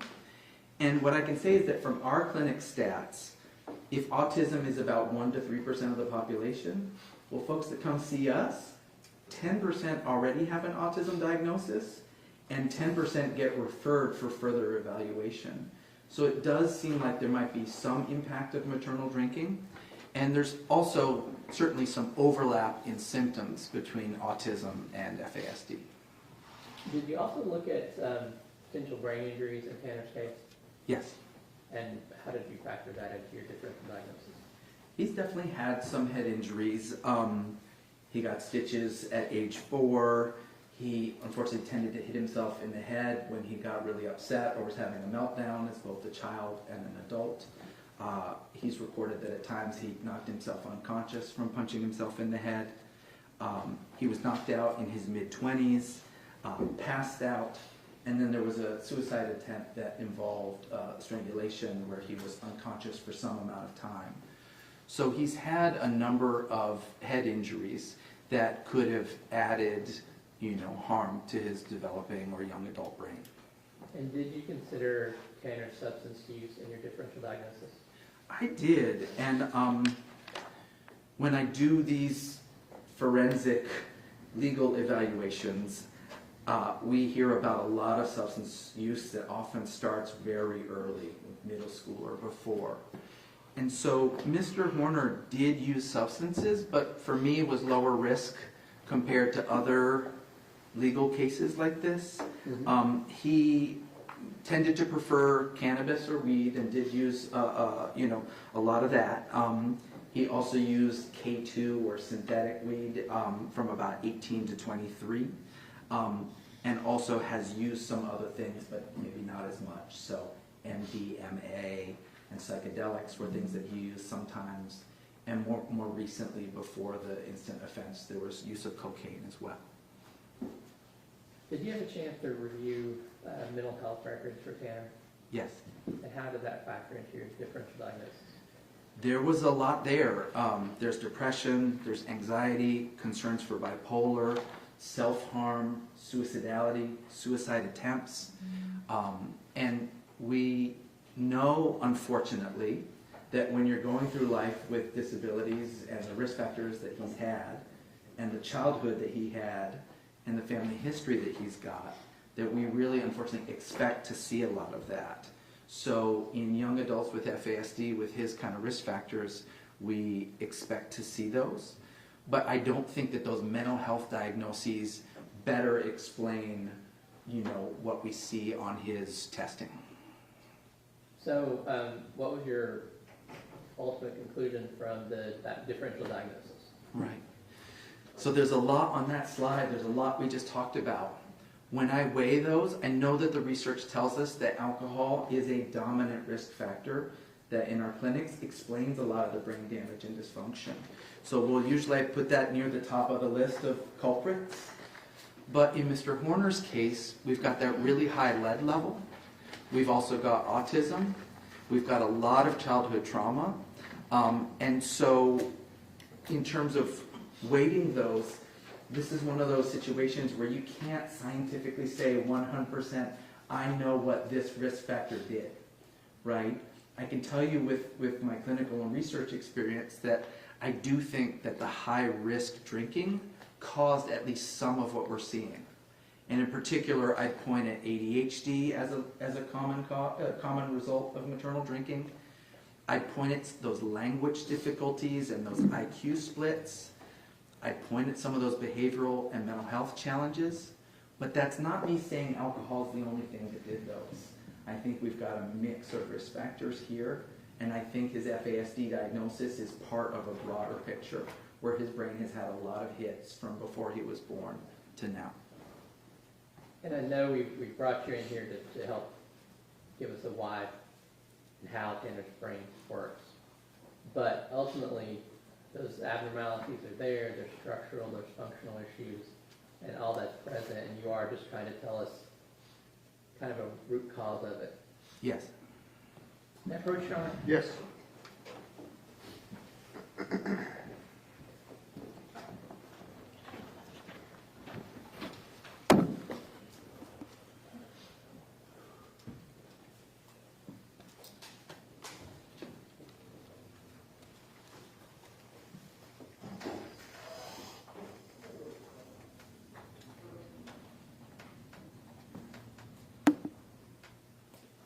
And apologies to you, Dr. Davies, and the jurors that I did not get this document before. Can you identify it?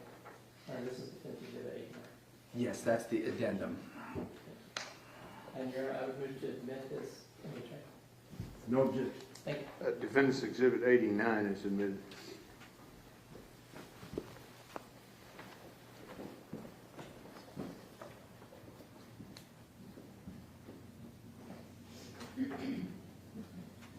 I'm Ms. Nelson, I'll pass this. Let's take a short break and then we'll call you back in, okay? About 10 minutes, all right? Yes, sir.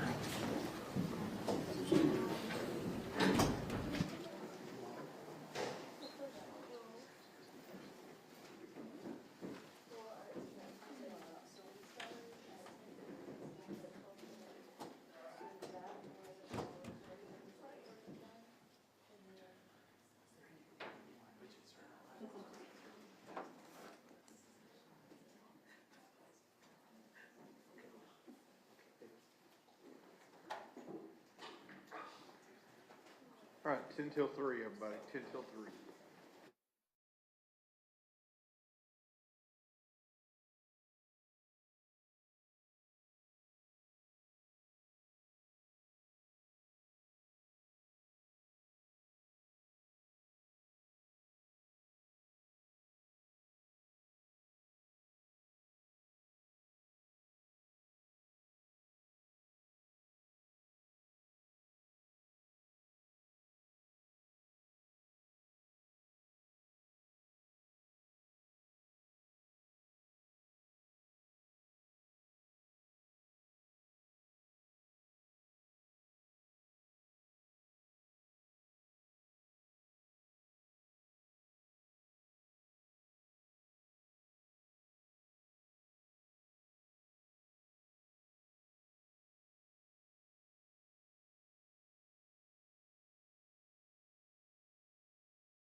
two up here. Huh? Over there. Uh-huh. I told her to. But there's something here. Yeah.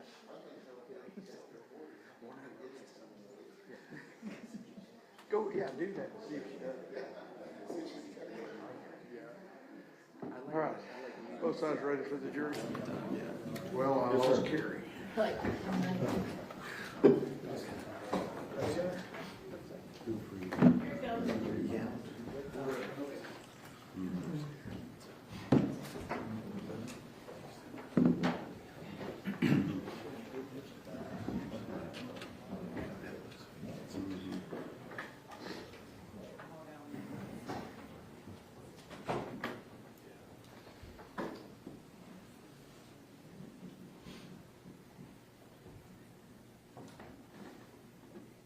Okay.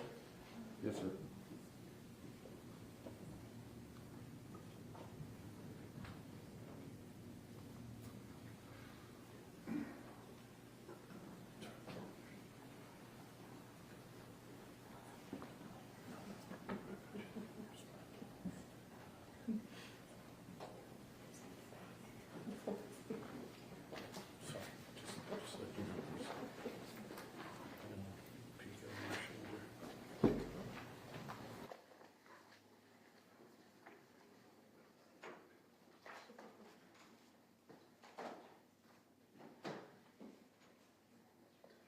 Y'all want to sit down if you see him coming? He's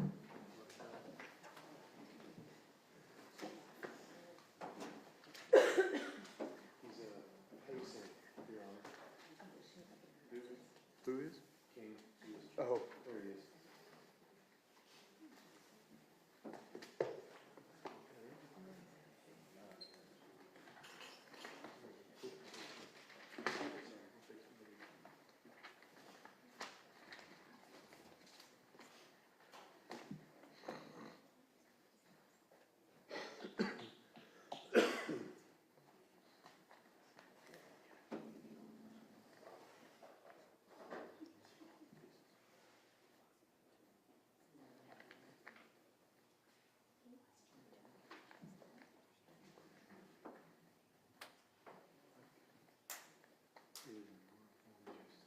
I do have it on flash drive, but it's on my big.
All right, everyone may be seated. Cross-examination, Mr. Berry. Thank you, Ron. Good afternoon, Dr. Davies. Good afternoon. Welcome back to Texas. Thank you. You've been down here a couple times, correct? Yes. You've recently testified on a capital murder, correct? Yes. Here in Tarrant County? Yes. And at that time, I think you were more testifying in your expertise related to adoption services and things like that. It was both. There was FASD question and international adoption questions. Understood.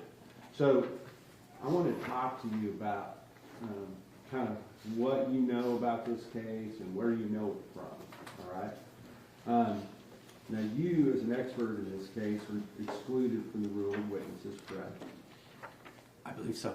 I haven't seen any other testimony. You have not watched 1 minute of the testimony on live stream? No. You haven't seen any of the other experts testify? Correct. You haven't heard the prior sexual assault victims of Tanner Horner testify? No. You haven't seen any of the evidence in this case other than just what you're here right now? I mean, I've reviewed a lot of records, but I haven't seen the testimony about them. Understood. So I want to talk about the records that you did review. There's a list in your report of the records that you did review, correct? Yes. And I think if you look at that report, it would be the last couple of pages of that report. Yes, sir. I want to ask you about a couple of things on that list of records that you reviewed. There's a lot of hospital records, correct? Yes. There's a lot of records from other experts that may or may not have already testified in this case. Is that right? Yes. There are some different genetic sequencing reports, things like that. Yes. There is, it looks like TEA records. Does that sound correct? I just, looking at page 35 of your report, it talks about PRU 822 attendance, and then the next one is discipline, the next one is graduated, and I think the next one says special ed. Is that right? Yes. So you've reviewed those education records. Yes. What's available? Yes. Okay. Is that where you got all of your information from the actual records themselves, or did you have other sources of information that you were relying on in making your conclusions in your report?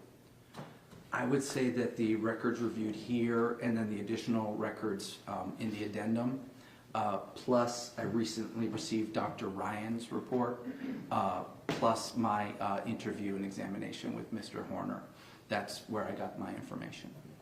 Well, in those records that you reviewed, did you also receive something that was called a social history?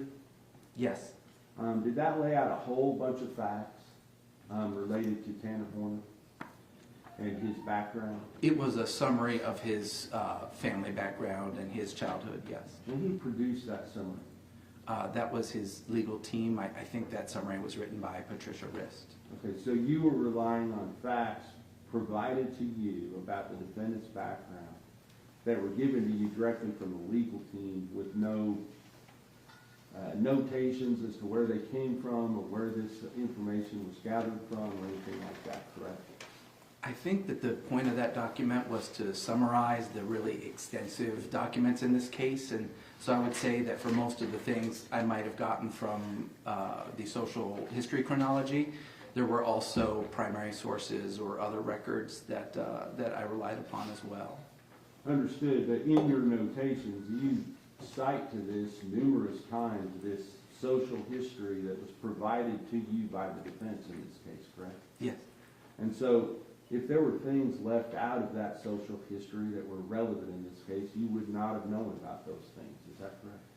Well, I might have known about them from interviewing the client or the thousands of pages I reviewed of other documents. But if it wasn't contained in those documents and it wasn't provided to you by the defense, you wouldn't know about it, is that right? Most likely, yes. Okay. And so let's talk about your interview of the defendant in this case. Kind of tell us, how you set that up, what were the logistics of how that took place? Sure. So this was in a contact visit room at the jail. The visit was semi-private. I think they monitor with the CCTV, but I don't think that other folks were listening. I was introduced to the client briefly by one of his attorneys, but then it was just me and Mr. Horner. Mm-hmm. And we spent about 2 hours and 45 minutes together that included my medical interview as well as my physical exam and taking some photographs. Okay, so you did a medical interview. Mhm. The medical interview, you're just going over medical history, is that right? Medical history, what he recalls of his childhood, looking to see how his memories match up with the rest of the record, asking about what he recalled of his school experiences, his mental health, his substance use, that sort of thing. Were you ever given any records as to what actually occurred in this case? Yes. Okay, can you tell us what records you had regarding what actually occurred in this case? They are in the back of my addendum, and there was a lot of material, I believe, from your office that I reviewed as well. Tell us what kind of materials you're talking about. That was the video and audio from the truck, as well as some breakdowns of that. And I think there were some timeline summaries from your office as well. And on those items, did you watch all of those? Yes. Okay. And did you watch, what you were provided, did that include only the day of the abduction, murder of Athena Strand, or did it include all 5 days of videos that were available for you to be able to review? I know that there was material from before and after the offense. I don't know if I have all of it that your office has, but I know there was material from before and after. So, for instance, were you aware that the defendant had covered up the video showing what the van could see forward, looking forward, prior to the date of the abduction, kidnapping, sexual assault, and murder of Athena Strand? I recall some times where he covered the camera. My impression it was because he wanted to smoke or do something around the vehicle, but I'm not sure if I recall what you just said. Well, I guess where did you get the idea? Objection, Your Honor, relevance. This doesn't have anything to do with this diagnosis. Where you headed? I'm trying to figure out what he's reviewed and what he knows about this case. Okay, just asking. All right. So you've reviewed the days before, so you're aware of what took place in those days. It may be incomplete, but I did see some stills and video from before. Okay. And then as far as the days after, as far as what he did on those days after in those videos, meaning December 1st, December 2nd, the day he was arrested, did you review those as well? I don't know that I reviewed everything that you have. I recall a little bit of material from after the event. Okay. And I just want to lay the groundwork because I want to talk about how his NDAE and the comorbid other things, that risk factors that I think you listed out, may have been on display or not during the facts of this case. All right? Sure. Does that make sense? Yes. All right. So let's just talk about, first of all, your diagnosis. Because ultimately you made a diagnosis that boils down to one sentence. And then the other things are related to more of the comorbid or the, what do you call it, the differential diagnosis. Is that right? I mean, a diagnosis is generally pretty short, so if we boil it down to the diagnosis, it's 4 words, but I did write a pretty long report. I understand.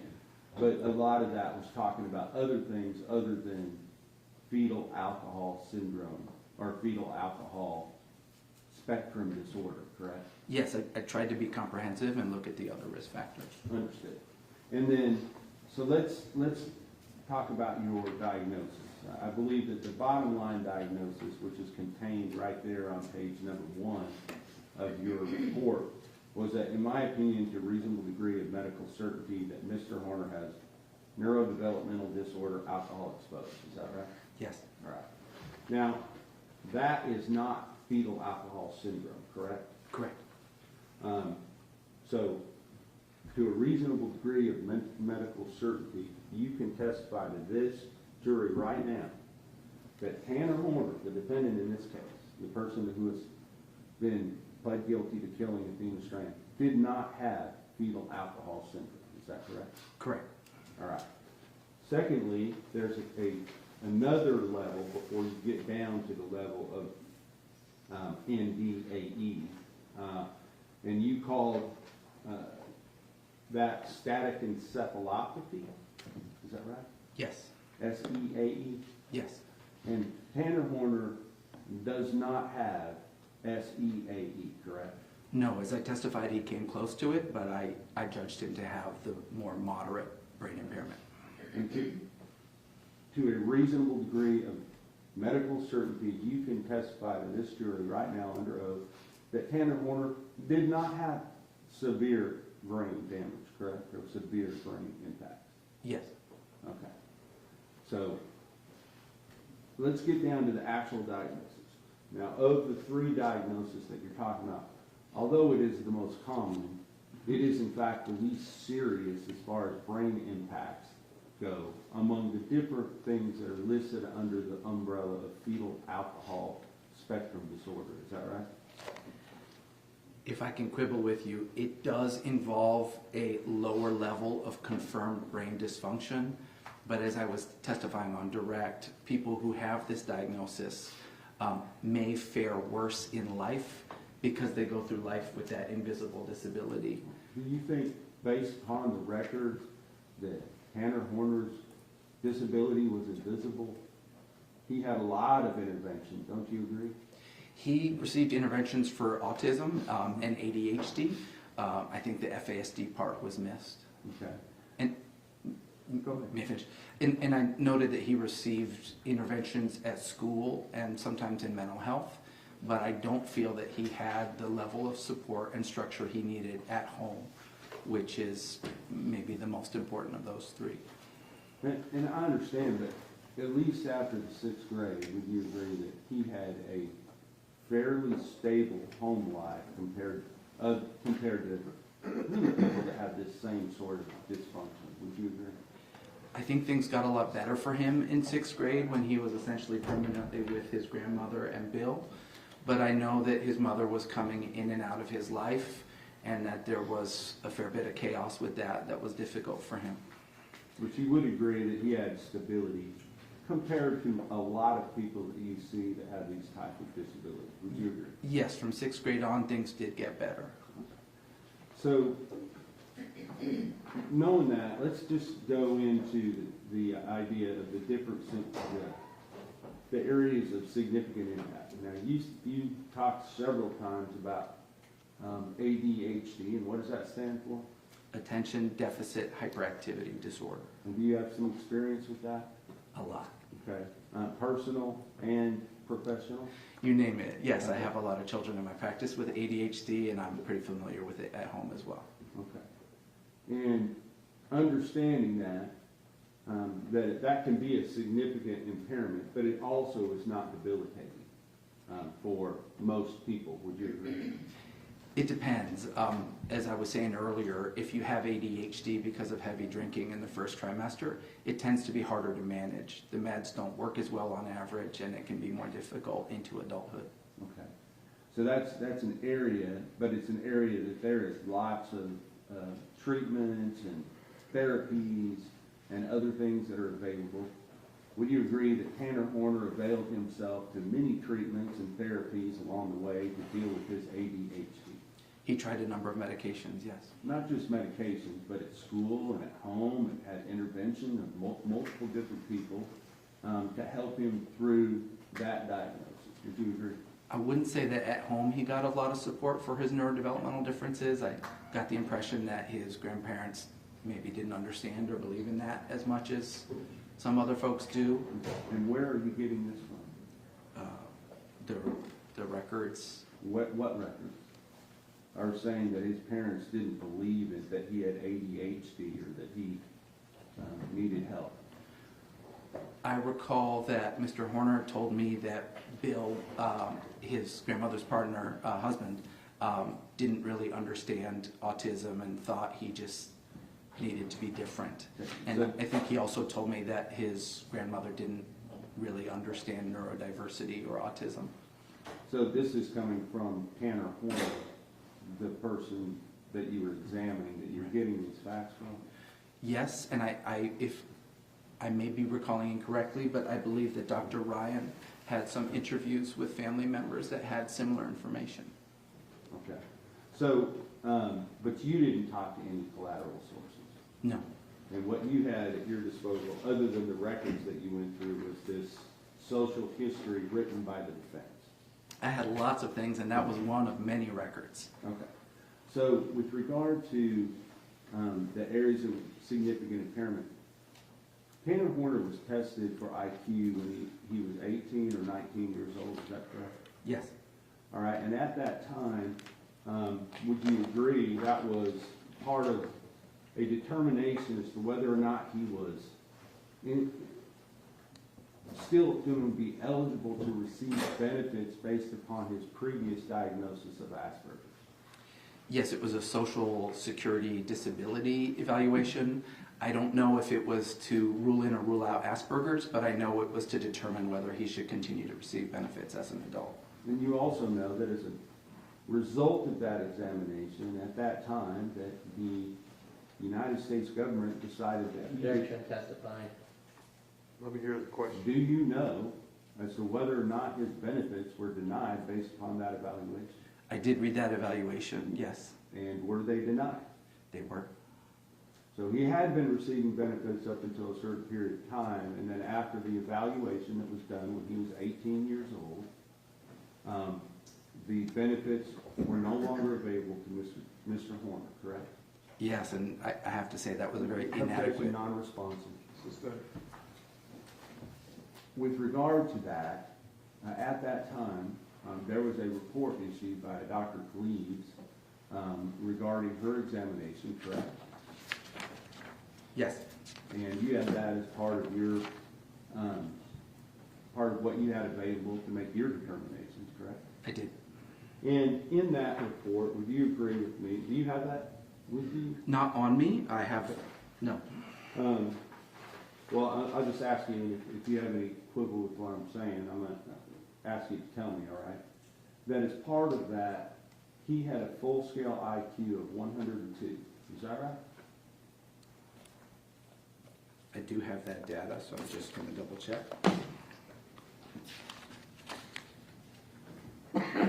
Yes. And can you tell us whether or not that is higher or lower than the average person? That is right in the middle. Okay. But it is, average is 100, is that right? Yes. So he had 102. Sure. Did you retest him?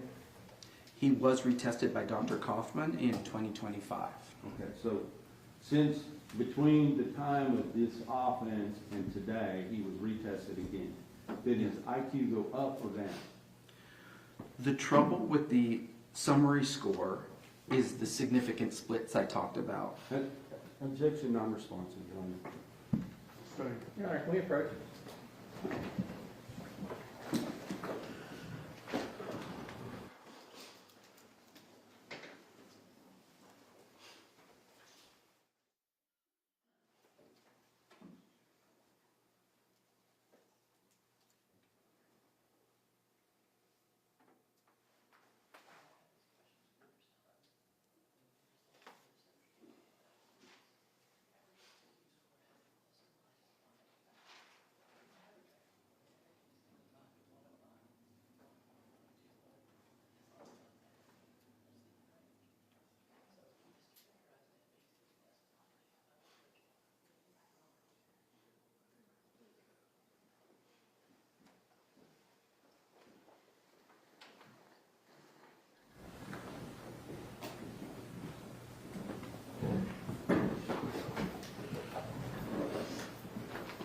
Dr. Davis, would you agree that when he was 18 years old, as part of this testing procedure, that he had a verbal comprehension index of 107?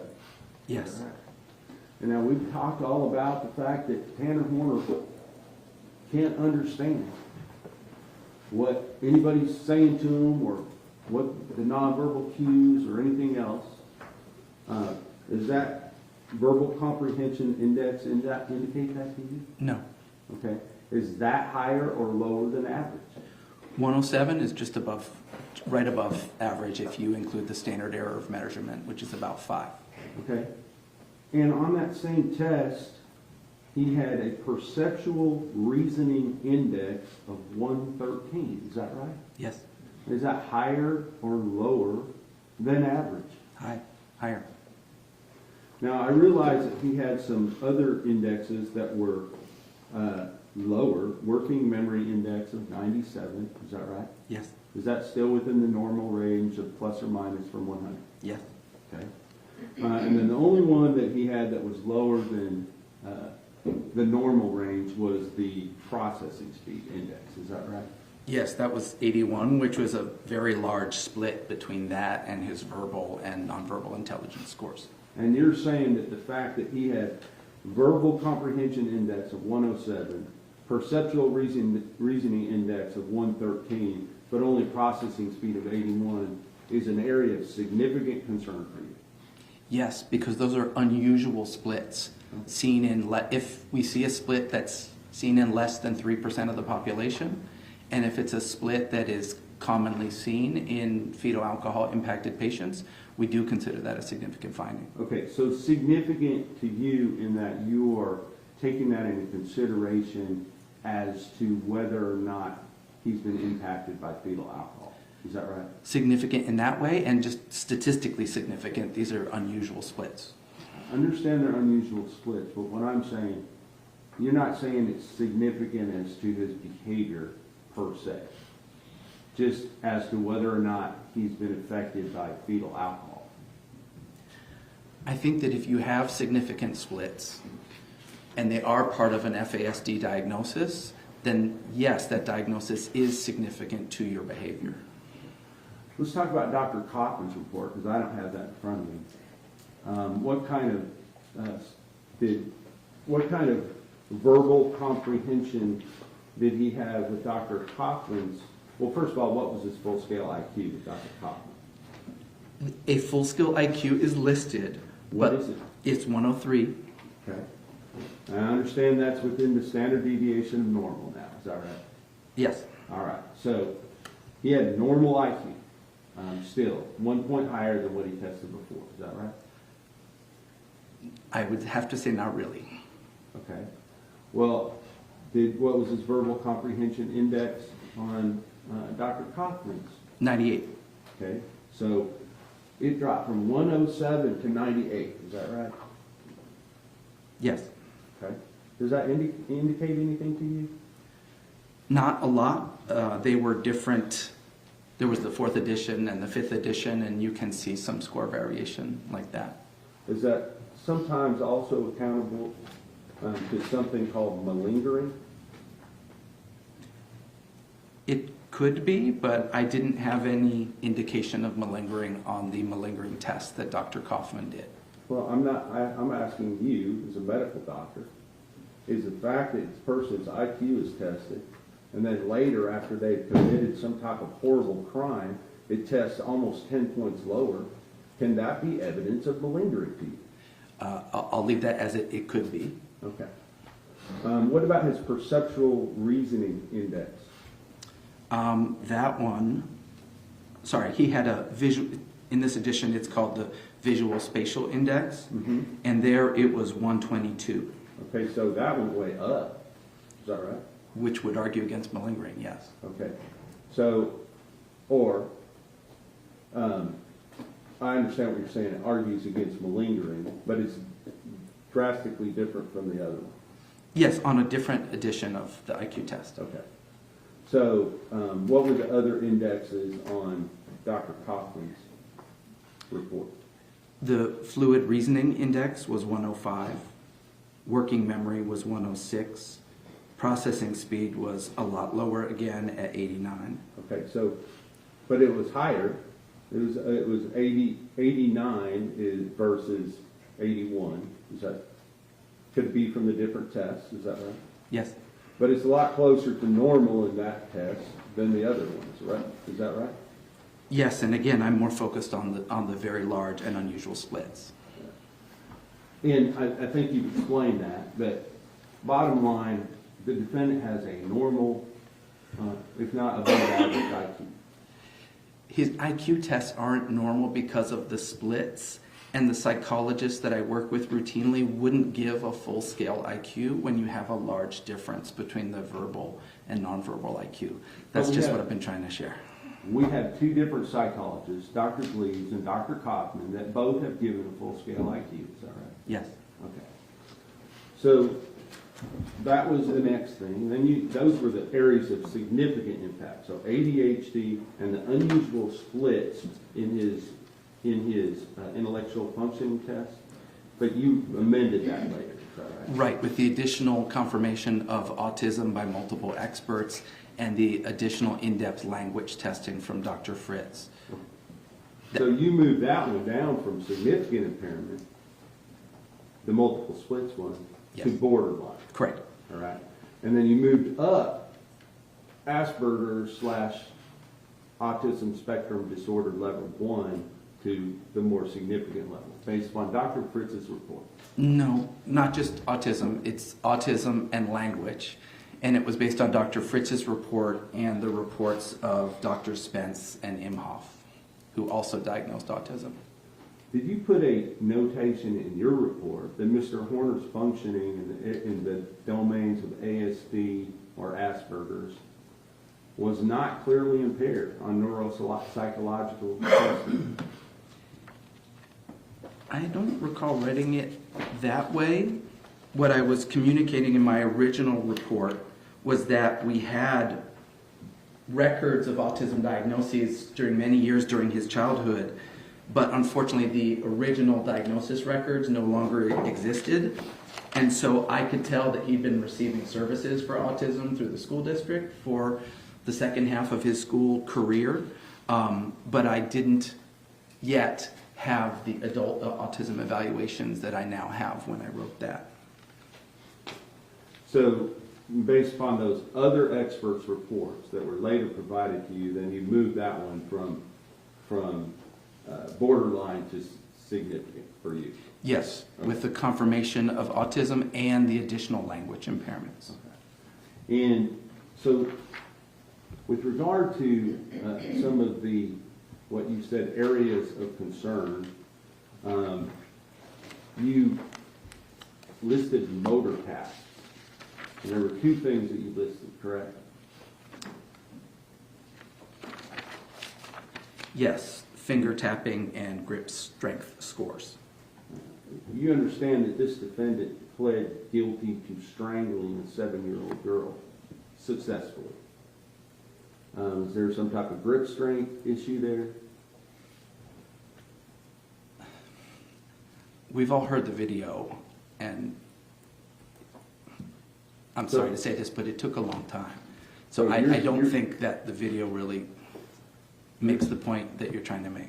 No, I'm not trying to make a point other than the fact that he had to use his grip strength in the commission of this crime. Would you agree? To some degree, yes. Now, you also said finger tapping. What kind of instruments does this guy play? Drums. Does it make sense someone would be tapping their fingers if they're a drummer? I think that the finger tapping task that the neuropsychologists use is different from what drummers do. You think it is, or you know it is? Well, it's more about rapid finger tapping, and I think that drumming skills are more about rhythm and using more of your arm, is my impression of that test. So, we already talked about ND, AE being the least serious as far as brain damage, I guess I would say. It's in the moderate impairments, yes. Now, let's talk about the other, quickly, talk about the other neurodevelopment risk factors for the defendant. you said there was a parental history of addiction, use of other substances by Melissa Horner during gestation, which you don't have an opinion as to how that might have affected him, but you're saying it might have affected him. Is that right? I think I talked about how it might have affected him on direct. Well, you didn't have any clear delineation as to how that plays into all this. You just said that it was a factor. Is that A right? potential factor, Okay. but not generally as risky as alcohol. And childhood adversities, and then the diagnosis of autism. Now, you said autism in your report, and I just want to make sure, just like we have this umbrella term of FASD, and you have 3 different things. It could be fetal alcohol syndrome, which is very, very serious, correct? Yes. And then you have the other one, SEAE, right? Yes. And that one involves severe brain damage, correct? Yes.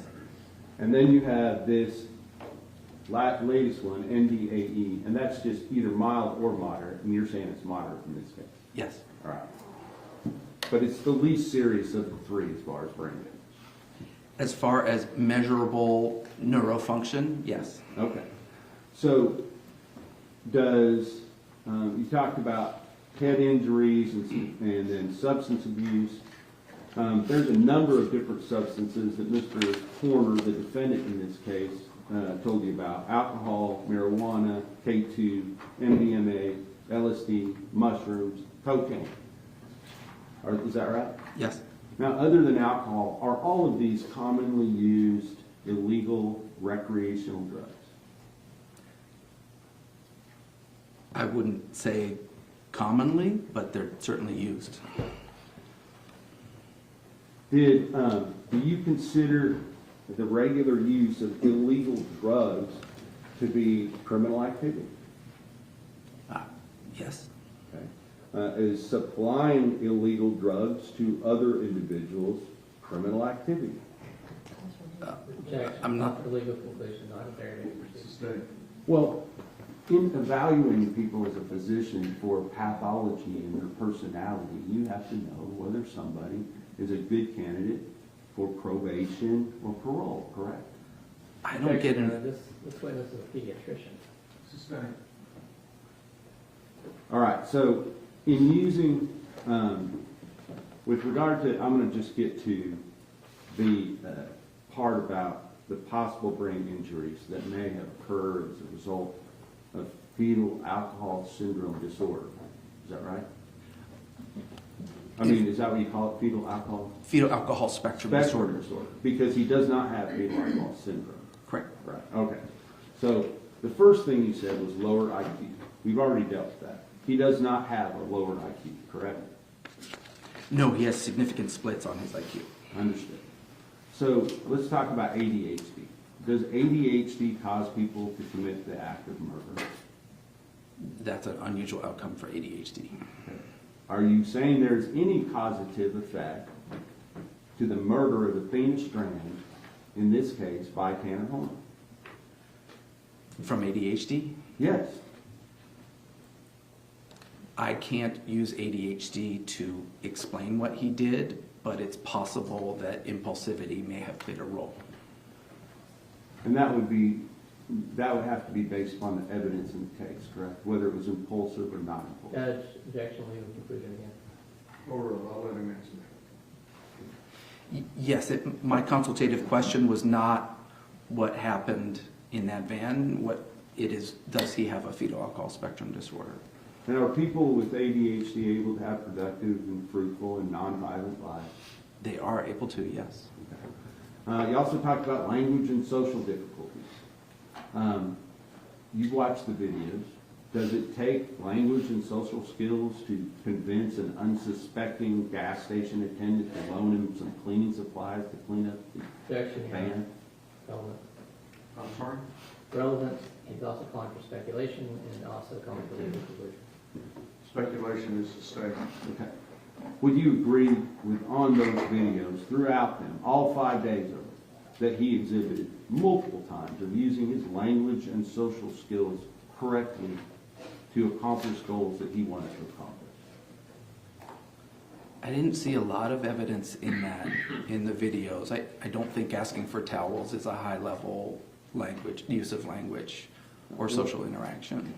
What about calling your boss and making arrangements to make sure you still have control of the crime scene the next day? It uses language, but I don't know that taps some of his deficits. Now, you talk about learning disabilities.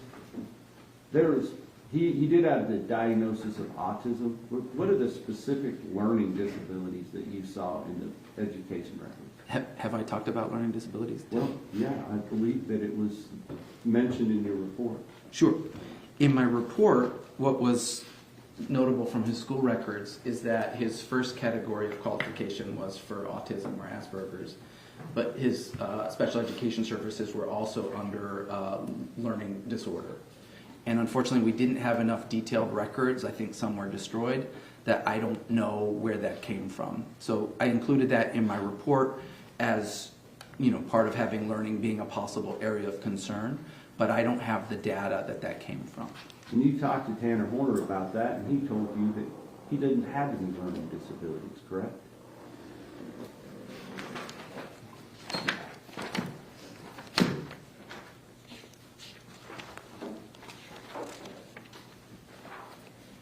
I'm sorry, I just don't recall what he said, so I want to make sure I'm right.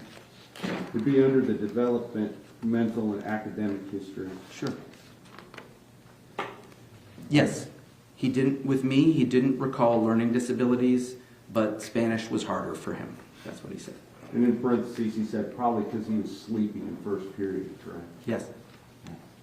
What about, we talked about visual spatial deficits? That it was an area of concern, yes. Okay. But on the visual spatial test that Dr. Kaufman gave him, you said that he was unusually high. Oh, so that you're talking about visual problem solving or visual intelligence, and the visual spatial domain that we're talking about, I believe, is copying a complex figure, which is considered differently from intelligence when we're looking at brain domains. And the ability to copy a complex figure is something that the neuropsychologists consider a visual spatial function rather than an intelligence function. With regard to, what do you mean when you say novel problem solving? That if you're presented with a new type of problem that you haven't practiced or done before, that your frontal lobes or executive skills get involved to kind of figure out, okay, what's this about? What's my strategy? Is my strategy working? Checking your work, that sort of thing. So it's less of a rote answer and more executive skills required. And you said that was an area of concern for you.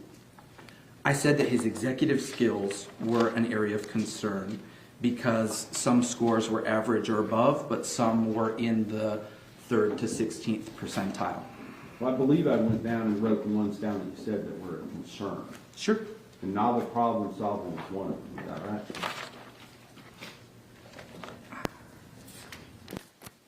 I think you might be getting that from the FASD background part of my report, where I'm talking about general areas of difficulty. Okay, so this is not specific to Tanner Horn? No, he had other executive skills that were in the area of concern range. But novel problem solving was not one of Tanner Horner's problems, is that right? On the testing that I reviewed, no. And throughout this case, he's presented numerous different lies to meet different types of evidence as they came forward. Would you agree? I think so. I haven't reviewed as much of the police interview type of history of the case. Well, I mean, the fact that he told them that he backed into her and then freaked out because of his autism, that's a novel problem solving. Would you agree? It's an excuse that didn't hold up. But it was one that he tried. It was a way that he tried to solve that problem, correct? He did try to lie about what happened, and the video didn't back that up. And you're aware now that he's also saying that now he has a reason for covering up the videos because he was using cocaine. I'm not aware of that. Oh, I thought you said you had some indication that's why he was covering up the video. Oh, I thought he was smoking cannabis on one of those, but maybe I'm wrong. Well, you saw him smoking cannabis on one of those, correct? I think so. Yeah, so that was on the video, Okay. right? There was never any cocaine on the video, would you agree? Not that I recall, but smoking cannabis on video isn't great problem solving. Now, I understand that. But making up a story to cover new evidence is problem solving, would you agree? It's lying or it's problem solving, and I think we're here today because it wasn't effective. The last thing I want to talk about is zero, because you're, as a physician, you know what malingering is, correct? Yes. And that is making up some type of psychosis as an excuse to mislead or gain some favor with police. Is that right? Objection, Your Honor, testifying. I don't think any of the experts have defined malingering that way. Well, you define malingering. Malingering is either exaggerating psychiatric symptoms for gain or faking bad on neuropsychological testing, things like that. So if you get caught for murdering a 7-year-old girl after you sexually assaulted her, and you make up this alternative personality to show that you're just crazy, so that maybe they might find you insane at some point, is that malingering? It's an attempt at malingering that I don't think was very effective. Okay, thank you. I'll pass it. Thank you, Your Honor. Dr. Davies, could you pull up the chart that Dr. Connor prepared? Sure. A couple of, let's start with kind of the basics of IQ. You mentioned something about a 5-point plus or minus. What were you talking about there? That when you do a psychological test and you get a score, there's usually a range of error where the psychologist might say, he got a 102, but his score is probably somewhere between a 97 to a 107 type of thing. Okay, and a good example of that was we had two scores that were 9 points apart. Right. So the average IQ for someone from the United States would be 100 plus or minus. Right. So it's up to 105 and down to 95. And it depends on the test, how big that range of error is, but something like that, yes. And you mentioned that, but everyone might not understand. There's a newer version of that IQ test. Yes.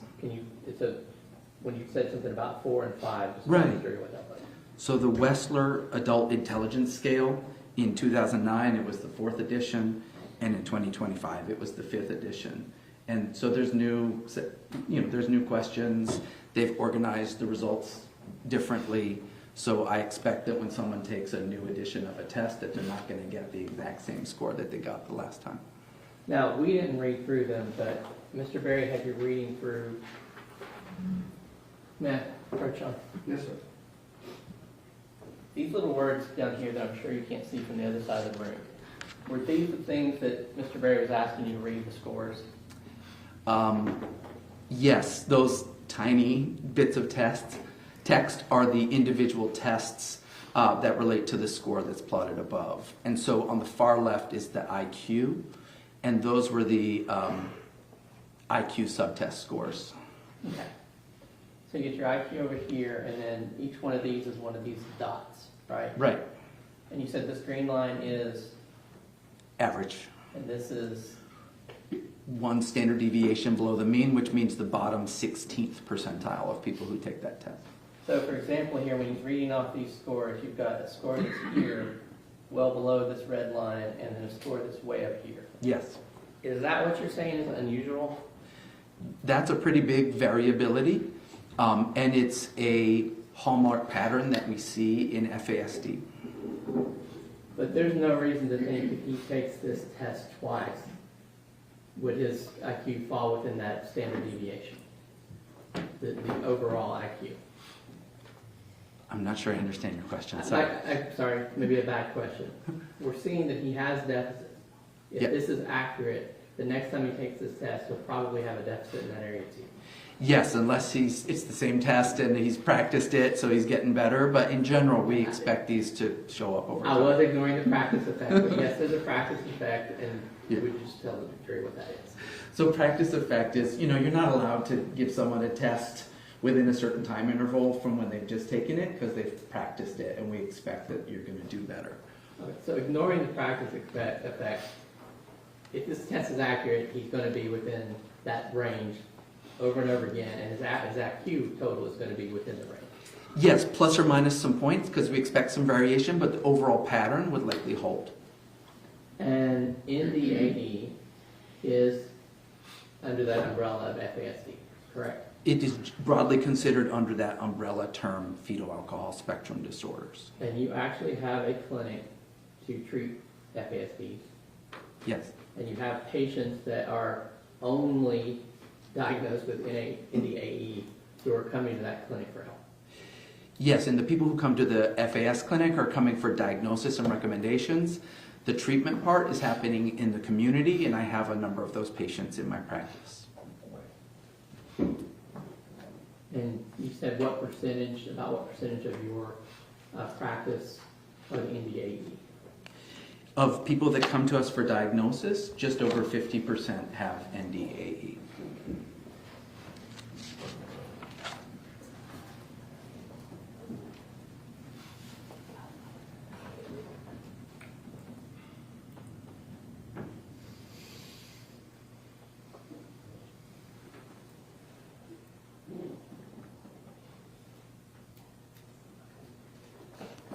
Now, as part of your work on this case, were you asked to render an opinion on insanity or any other defense? No. Were you asked to render an opinion on whether or not Tanner Horner has an FASD? Yes. That's what Mr. Reardon. No further questions, Your Honor. May Dr. Davies be finally excused? Yes, sir. Thank you, Doctor. Thank you.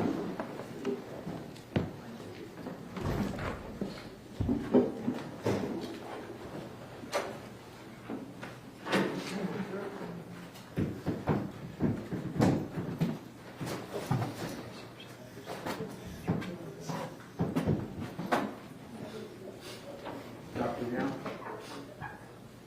Okay, Dr. Young.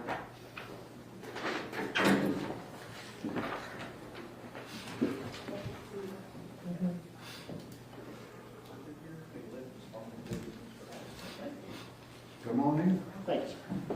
Ladies and gentlemen, this witness has been previously sworn to testify truthfully. Okay. Mr. Goldberg. Yes, sir. Good afternoon, Dr. Young. How are you? Good to see you. A couple questions. Can you tell the jury your name, please? Stephen Lee Yont, DO. And what is your profession? Physician. Pull the microphone a little bit closer. This one? There you go. Are we better? Yep. Yeah, thank you. Can you please review your educational background? Yes, I graduated at Texas College of Osteopathic Medicine in 1983. Did an internship at Riverside General Hospital in Wichita, Kansas. And am board certified in family practice. And I've been practicing medicine in Bastrop, Texas since 1991. And do you currently hold any faculty positions?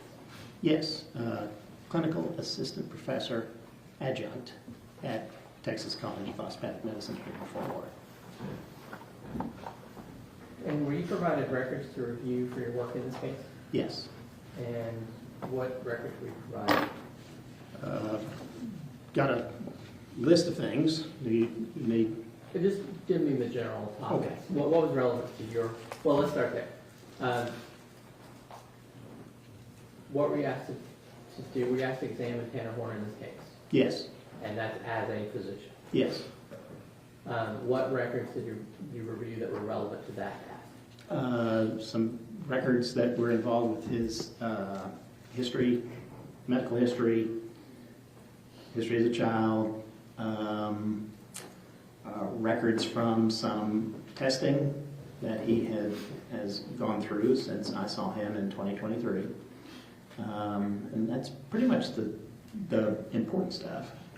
Now, you said you saw him in 2023. Did you do a physical exam of Yes, Horner? very And thorough what did exam. that consist of? Beg your pardon? What did that consist of, your examination? Very, very comprehensive history taking and a head-to-toe physical exam. These exams that I do in these cases are typically at least 3 hours, and we try to be as thorough as possible. As part of your examination, did you take any sort of samples? Yes, we had blood and urine. Blood and urine. Did you send those for processing in the normal course of your? Yes, Okay. through LabCorp. To LabCorp? Yes. Reference. Yes.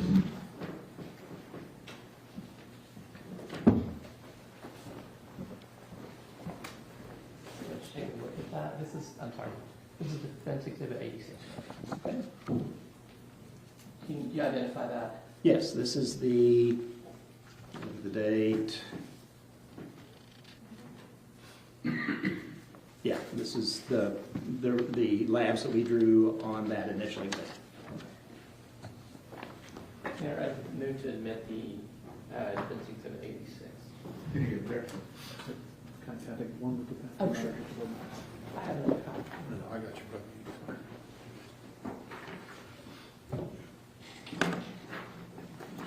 No objection. States that Defense 86 is in Now,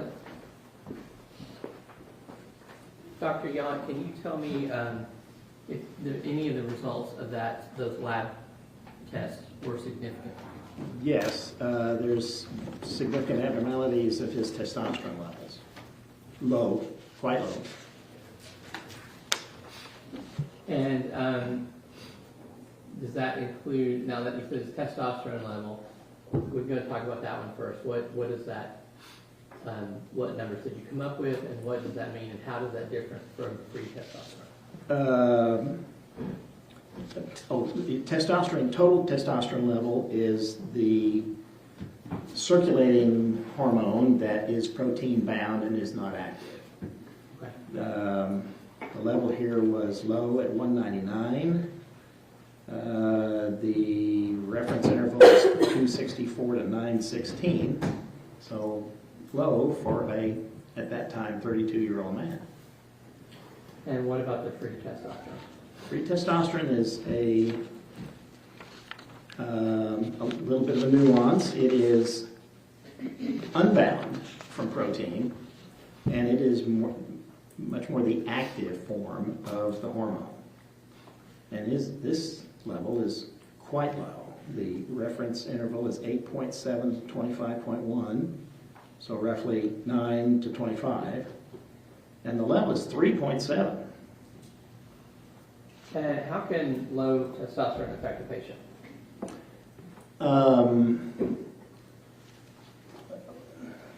Can I approach that as to how high testosterone would affect a patient and then back up to low?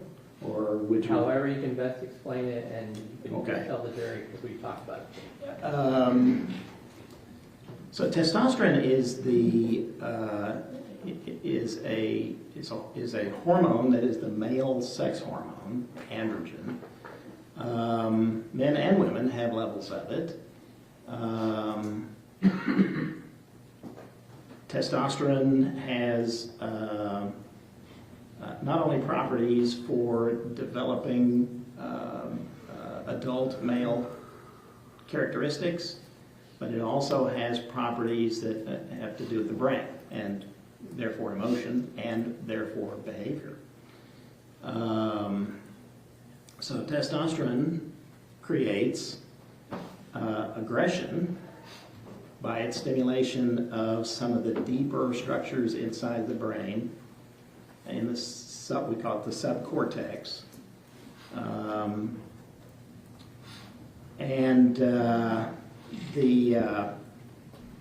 by creating that aggression, then aggression can find itself manifested as violent behavior. Now, high testosterone is what creates that. Low testosterone, therefore, would be less of an influence on those deeper structures to create violent behavior. Now, this is something that's, all mammals have testosterone, but we are humans. We share the biological effects of testosterone upon our brains with the lower animals. We all understand that if you dramatically reduce the testosterone to a bull and make him a steer, he's a lot less likely to hurt you. We all understand that if you take a stallion and you reduce the testosterone levels in that stallion and make him a gelding, he's much less likely to hurt you. If you neuter a dog and reduce those testosterone levels, he's much less likely to bite you. However, the steer still might hurt you, and the gelding might still hurt you, and the dog might still bite you if he is stimulated, fearful enough, panicked enough, whatever, or in pain enough. This can still happen. So, Dr. John, yes. Basically saying about the effect of testosterone on humans, it doesn't take away our brain. True. Our ability to think and reason. That's Very true. Now, you are familiar with the charges in this case. Yes. And you understand that Tanner pled guilty to kidnapping and murdering Athena Strand.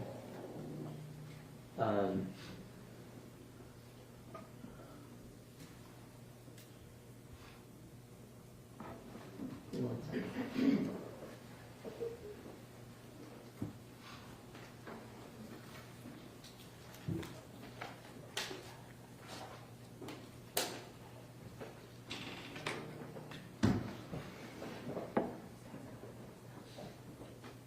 I'm going to go ahead and pass it. Thank you, Doctor. Cross-examination. Yes, quickly, Your Honor. Dr. Young, thank you for coming again. I think last time we saw you on Zoom, didn't we? Okay, well, you may have saw me, but I couldn't see you. But I remember your voice. It's that whole technology thing. Amen.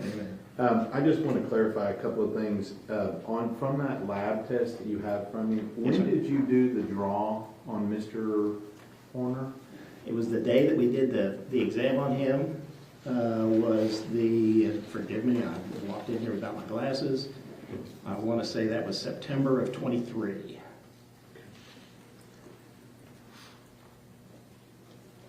Now, of these lab results you got, do you have any reason to believe that any of those are any different back in November of the year before? I'm sorry, say again? Do you have any reason to believe that there are any significant differences if we had tested the defendant back in November of 22? Okay. Right? Do you have any reason to believe that those would not be exactly the same? I'm not aware that he was tested in November 22. I guess what I'm trying to get at is, you don't have any type of medical opinion that any of the numbers in all the labs would be any different than they are now? That would be guessing. Okay. I'm just trying to ask in your medical opinion. Sure, but it would still be a guess. All right. And that's really the only thing that, as far as in this case, that you're providing, is that you did a physical exam. You say he's got, the labs say he's got low T. Yes. And that's pretty much it. Yes. That's what it's. Redirect. One second.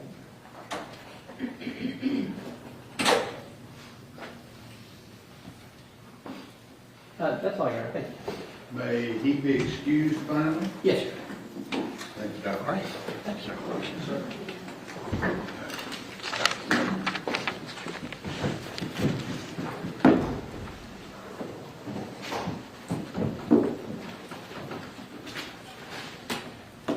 Okay, we're done for the day. Remember, in the morning, 10:30, so you get to sleep in a little late. All